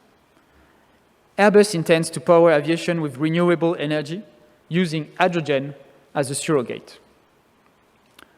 First question that you might ask yourself is, okay, cool, but why do we believe you, Fabrice? Why hydrogen? First of all, green hydrogen emits no CO2, and it has also the potential to reduce non-CO2 emissions and persistent contrails. Then, hydrogen has emerged as a clean game changer because it ticks all the right boxes. It's safe, versatile, lightweight. It could be stored as a compressed gas or liquid. It also has high-density energy that is nearly 3 times superior to the one of existing jet fuels. And finally, we believe that the cost of green hydrogen will also decline thanks to the exponential growth of the renewable energy and electricity. So yes, hydrogen has different characteristics compared to kerosene. It's non-toxic, it's lighter than air, it has a lower ignition energy. Nonetheless, the same or even more stringent safety requirements will need to be met without compromise before having this entering into service. The goal for Airbus is that all our industrial partners, existing and to come, is to develop the technologies to be ready for the entry into service by mid-2030s. We are looking at different technologies relying on hydrogen. The first one, hydrogen combustion, is using a modified gas turbine engines. So it's similar to conventional internal combustions, but this technology generates thrust by burning hydrogen directly into the engine.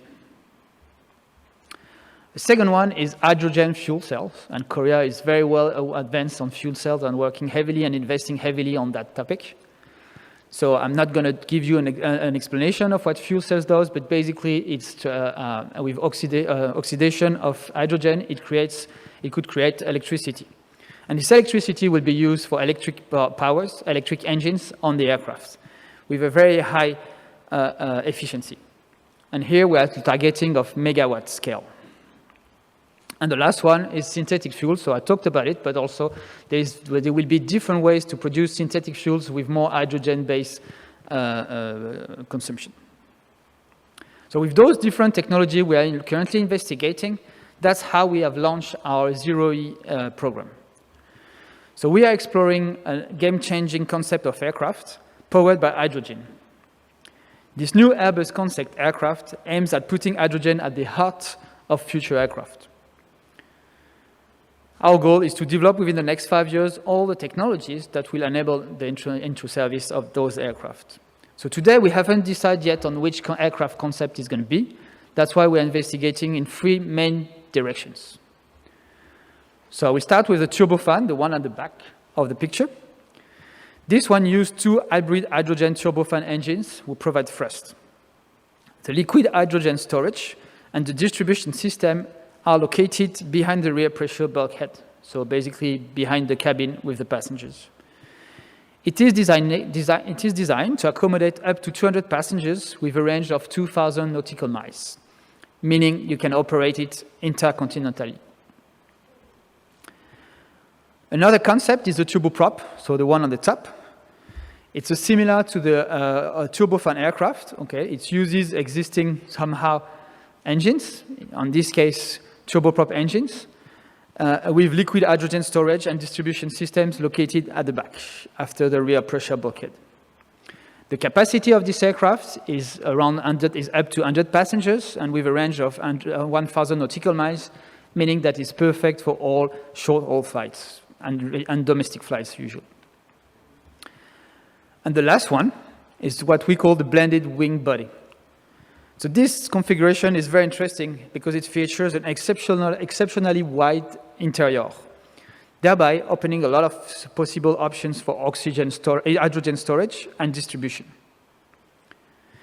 Like the turbofan, it has 2 hybrid hydrogen turbofan engines that provide thrust. Passengers, also capacity and range will be similar to the turbofan, so up to 200 passengers and 2,000 nautical miles.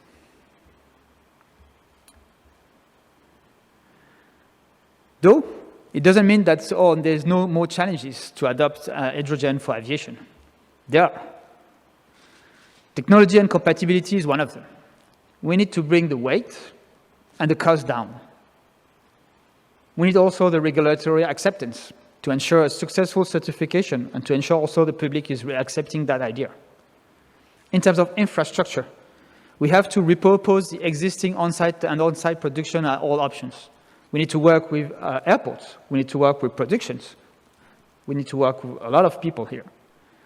And finally, we need also to ensure that we have enough hydrogen and that will drive the cost. So enough hydrogen production, green hydrogen with renewable electricity that will increase the cost competitiveness. So again, what does that mean? It means clearly that Airbus will not work by himself.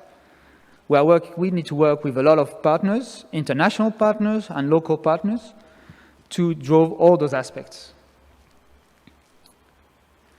In terms of key dates, in terms of schedule, okay, for everybody to have a vision, a clear vision. So we launched internally the project in 2018.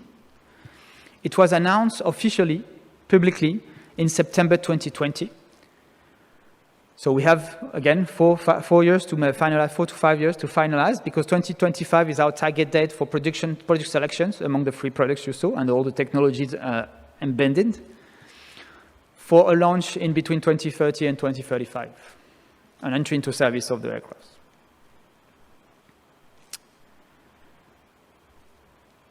To summarize quickly, or repeat a little bit just the key main messages.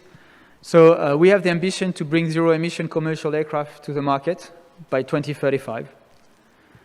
It will be powered by hydrogen, which will be a surrogate for renewable energy on board the aircraft. We have 3 game-changing concepts demonstrating the versatility of hydrogen could bring to aviation: a turbofan, a turboprop, and a blended wing body. We are exploring various technology pathways and aerodynamic configurations, and we are working with all stakeholders to drive down infrastructure and energy costs and enable also sustainable air travel. So this is the end of my presentation. I hope it was not too long for you, and that you're not starving completely, for the one at least in Korea. Thank you very much. I'm happy to have further discussions today or in the future. And again, all the best to you. 네, 재밌는 강연해 주신 감사합니다. 파브리스 에스피노자 지사장. Thank you very much, Mr. Espinoza. Thank you for your lecture.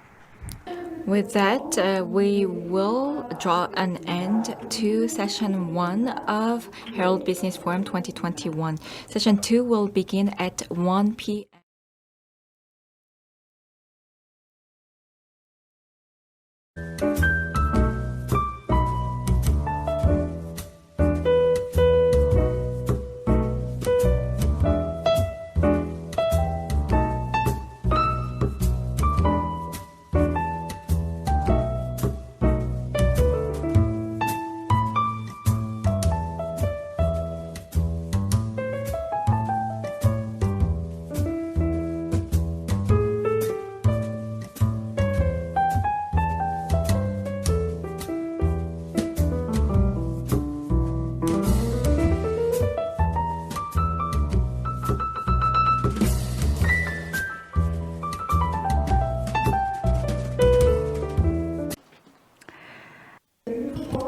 Now let's begin with the first presentation of session 2.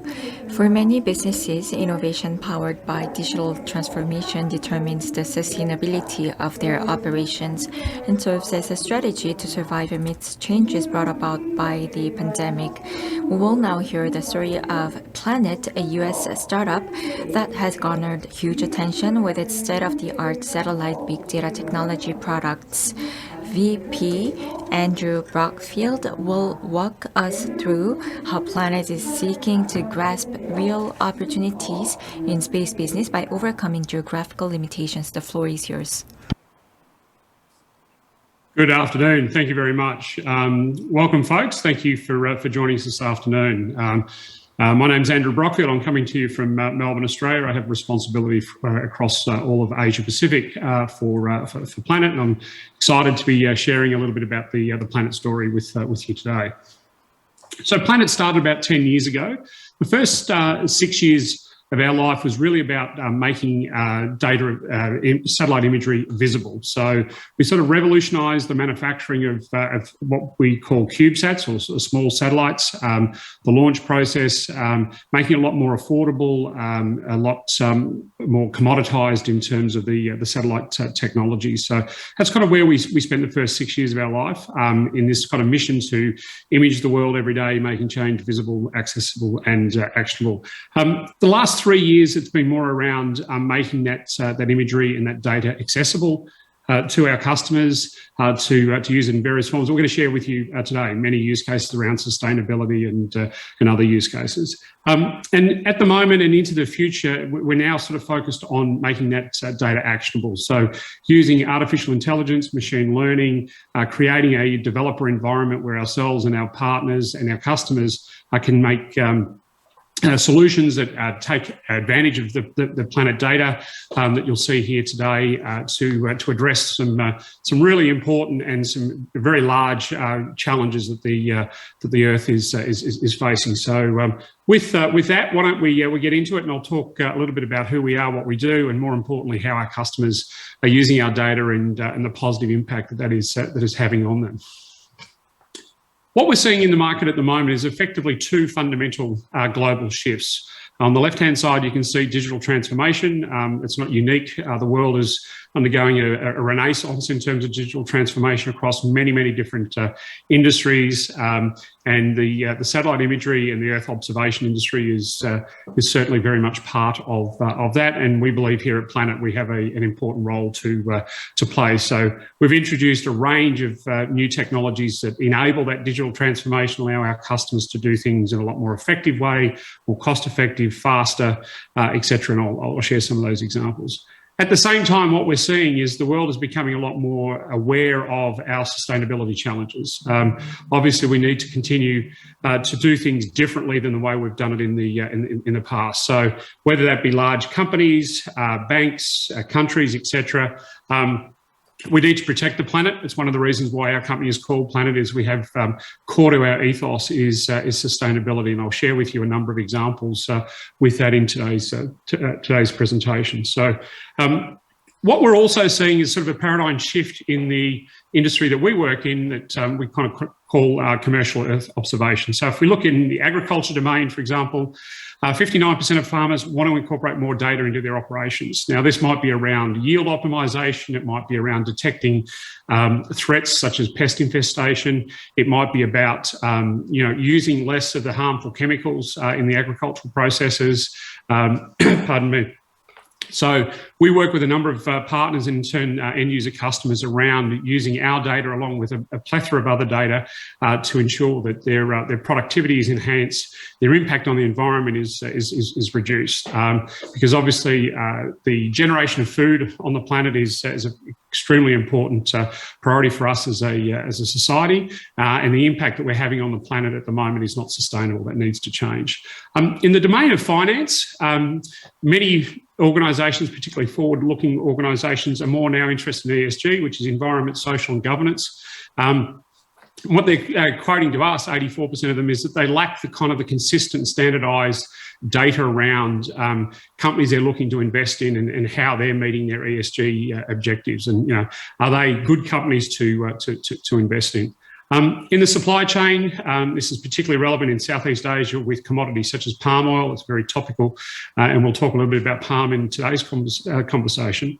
Less than 20% of the suppliers have a complete view of their supply chain's sustainability performance. So that becomes critically important with consumer packaged goods type products, companies, where the consumer is demanding to know more about the authenticity of the process that delivered that product that they're looking to buy on the supermarket shelf, etc.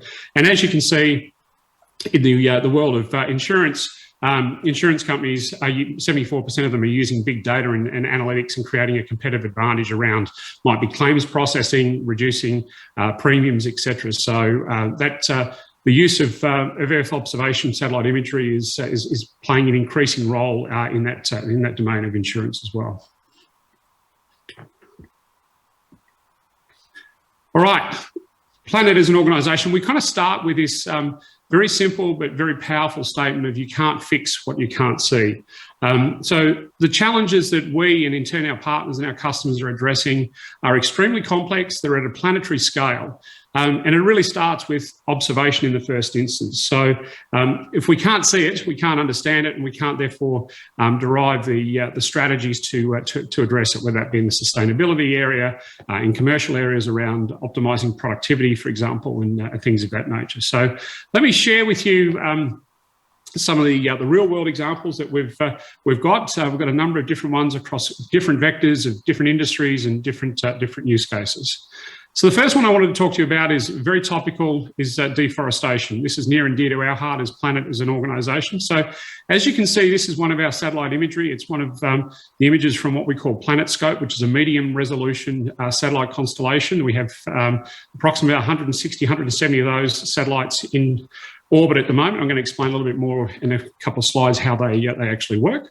And as you can see here, the lighter shaded areas is the deforestation. And what I'm going to show over the next couple of slides is the progression over a 3-year period of this area of Sumatra in the Indonesian archipelago. As you can see here, we start off with the top left-hand quadrant, if you like, has obviously had a degree of deforestation. As I move forward, we get to see how that is further expanding, further on the left-hand side of this slide and across to the right-hand, across the top in 2018. And then again, we can see some further deforestation happening. So organisations, customers of ours, NGO organisations such as Forest Watch are using this type of data to act as an early warning system for when deforestation is happening. And often these are in extremely remote areas. This would be a very remote area of Sumatra, I would imagine, that we're looking at here. So therefore, ground truth reporting from people and that sort of thing isn't necessarily an option here, because there may not be very many humans in this particular area. So we're able, through our satellite imagery, to identify these deforestations, make the relevant authorities and other interested parties aware of this, so they can then take action. Another example in Indonesia is natural disasters. Unfortunately, the world is having way too many natural disasters. Climate change is obviously having a significant impact on changing the world's climate, and the impact of things like tsunamis, as we can see here. So this is a photo, as you can see, of an area in Sawaslu in Indonesia.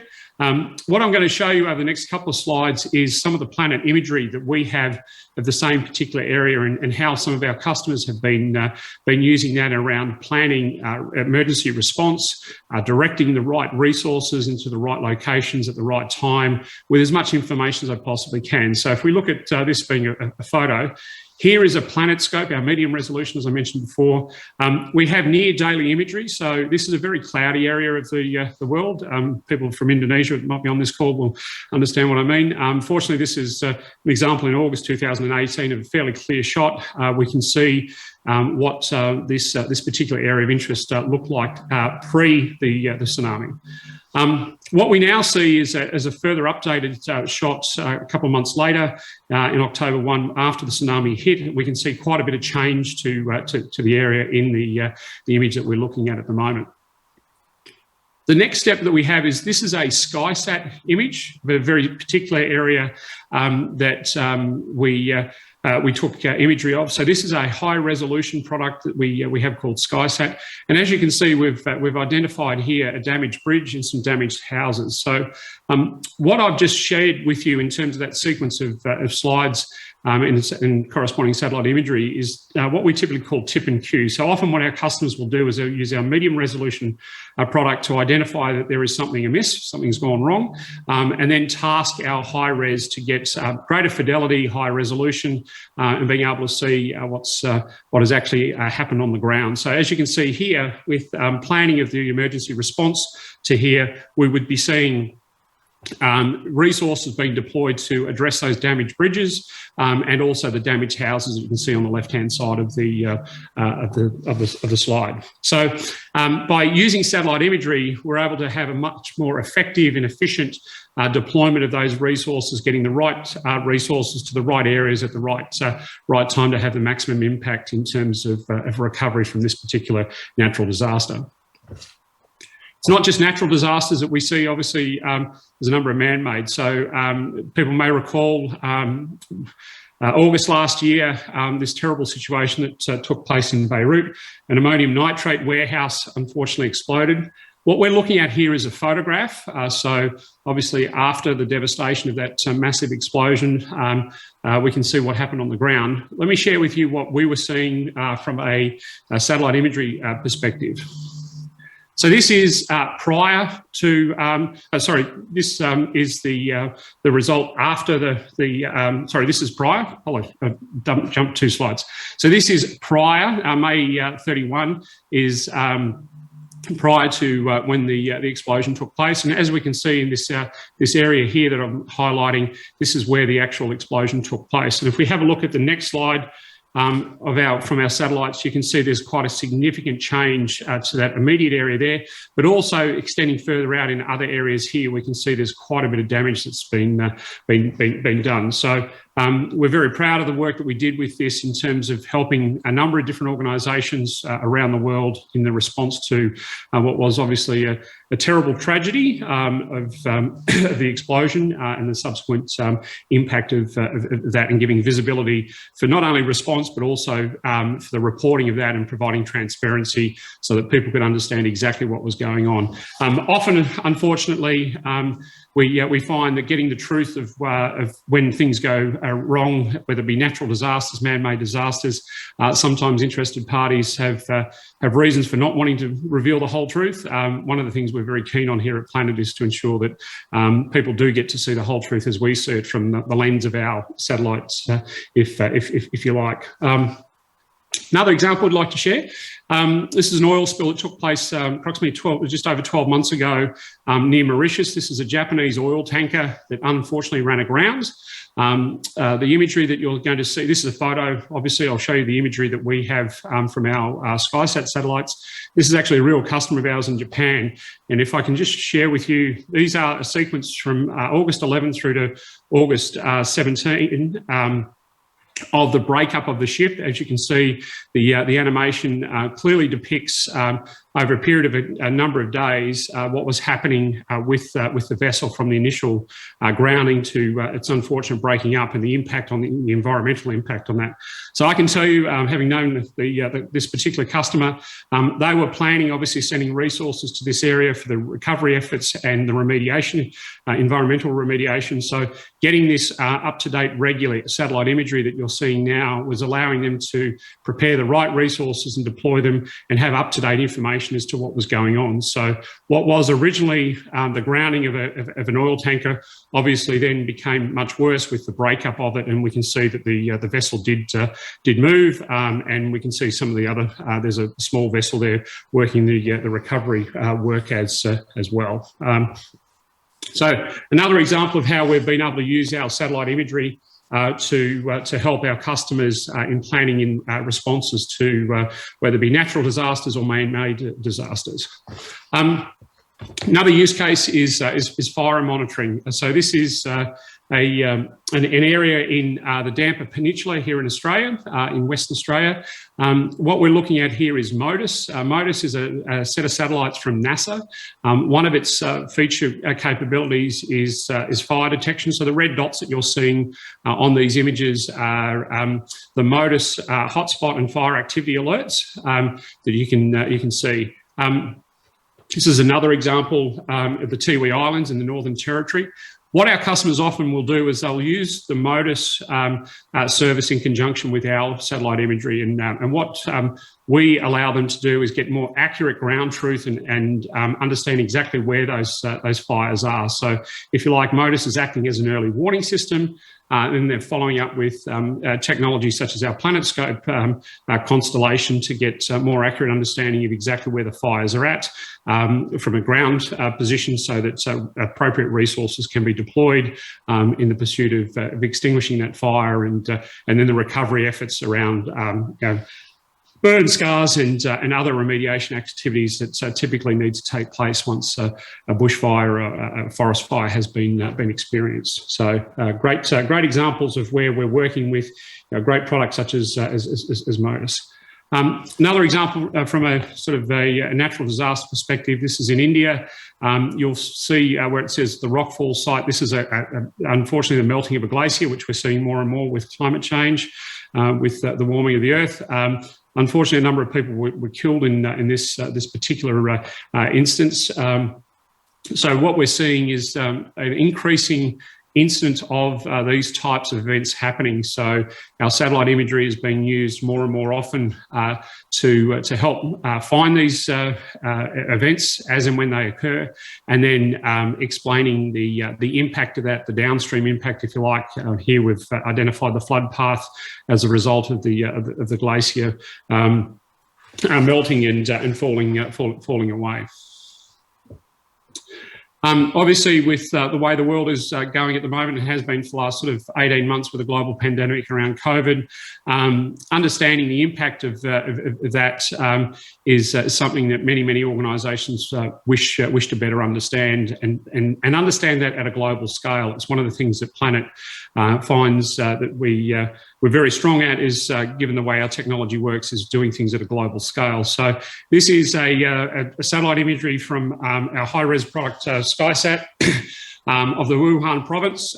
This is prior to the lockdown, and as you can see with the bridge, those dots are obviously the vehicles, cars, trucks, etc., going across a fairly busy hive of activity as you would expect under normal circumstances.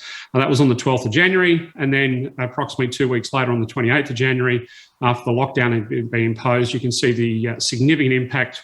All of those vehicles on the bridge and the surrounding area of activity is all gone, and obviously Wuhan at that point was in a very severe lockdown, and we know that obviously that then extended throughout pretty much every major city on the planet, and every country has been affected in some shape or form with the global pandemic. So a great opportunity for our customers to be able to get near real-time understanding of what the pandemic is doing. In this case, in the instances of trafficking activity and other activity in a city such as Wuhan.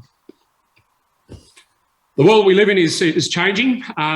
Here, sort of some of our media partners that we work with on a regular basis to let the world know what's really happening. I mentioned before, often there are interested parties that have an agenda.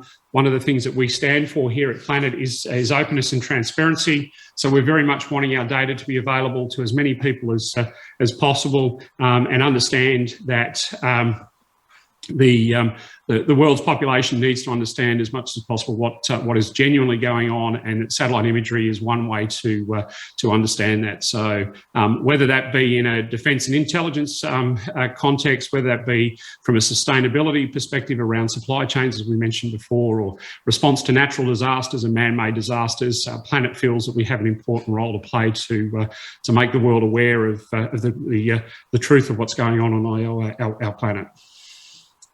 Right, what I'd like to do now is just play this short video, which explains how our PlanetScope constellation works. So the satellites that we have in PlanetScope are called doves.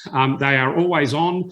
Basically, the cameras are facing towards the Earth, and whilst they're in sunlight, they are recording. So if you like, a good way to describe it is a line scanner for the Earth. So every 24 hours, we're scanning the Earth's surface with what we call a medium resolution 3-metre product, multi-band. We're now moving to 8-band spectral bands with that constellation.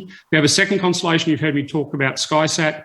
We now have 21 of those in 2 different orbits, as you can see with the animation. That is a targeted 50-centimetre high-res product that we tasked to do that in that tip and cue example I shared before, where PlanetScope will see something as of interest, and then we can task the SkySat to go further down and give higher resolution, better fidelity of what's going on. That example I showed before of the tsunami impact in Indonesia.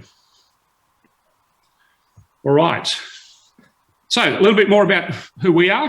One of the things that's enabled us to do what we do is kind of the disruption we've created around aerospace and mass manufacturing. So our founders, when they left NASA, had a vision to be able to build small satellites at a very cost-effective rate and high volume of them. As I said, we've got 160, 170 of them in orbit. We're constantly refreshing those and putting more satellites up into that constellation. So we've had 15 builds in the 7 years that we've been building these particular devices. They've had generational improvements and capability increases over that journey, and it's really been the enabler for us to be able to deliver massive scale imagery of the Earth in a very cost-effective manner, because we've really kind of revolutionised the metrics, the commercial metrics around how satellites are manufactured and the cost base associated with that. The industries that we serve, you can see it's a diverse range. We're very big in agriculture, We're very big in government, both in defence and intelligence and in civil government use cases, but more broadly, the energy and infrastructure, insurance, as you can see, emergency management and response is another area. We're very proud of the work that we do in the education and research and media fields, as I've touched on. We have specific programs to support non-commercial organisations with access to our data. We work very closely with the higher education sector. We're featured in many published reports and papers and things of that nature. Forestry is another area that we work very closely with as well. One of our fundamentals is about advancing sustainability and making the planet a better place, and increasing the sustainability measures to that objective. So, before to that end, back in 2015, the United Nations set up the 17 SDGs, or Sustainable Development Goals. We're very proud of the fact that we participated in about 14 out of those 17 goals. And I'm going to share with you some specific examples how we work in that domain. But before I do that, let's just quickly touch on supply chain. I touched on supply chain before, but what we're seeing here with the increased consciousness of the consumer market, particularly in the CPG industries, the consumer now wants to know a lot more about how that product was produced, and was it produced in a sustainable manner, in an ethical manner. The days of treating people and parts of the planet the wrong way are fast disappearing, and that's obviously a very good thing. So the large companies around the world are now looking at every aspect of their supply chain, and we believe we have an important role to play there with sort of the real-time alerting that we have at deforestation is a good example of that.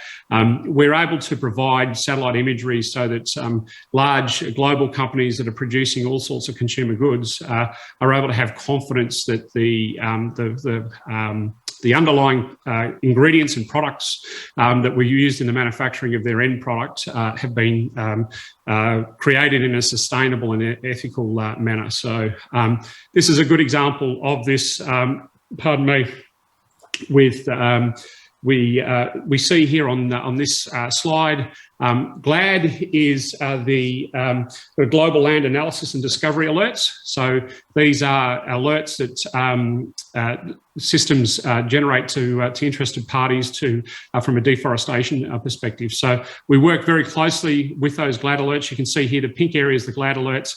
You can see that the PlanetScope data that we see across each of the different days you see here is more comprehensive. So GLAD is a great early warning, and then a lot of our customers are able to then understand what is actually going on from a deforestation perspective, and whether that's an appropriate thing or it's illegal activity, et cetera, et cetera.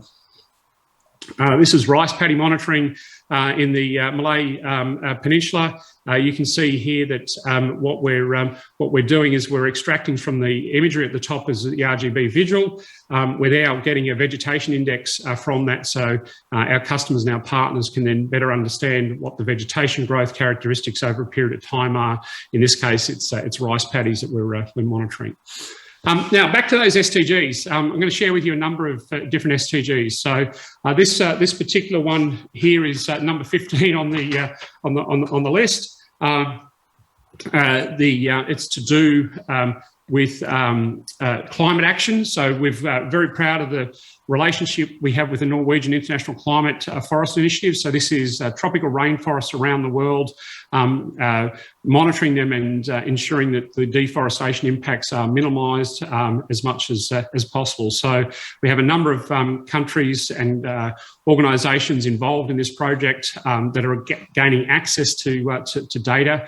For most of them, it's free data that they're able to use to monitor deforestation in these at-risk areas, typically around the equator, the tropical rainforests. That we see a lot of impact of deforestation, negative impact of deforestation.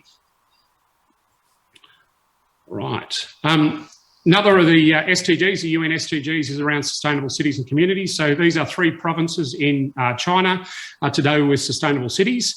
So over period from November 2018 to September 2019, you can see on the slide here, we're monitoring the new building development. So understanding just how much new building development is going on in these communities, the impact of that from an environmental perspective, etc. Number 9 on the list of SDGs from the UN is industry, innovation and infrastructure. So what we're looking at here is the Japan National Stadium. You can see across a period of time from February 2019 till March of last year, the development of this particular stadium. So the use of our satellite imagery, we're able to monitor the progress of this particular iconic building in Japan, the National Stadium.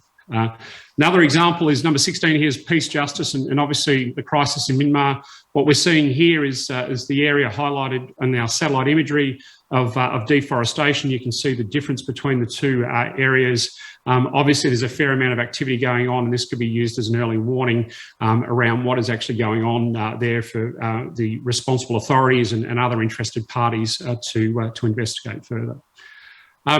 Coral Reef, the Allen Coral Atlas is something we're very proud of being involved with. This is number 14, Life Below Water.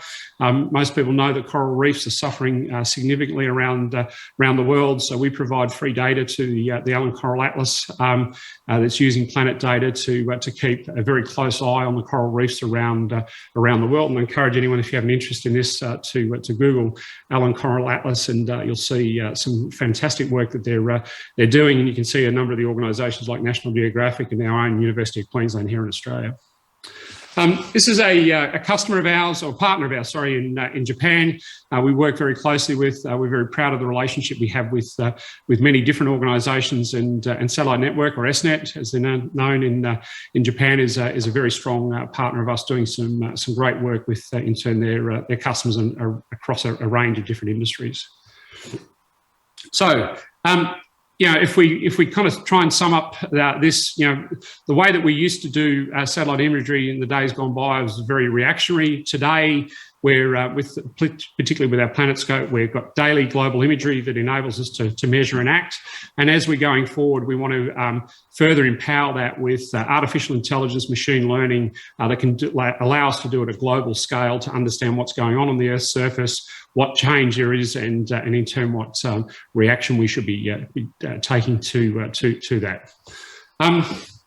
As I come to wrapping up this session, I'd like to pose one question, and ending with, what would you do if you could see daily change of the Earth today in the industries that you're in? You might be in the agricultural industry, you might be in emergency response, civil government, many other sort of things. So for those that today's presentation may have sparked some interest, I encourage you to go to our Planet. You can trial a number of our web tools you can see here. Planet.com is the starting place for that. So please, if we've piqued some interest, please go along to our website and have a look at what we've got there. And then finally, in October 13 and 14, we're having our Global User Conference. It's a great opportunity with some fantastic keynote speakers across sustainability and other industry verticals and use cases to really understand more about how real-world customers are using us. Don't believe me, I have a vested interest working for Planet to tell you how great we are. This is a great opportunity. So the QR code is there, so if you've got your camera close by on your phone, please scan that. We'll take you directly. If not, go to planet.com. You'll find a link there to understand more about our Explore 2021. And with that, that is the end of my presentation. So I thank you very much, folks, for your interest in today's presentation. I thank you for the opportunity to share with you a little bit about the story of Planet, and more importantly, what our customers and our partners are doing with our data, how we're positively impacting the world's important goals around sustainability and other use cases that we've described today. So with that, I'll hand it back to the convener. Thank you very much for your time this afternoon. Thank you very much, VP Andrew Brockfield, for the presentation. Now moving on to the second presentation, the importance of renewable energy is increasing as the environment tops the global agenda. One of Europe's largest oil company, Total, has recently changed its name to Total Energies in a bid to transform its business. As our next presenter underscores, offshore wind power can be the new solution to our future energy.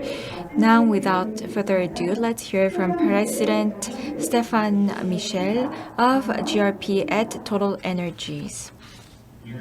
Thank the organizers, the Herald Business Forum, for the invitation to discuss Total Energies' strategy and Total Energies' change in the global context of COVID on one side and the energy transition on the other side.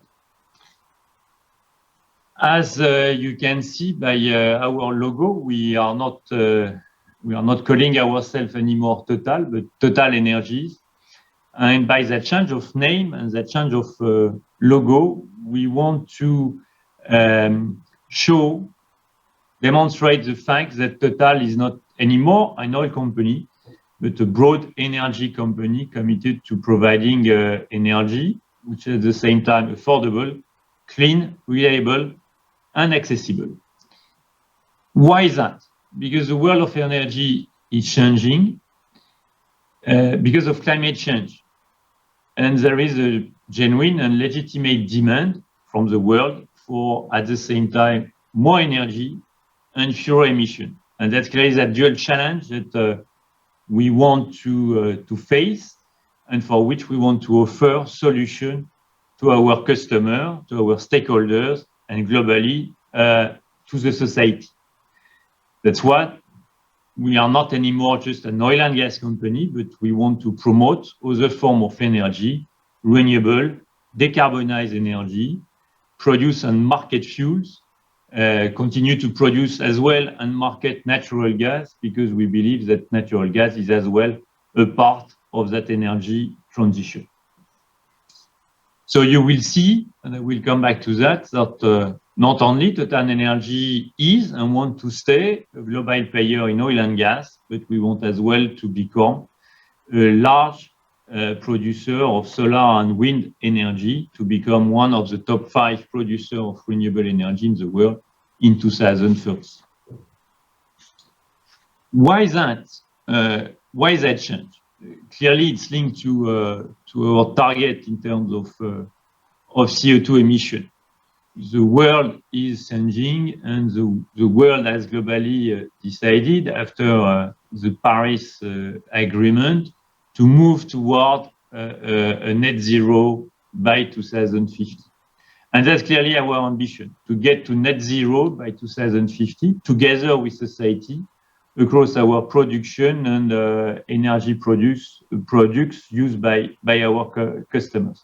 And to be a bit more specific, that means on our own operation, what we call the scope 1 and 2, to be net zero by 2050.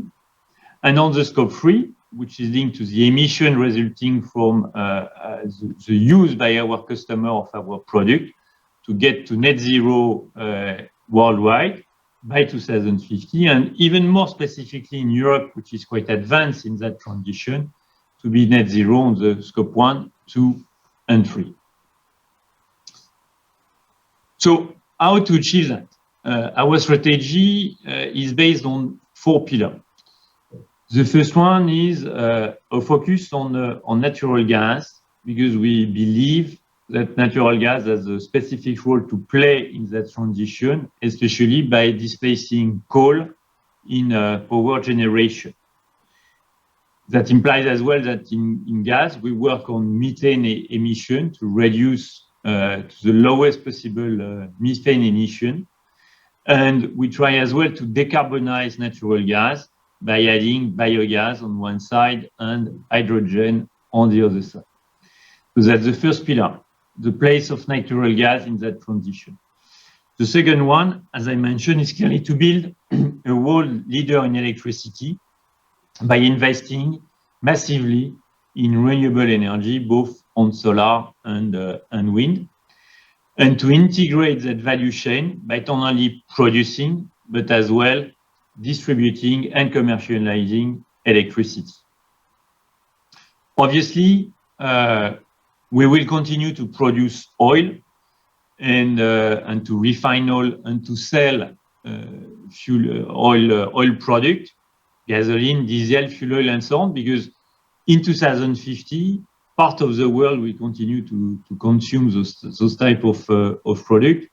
And here as well, we need to do it in the most efficient manner in terms of CO2 emission, and as well by developing renewable fuel, biofuel, or for example, for aviation, what we call SAF. Finally, the 456 is the fact that even if we reduce, even if we help our customer to improve their energy efficiency, we will remain with a part of emission, and we need to compensate those emissions by developing natural things, being forest, regenerative agriculture and wetlands on one side, and on the other side to help capture CO2 and sequestrate CO2 in carbon storage, for example, aquifer or depleted field.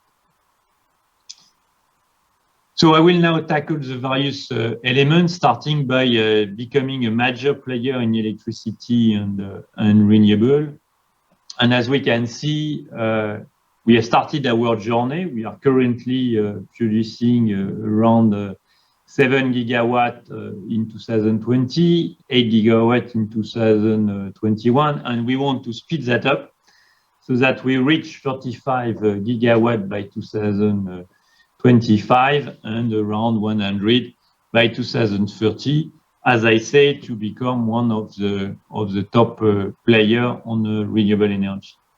As you can see, that will be based on the global presence, with a strong presence in Europe with 15 gigawatt, but as well US, China, obviously Korea, India or South America. And all that based at the same time on solar, which is our main development today, but as well wind, because there is a good complement between solar and wind.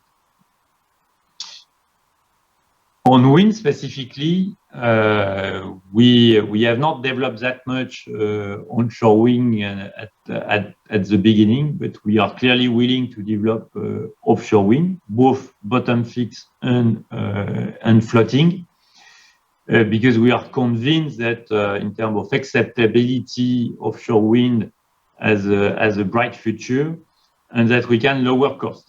Lowering costs will be key for the development of that industry, but we are convinced we can achieve that.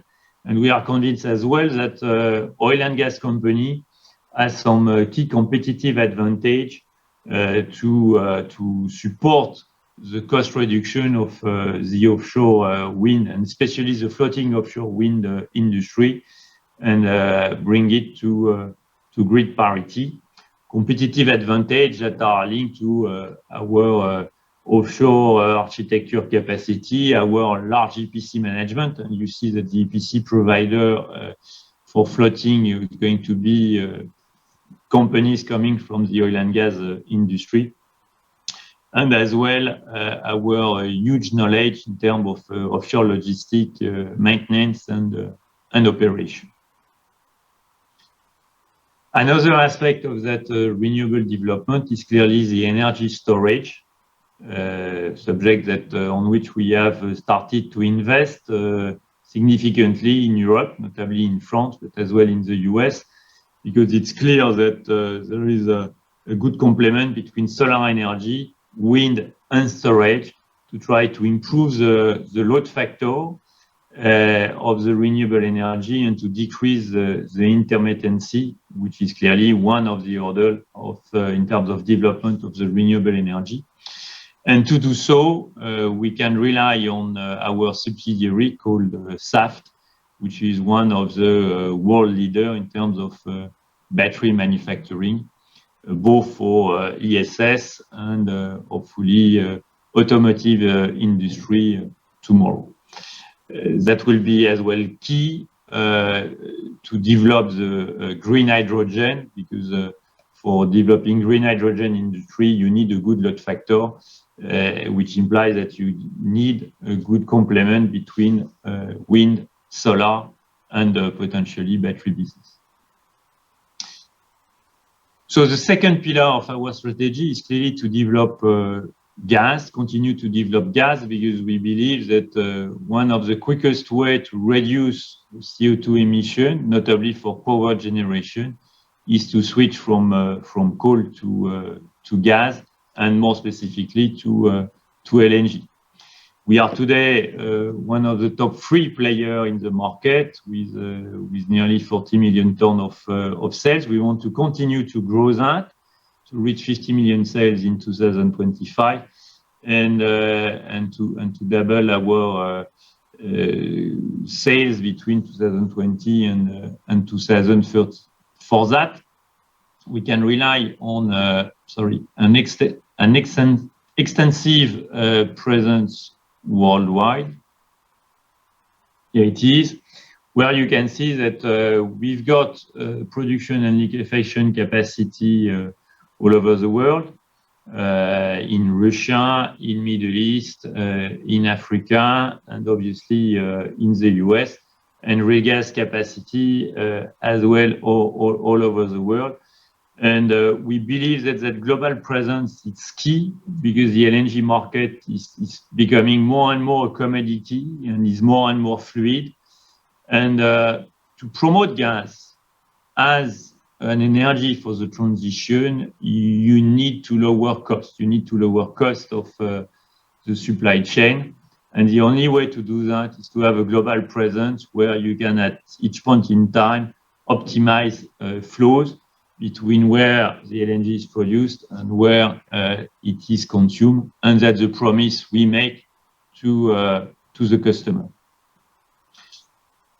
The other point is clearly as well to work on methane emission, to reduce methane emission as much as we can. And we have embarked in that journey to reach methane emission below 0.1% of our gas sales by 2025, when we are well on track to do that.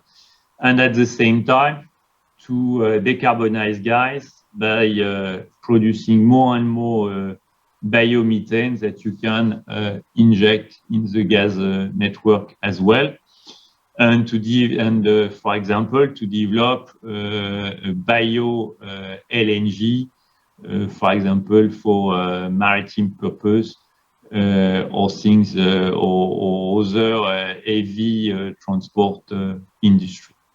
So that's a complement to the LNG side, is clearly to develop the biomethane production. Obviously, all that need as well, and as I mentioned in my introduction, that the third axis, to work on offsetting the remaining CO2 emission. And for that, we have decided to invest on carbon capture and sequestration on one side, and natural-based solution on the other side. So clearly, on the carbon capture and storage, we are starting to invest significantly in Europe, notably in the project called Northern Light in Norway, in advanced project in Netherlands, in UK, looking at Denmark as well. The whole idea is to be able to develop those CCS project, and for the company to have a capacity of 8 million tons of storage in the coming years. The other idea is as well to invest on a natural-based solution, so the development or the protection of forest. And here we have decided to invest 100 million per year for the next 10 years, so that we can benefit of at least 5 million tons per year CO2 storage capacity, thanks to our activity on forest. As we mentioned earlier, among renewable, offshore wind is clearly a key topic for us, and I could not make my presentation without making a focus on that industry, which is key for Korea, and on what we are specifically doing on Korea. So as you can see today, in the world, Total Energies have 6 gigawatts of project in development and construction, 3.5 on bottom fixed and 2.5 on floating offshore, and with a presence which is mostly in UK, where we've got assets in the construction, and we should start production in 2023 or 4. The project called Seagreen. So that's one, and we have been as well awarded one of the round 4 development, which will be a development of 1.6 gigawatt. So focus on Europe for operation and project, but as well focus in Asia. And in Asia, our first country is clearly Korea, where we have 2 gigawatt of project in development, with a target to be in operation in 2027-28. So that's one. And the second one is our participation in a project in Taiwan called Yulin, operated by the company WPD, and which is currently in construction. Our intention is clearly to develop further that presence, and notably to participate to the US offshore wind development. So as you can see, you have the description of those projects, which are huge investment, requiring a lot of expertise and commitment, and which are taking a longer time as well than just solar or bottom development, and it's onshore wind development, I mean, and it's really characteristic of that offshore wind industry, which is in terms of time of development and the capex you have to invest, closer to the traditional oil and gas industry we know, that, for example, solar development. And as I mentioned, so you have as well our 3 leading project on floating offshore, small one in France, small one in UK, and the biggest pipe in Korea with the Bada project that you can see on that slide, where obviously that's an industry where there is still some development to be made to optimize the turbines, to optimize the technological solution, to optimize the full value chain, so that you can lower the cost and be competitive in terms of electricity. But we are definitely convinced, notably for a country like Korea, that there is a tremendous potential on offshore wind, and notably floating offshore wind, and that we need to overcome the challenge to make that development successful, because it will open a large potential with far less problem of acceptability than other renewable energy like onshore wind, for example. And so it's key for Korea to be able to lower its CO2 emission when it comes to power generation. So in summary, I hope I've convinced you that we are clearly at a turning point of the energy world, that the energy is going to reinvent itself to face the challenge of climate change.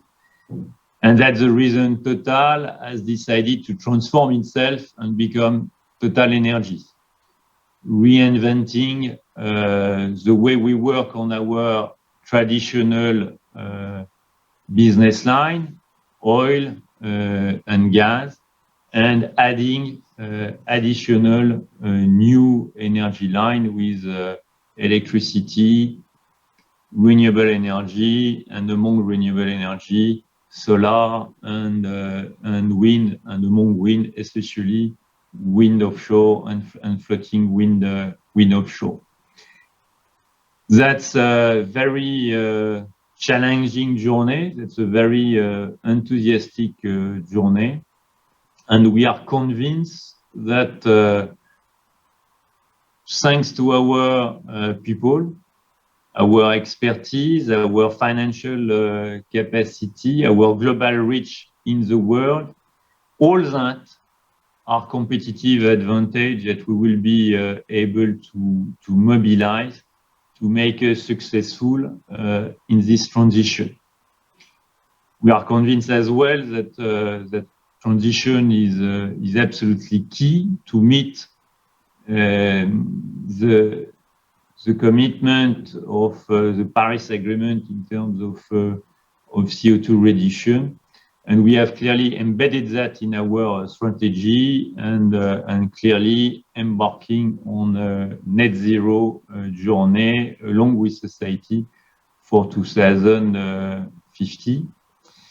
And we are finally convinced that all that will be possible only if there is a very good cooperation between all the stakeholders. The government on one side, the way the policy are built, ourselves as an energy company, but as well the value chain, the supplier, and we know how much that industry is developed in Korea, and we are counting on that supply chain in Korea to help us to meet our target. And finally, the customer, the society, because it's key as well that we support them to do the transition, but that they act as well on their own transition, that they decide to reduce their emissions, their scope 1 and 2, which are our scope 3. And here, I think it's key and that those customers think of how to change their consumption, to turn to more green electricity, for example, and they will find us as a supplier and as a reliable, competitive, trustful supplier to help them to achieve their transition for the better for everyone. And thank you very much. Thank you very much for the great presentation. Now we will have a break until 2:10 and continue with the following presentations. I will see you soon. Now we will move on to the third presentation of session 2. The petrochemical sector is undergoing a seismic shift towards eco-friendly. Finland's Neste, the world's largest biodiesel producer and LG Chem's strategic partner for bioproducts, is increasing its presence on the global market. Let's now find out more about the company with 20% of its revenue coming from green products. VP Veroen Verhoeven of Production Partner Management and Neste has joined us virtually. The floor is yours. Thank you very much for this introduction. And unfortunately, I cannot join you today in Korea. I have to do this presentation from our Düsseldorf office here in Germany. But yeah, I'm Jeroen Verhoeven, the Vice President of Production Partner Management for Neste Renewable Polymers and Chemicals. And I'm going to talk about transforming for sustainability. And as Neste, we know that it is crucial to cut greenhouse gas emissions in all steps of the value chain and reduce the environmental impact of our operations and end products. As also described in the recent IPCC report, climate change is a reality. And unfortunately, the impacts are becoming visible rapidly. Because of heavier rainfall, many regions in the world face more and more severe floodings, and biodiversity is disappearing because of increasing temperatures. We saw record temperatures above 45 degrees Celsius in Canada and Europe this summer. And in many regions in the world, the elevated temperatures caused large forest fires. Also here in Korea, the climate change becomes visible. Several extreme weather events took place in the past period. And last year, according to the Korean Meteorological Administration, Korea saw the longest monsoon period since 1973. The heavy rainfall and typhoons claimed 46 lives and resulted in damages to real estate worth more than 1 trillion won, which is more than 3 times higher than the average over the 2010 to 2019 period. The challenge we face globally and also in Korea is so enormous that it will not be tackled with only one single solution. And it cannot wait. We have to act now. We should all shift focus from target setting to action, and every day counts. And in South Korea, and South Korea can be a big contributor. It is in the top 10 of carbon emitting countries and the 5th largest emitter by capita. Also here in Korea, instead of simply cutting emissions in our existing operations, we must change the way we do business. We must change the entire industry. We need to start circulating carbon right now. And instead of viewing this transformation as a must-do to maintain our license to operate, such transformation journey is a true business opportunity, leading to more competitive and future-proof businesses. Neste is a company which makes fighting climate change possible today, helping customers to make their business more sustainable. Over the past 15 years, Neste has transformed itself from a regional oil refinery towards a global leader in renewable solutions, and one of the most sustainable companies in the world. And in this presentation, I want to bring you more insights about how this transformation happened. But let me tell you already right now, that what has helped us in this transformation is a strong legacy and continued focus on innovation. We have an enormous curiosity and the courage to go beyond what is easy. We have become the largest producer of renewable diesel and sustainable aviation fuel and became an important factor in transforming the chemical industry. But we are far from being done. This is our purpose, lived by everyone in our company. And it reflects a deep belief, because we believe that it is in our hands. What drives us is the realization that the climate crisis is one of the biggest challenges of our times. So, who is Neste? We are more than 4,800 dedicated professionals, working towards that shared purpose of creating a healthier planet for our children.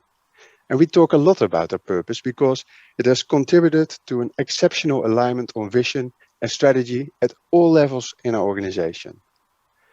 We refine waste, residues, and innovative raw materials into renewable fuels for road transportation, aviation, and into feedstock for polymers and chemicals.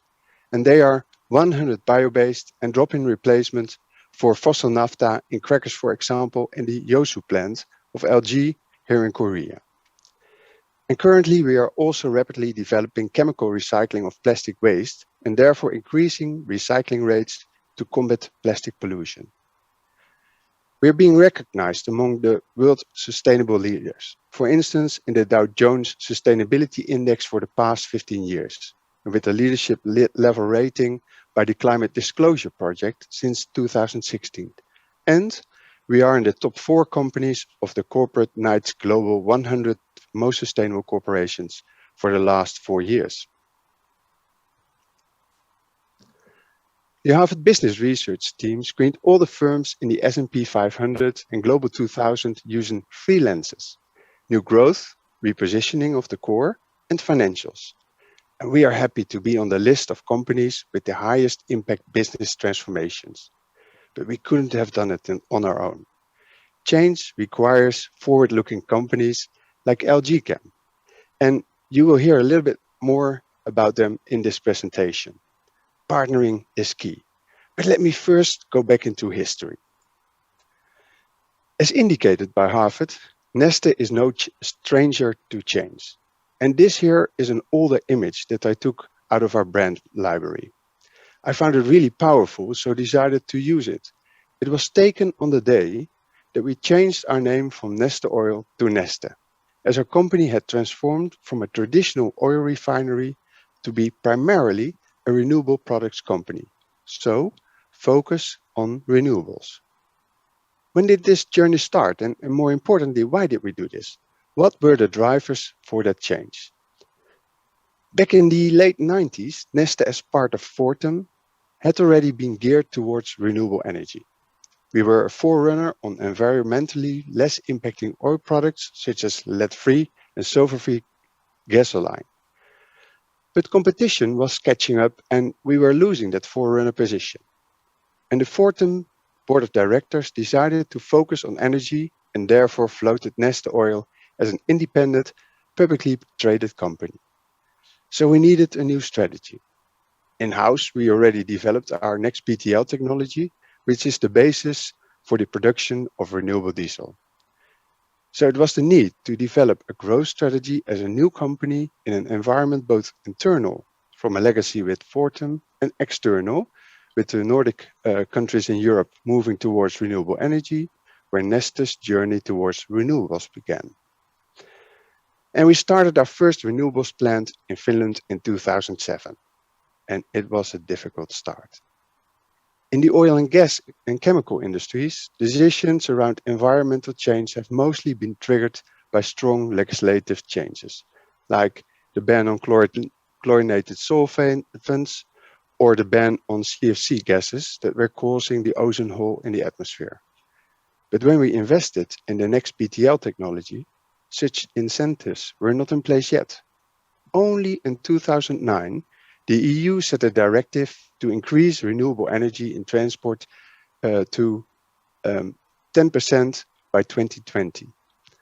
EU member states have adopted minimum biofuel mandates in order to achieve this goal, but only after this year.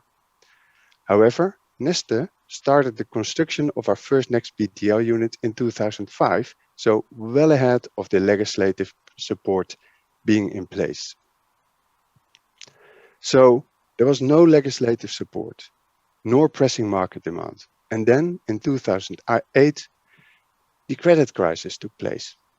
So we had committed about 1.5 billion euros of investment into renewables, but the markets were going down. And on top of this, there were some issues with NGOs like Greenpeace. We had been excellent engineers and scientists. We were delivering great molecules and technology, but with all our enthusiasm for a great product, we had too little of an outside-in view and were not able to explain all sustainability aspects of our products and its raw materials at the time.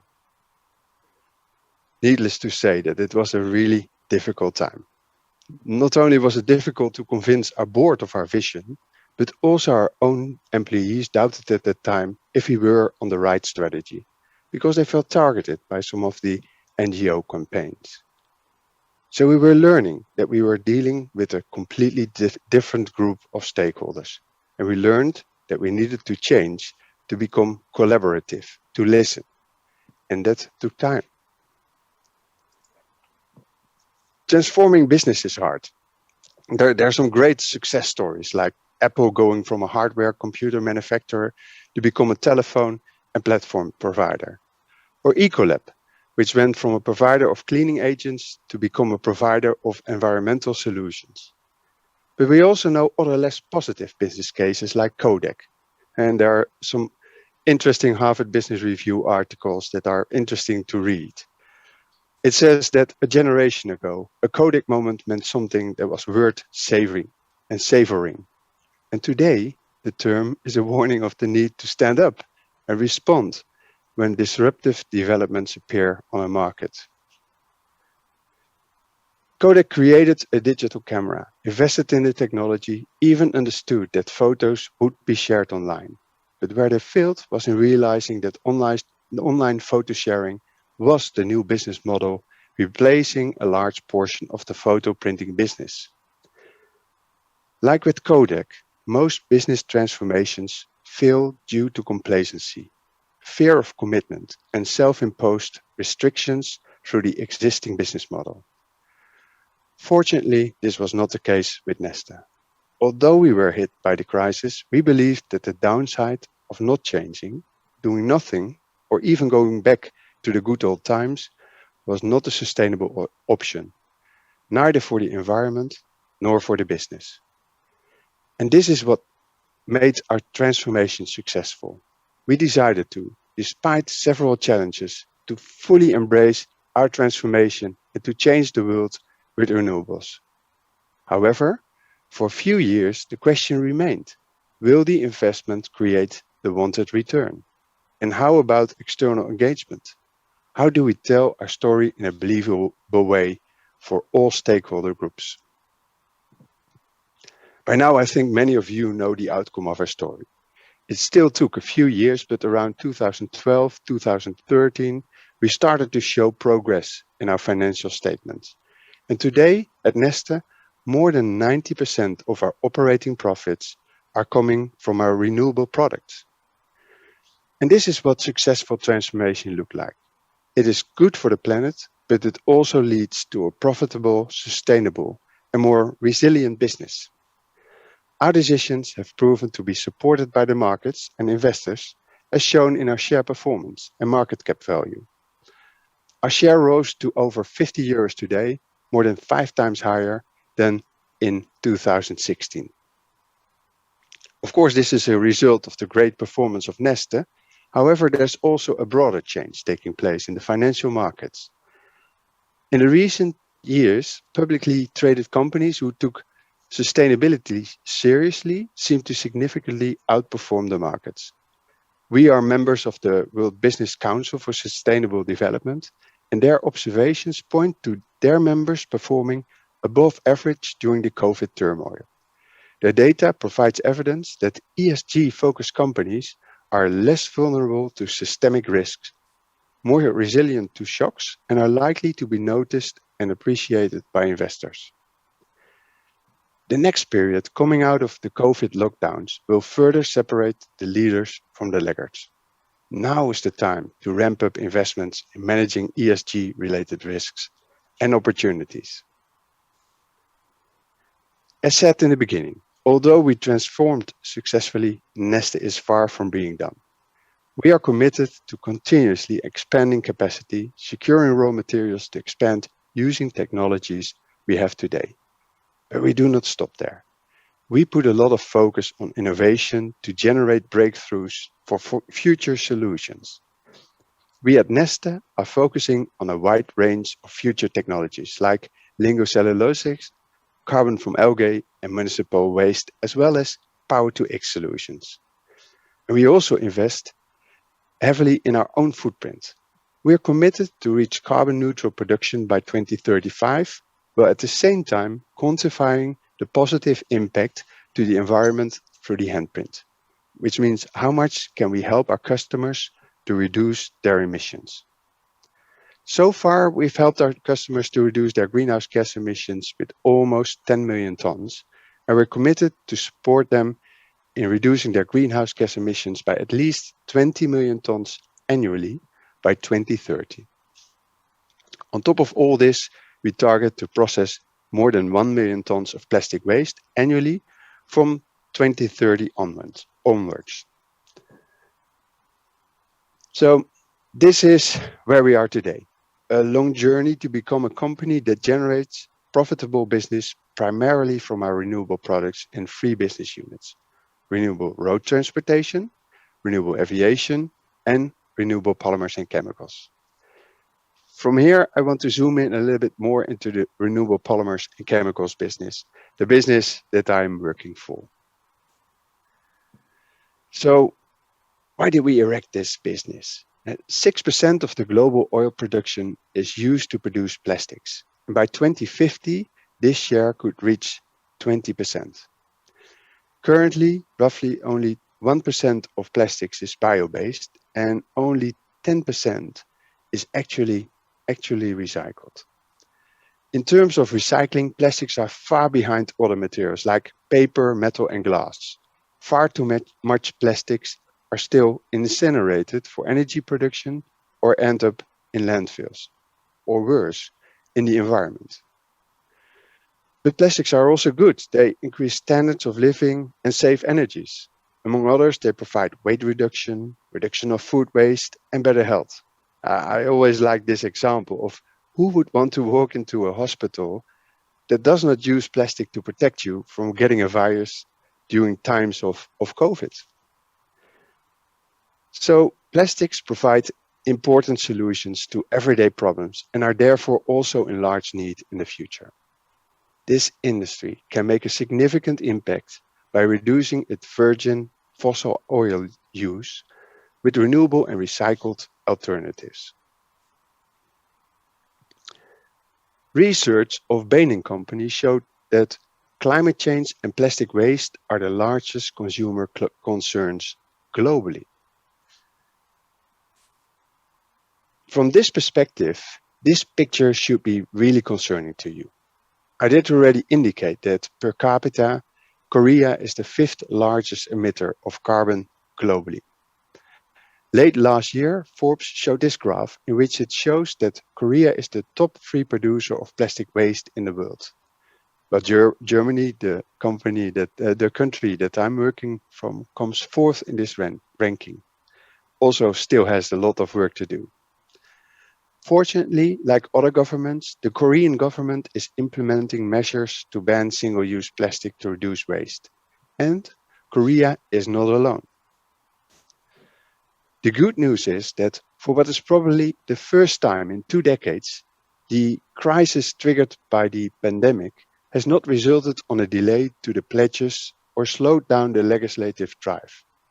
On the contrary, the Green Deal, the Green Recovery Funds, and many other initiatives in Europe and with the new presidency in the US, in China with their pledge to become carbon neutral by 2060, and the carbon neutral goal by 2050 in other Asian countries, among others also in Korea, but also at the industry level with brand owners stepping into actions, shows that we are at the tipping point for a deep, deep transformation. Neste believes that we must change the carbon source and close the loops. This slide shows the pictogram from the Renewable Carbon Initiative. It illustrates that there are many ways to address greenhouse gas emissions in the energy sector, but also in the materials producing industry, be it by using carbon dioxide as a source, biomass or waste biomass, or recycling plastics, all enabling keeping the carbon we already have in use in circulation. And building on this concept at Neste, we want to enable the value chain, provide solutions that will be drop-in for the petrochemical industry and all of its downstream players. We therefore developed Neste, which is a combination of renewable and recycled feedstock. Its renewable components can be produced from waste and residue oils and sustainably produced vegetable oils. The recycled component is produced from chemically recycled plastic waste that cannot be recycled mechanically, such as colored, multi-layered or multi-material packaging in films. Neste tackles climate change through reducing the need to use virgin fossil resources, while it also provides a new solution to the end-of-life related challenges the polymer and chemicals industries are facing today. It is drop-in and fully compatible with existing production and recycling infrastructures. It leads to products that have exactly the same quality and properties as conventional plastics. In this way, we create a double circular loop. Feed the loop with circular bio-based products, and after this, circulating the carbon that is already in use again and again and again. Now, the challenge with circulating the carbon is that it requires us to go from a linear to a circular value chain. Circulating the carbon requires close collaborations. It requires all players in the value chain to hold hands, to transfer the sustainability promise and value all the way to the consumer. But it also requires a very different behavior. This is the Crowley's matrix. At this moment, polymers and polymer products are either leverage or non-critical items for the players in the value chain. The risk is low, there are multiple suppliers. And this causes brand owners, converters, and production partners to behave in a commodity and transactional manner. For decades, all players have been focusing on efficiency and price reduction. With renewable and recycled solutions, this behavior must change. Less players can provide these sustainable solutions. Transparency is required to convey the sustainability promise all the way to the consumer. Transparency is also required to show the positive impact on the climate and on waste reduction. On top of this, innovation on the interfaces between the value chain parties is needed. A lot of technical and commercial hurdles will have to be overcome, and this can only be achieved if parties work closely together. All players will therefore have to build strategic relationships and will have to move behavior to the right-hand top corner of this Crowley's matrix to make these circular value chains work. And this is exactly what we have done with LG Chem here in Korea, but also with other partners like Borealis, IKEA, Covestro, Henkel, Leon Delbazel, and Unilever. In the past years, we have been working with them to build strong collaborations. Together, we embarked on a journey not just to transactionally squeeze the last penny from the relationship, however, on a journey in which relationships are built that are focused on building long-term value, focused on addressing the two top concerns shared by consumers, as you saw a moment ago in the Bain report. And we are working to accelerate adoption by listening and understanding the questions and concerns that new technology and new solutions bring with them. Technology companies, universities, consumer organizations, NGOs, and governments all have different views and concerns. And we can't succeed as fast as is required without listening and finding compromises with these parties to incentivize progress to ensure we address the climate change and plastic waste problem at the speed required to turn the trend around. So we step up from being only excellent engineers with solutions to engage with all stakeholders. Build partnerships that are focused on creating solutions in which we reuse carbon, create a better future for our children, and create profit for all parties in the value chain. All in all, we are talking about breakthrough thinking, not change as usual. And this change we are enacting is both powerful and positive, impacting billions of people. And maybe some of you have experience in new business development, introducing new products. But this is different. It's a breakthrough for all companies involved. It requires a paradigm shift in thinking and behavior. But the impact will be huge, and it will provide exciting business opportunities. I believe that we are at a Kodak moment for the plastic and chemical industry, not only in Korea, but on a global scale. There will be companies that will embrace the breakthrough change, that will find new ways of collaborating and creating value.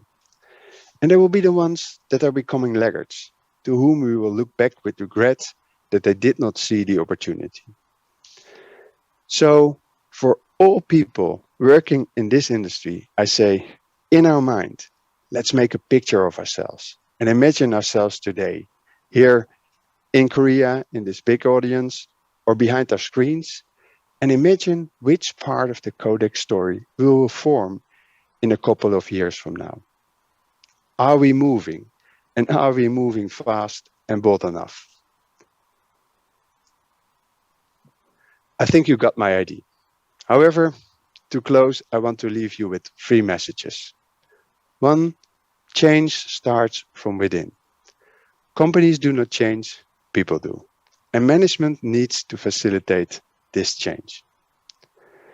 Furthermore, change requires a paradigm shift from transactional behavior in the value chain to breakthrough thinking and strategic collaborations. And 3, the momentum is there. Consumers desire more sustainable products, regulators are defining supportive legislation, and brand owners are putting their pledges into action. The tipping point is behind us. The transformation is happening. I want to invite you all, also here in Korea, to join us in this journey. It is exciting, it provides great business opportunities, and it helps to create a healthier future for our children. Thank you very much. 네, 멀리서 시간 내주신 제로. Thank you very much for the presentation. Thank you very much for joining us despite the time difference. Now moving on to the last presentation of today's forum. Recently, ESG, which stands for Environment, Social Value and Governance, has emerged as one of the biggest topics among businesses. Now let's find out more about ESG management strategies from the perspective of corporate reputation and sustainability. Teaching fellow Ellen Holtmet of the London School of Economics and Political Science, who researches extensively in this field, will deliver the last presentation of the forum. My name is Ellen Holtmaat and I'm a teaching fellow at the London School of Economics, where I teach several courses, for example, a course in global business, in international relations, so really looking at how global business is regulated in our international system, and also at global environmental politics. So I was asked today to talk about ESG and ESG investing and reputation management. So to be 100% honest, this is some sort of a topic that I interact with from the sidelines of my work. ESG becomes more and more popular, and it's a term that I often hear in my work, and also it's something that many of my students are very passionate about. So at this point, I'm learning a lot from my students as well, and I will highlight some of their research during this presentation if I have the time. So I'm a political scientist by training in international relations, so international politics. And as a student of international relations, I'm very much interested in this idea of private governance. So in international relations, we learn about the relationships between states, but actually I realized that doesn't really capture the world as it's going on today.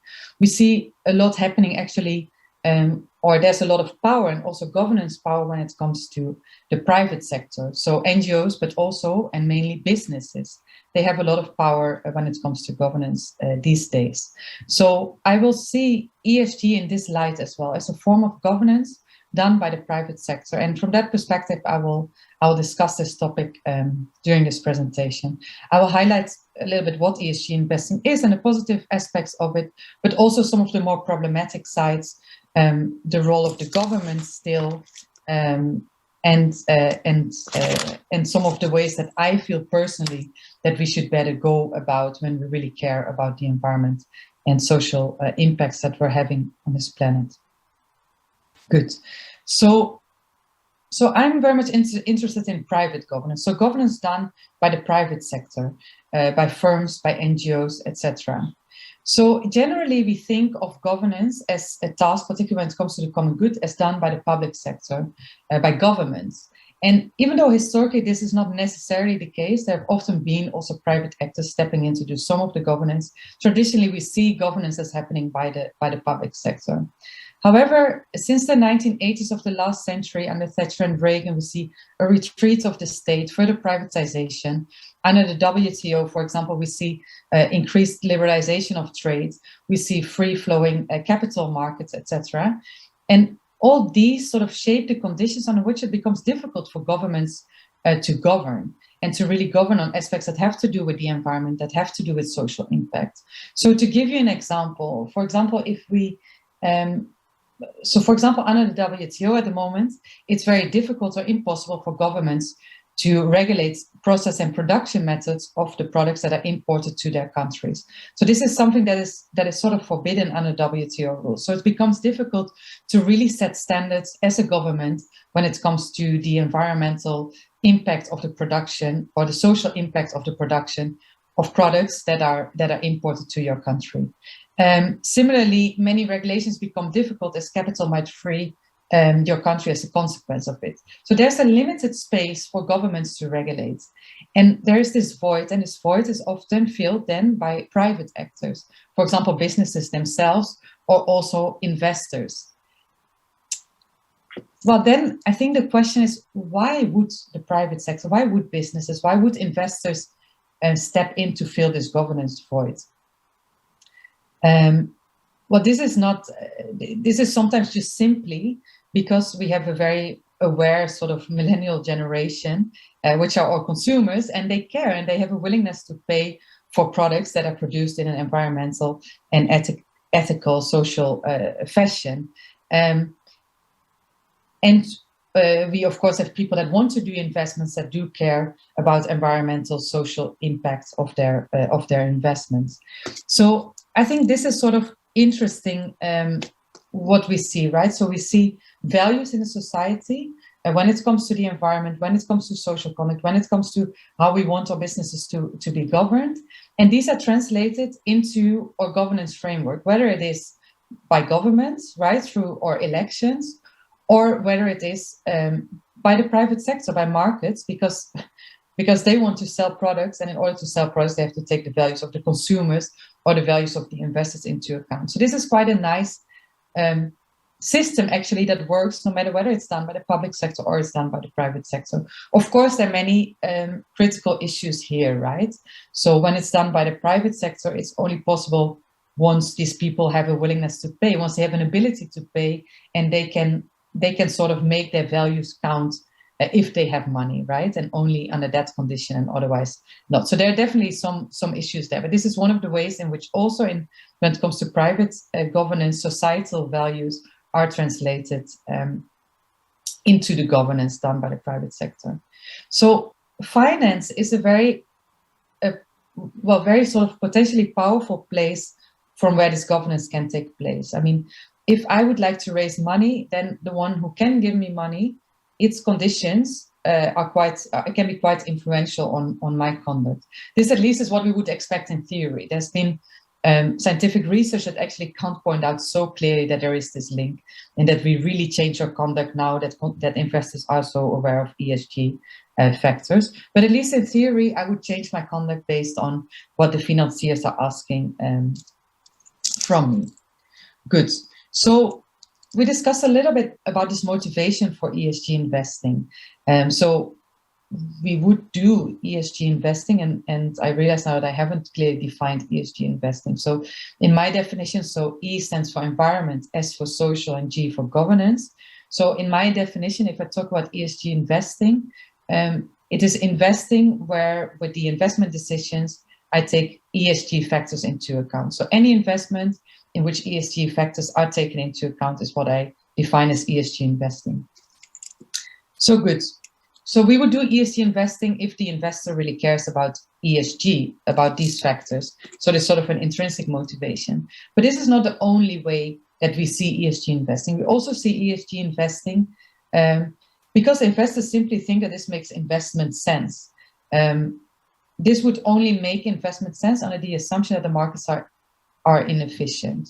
So if the markets would be fully efficient, then keeping separately ESG factors into account would not make any difference, because any future expected payoffs or any extra risks would be already factored into the share price today. But good, maybe we can sort of assume that probably the markets are not fully efficient, and that there's still some aspects, stranded assets, risk, etc., that are not taken into account by the markets today. So you can do ESG investing simply because you want a higher return. You can believe that just simply basing on financial variables, we cannot make very good investment decisions, maybe particularly not when it comes to long-term decisions, and maybe particularly not when we're facing this huge transition and this huge awareness when it comes to environmental and social and also governance issues. Also, we could see ESG as some sort of a way to view a risk, right? A risk framework. Like if you do not perform well on ES and G factors, likely you're going to face some risk in the future. Or for example, if your board only consists out of men, then maybe the decisions that you make in the future are not as resilient as if you have a more diversified board. Or if you don't take care of the environment, you might have certain environmental disasters, or you might run reputational risks in the future. So what I also wanted to say is that that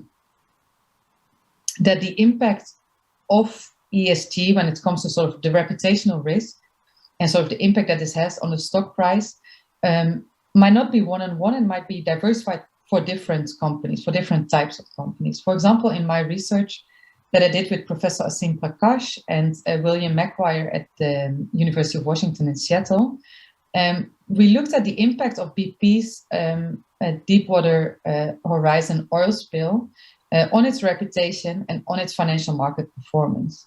So this was a huge oil spill, a big environmental disaster of BP. And we saw that this had a very prolonged impact on its reputation. Its reputation went down for years and years. By the end of our data set, I think it was 2019, it still hadn't fully recovered. But then when we looked at the financial market performance, we saw there was indeed a huge dip in the first 2 years after the environmental disaster. But this sort of recovered, and there was not a statistically significant difference anymore with the counterfactual of the share price had this disaster not happened. So this is sort of interesting. So we can see that maybe an environmental disaster doesn't have such a huge impact on the financial performance of some firms.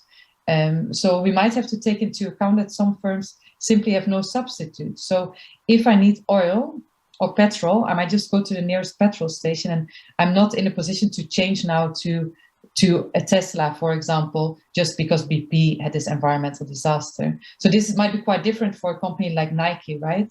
If Nike has a huge disaster, then maybe I will pick Adidas and not Nike, for example. But so this depends on companies how much a certain reputational risk when it comes to ESG will feed into its stock price. And also something that I will come back later to probably is this idea that maybe with ESG we focus a lot on the individual reputation of companies, where sometimes these companies have their reputation in common. So for example, during my PhD research, I looked at private sustainability standards in the cut flower sector in Kenya.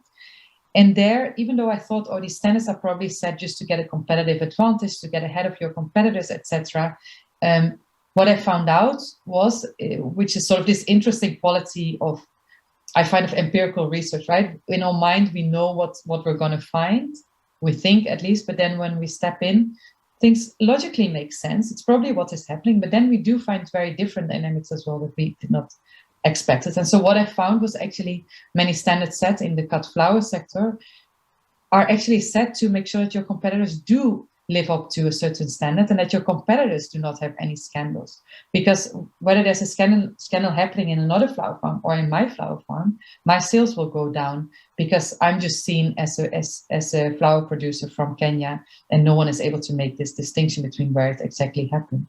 So some companies have their reputation in common, so we might not need to look only at their ESG score, but what's happening in their competitors might be impacting their performance as well.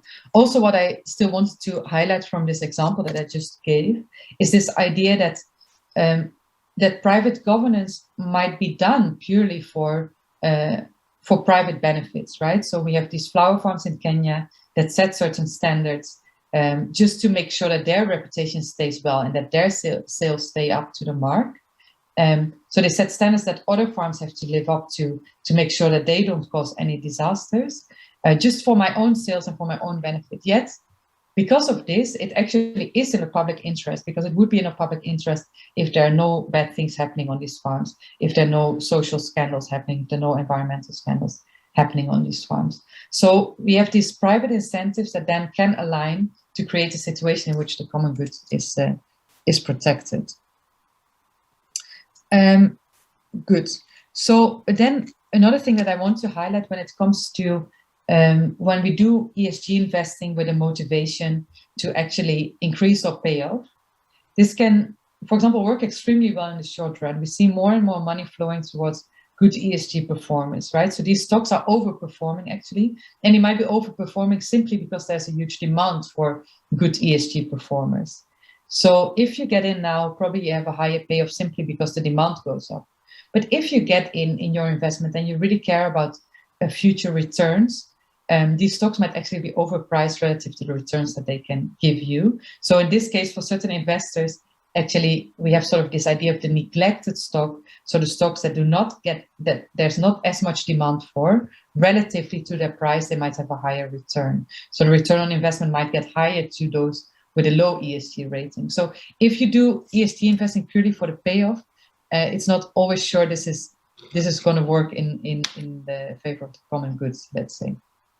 So now I'll talk a little bit about the different forms of ESG investing. So we have, for example, ESG investing in the form of excluding certain stocks. So there's this idea that there are certain sin stocks that we exclude from our portfolio. For example, you can imagine that we might not want to invest in weapon companies or in gambling companies or in tobacco companies, for example.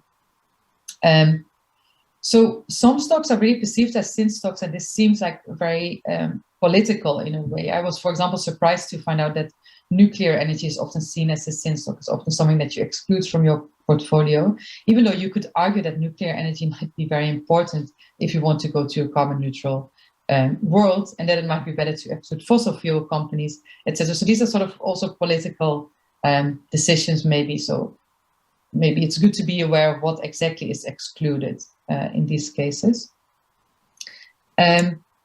Next to that, you have another form of ESG investment where we simply put extra weight on good ESG performers. So those that perform very well in ESG terms, we just include more of their stocks. We give them a bigger share in our portfolio.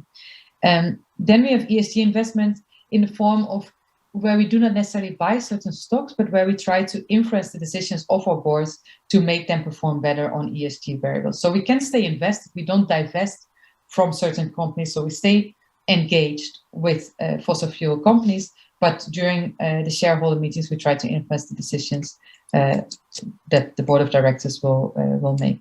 Then the last form of ESG, or the last form at least, just to distinguish different forms, and the last form that I'd like to mention is impacts investing. So this is really investing where it is about the impacts and not about the return. So we do not just use ESG as a risk framework or whatever, but we really go for the actual impact that we can have with certain companies, more than that we take care of the returns. That's just a byproduct, let's say.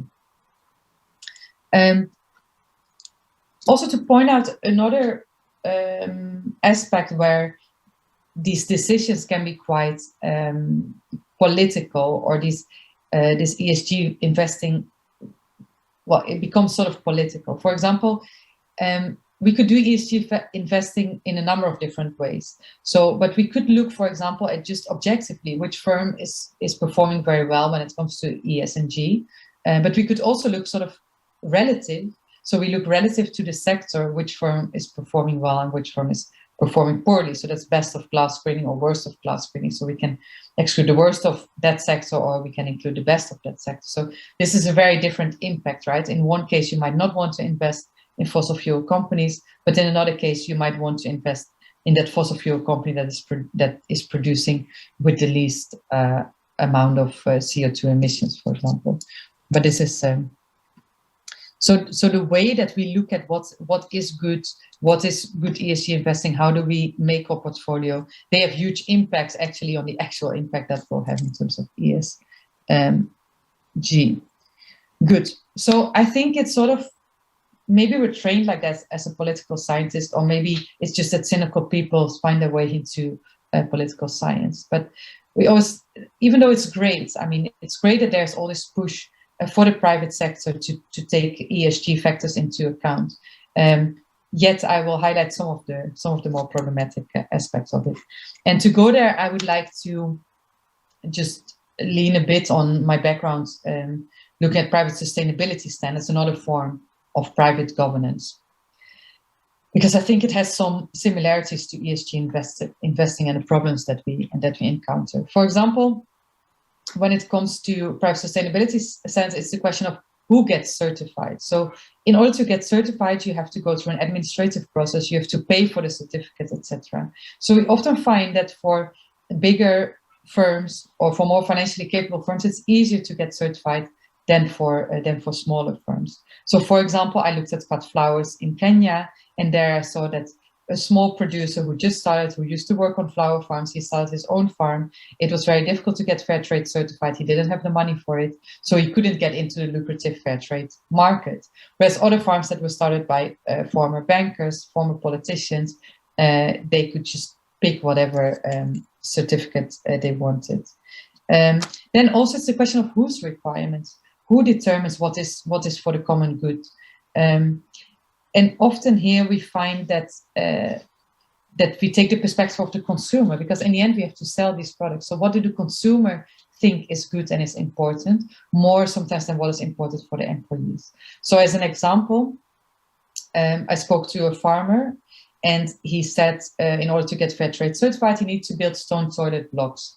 But when he was building them, his employees were asking him, please keep our local toilets intact, because we find those Western-style toilet blocks quite unhygienic, right? We sit all on the same seats, not very hygienic to them. So here we see that actually what is seen as good from the consumer's perspective gets precedence of what's actually perceived as good from the employee's perspective. And then last also, we create these signals, right? We create a signal with a good ESG rating, or we create a signal likewise with having a sustainability standard, but the one who's responding to that signal, the investor or the consumer, they might not actually know what's getting into the signal, and they might get something very different than they expect. So for example, I used to always buy fair trade products. I really felt good about it. But then during my PhD research, I found out that they were having discussions of implementing a living wage. And the living wage was defined as the poverty level of the World Bank.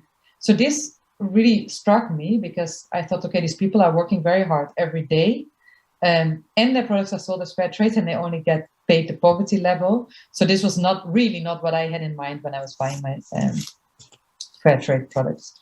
So similarly, these problems come in when we talk about ESG, right? So for example, research has been done that found a correlation between the size of a firm and the ESG rating.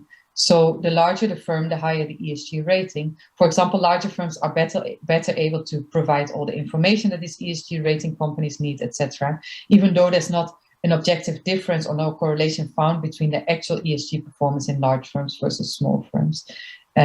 So certain firms might be advantaged over others just because they can provide more information than others.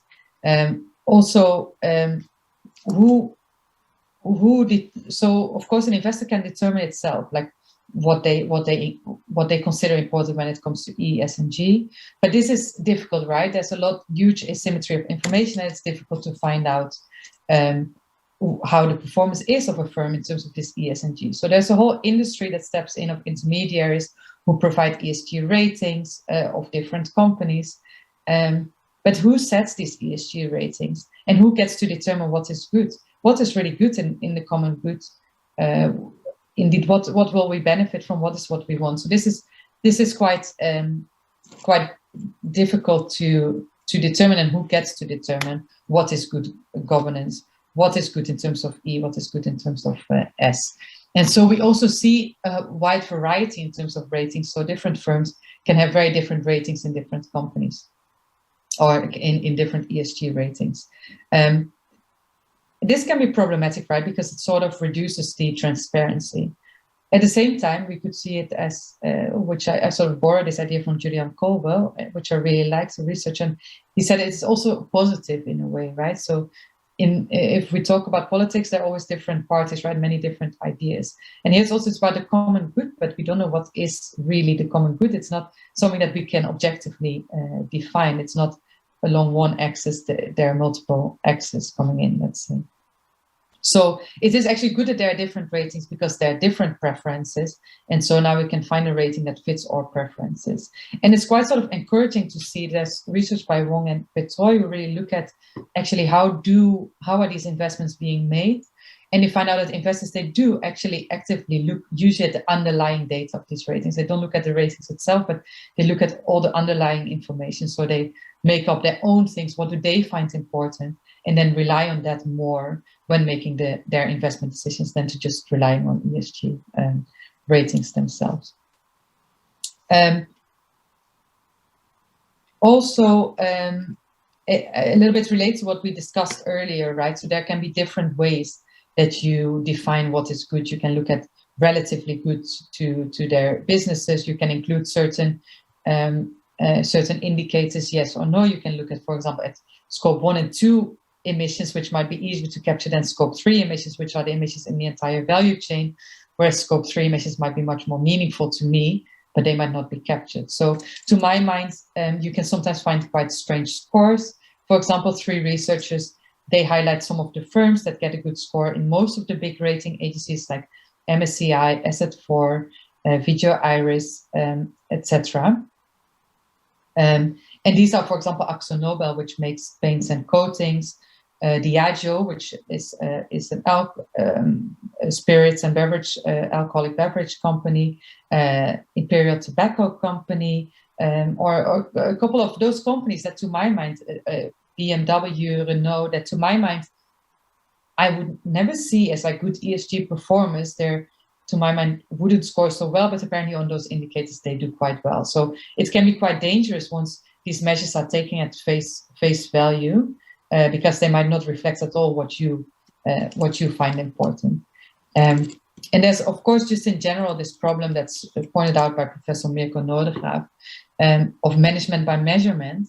This is possible under the assumptions of knowability, identifiability, and comparability, but often things are not knowable. Like what is good in ESG is not knowable. It might not be easy to, even if we have a certain concept, how will we define that concept? What indicators will we use? And do we get the exact data on those indicators that actually capture the concept that we care about? So, and how do we compare, right? So to my mind, Tesla might be better than a traditional car company, but still Tesla is also needs maybe nickel from nickel mines, which can be quite polluting. So how are we supposed to compare all these different companies? So comparability might not necessarily be there. So and maybe it's just not in line with the public goodness to make it so measurable, and make it so measurable as if it's all on one axis where we can just count from a low score to a high score. Anyways, it's good that something is happening, but we have to stay aware of the issues. I want to talk about 2 more things, and that is, on the one hand, this concept of orchestration that we talk about in international relations. So we've been talking about private governance, and sometimes it seems this is purely done by the private sector, but then we forget sort of the influence that is still there from the public sector. So the public sector behind the screens is sometimes what we call, it's called by Abbott and Snyder like that, sometimes orchestrating, right? So on the outset, so we have, for example, the principles of responsible investing, which really motivates and which has signatories from 4,000 investors, so big financial institutions, which really sort of promote this ESG investing. And so this is actually started by Kofi Annan from the UN. We have GRI, which of the co-founders was a United Nations Environmental Program. We have one of the research by one of my students. He highlights how multilateral development banks actually motivated green or tries to sort of promote green bonds uptake. It is done by Miran Annalyn Gam, one of my students. He's done work on that. So we often see that there are different public actors that still step in.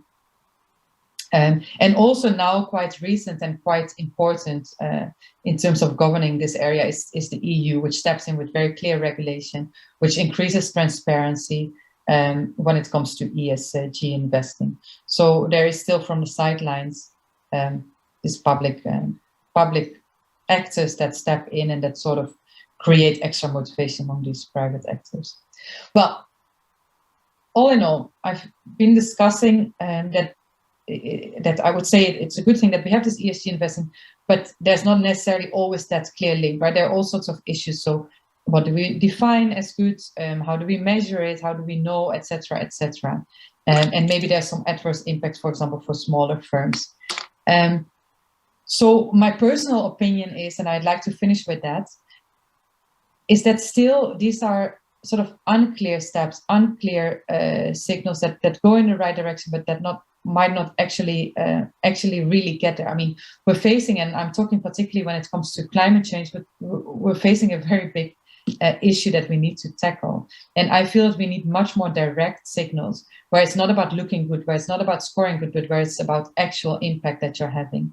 So really, I think it would be very important. I know it's super difficult when it comes to when we're talking politics, but I think we should focus more and more on actually keeping fossil fuels in the ground. We should phase them out over time, because if we do that, we actually set the incentives right for companies to phase out the use of fossil fuels, for investors to stop investing in fossil fuel because it will not pay off, for investors to invest in renewable energy because we know that they're going to be big, because we need to rely on them in the future. So I feel that we definitely need strong government policy. If we could, as governments agree on phasing out fossil fuels, then investments and company behavior will automatically follow. And it's not about looking good, it's not about scoring well, it's not about showing off, but there are actual incentives for all these economic actors to act on that. And even though it's difficult politically, because we have major oil companies that have a huge lobby, we have state-owned oil companies, we have countries that rely on oil, but still the money that would be needed to even buy off all this oil, I mean, maybe these oil countries can strike actually quite a good deal by now agreeing to phasing out their oil production and get a lot of money. I mean, it's very expensive, but it's not unlike the money that we spend every year, or that a government like the US spends on wars, on COVID-19. And there is, if we look at modern monetary theory, there is an ability for example, not for all governments, but for example, the US government to print money and to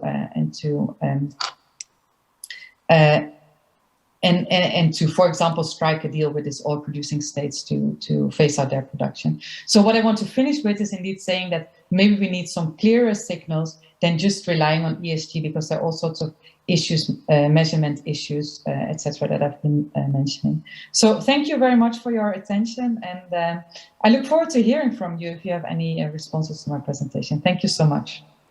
네, 좋은 강연 들려. Thank you very much.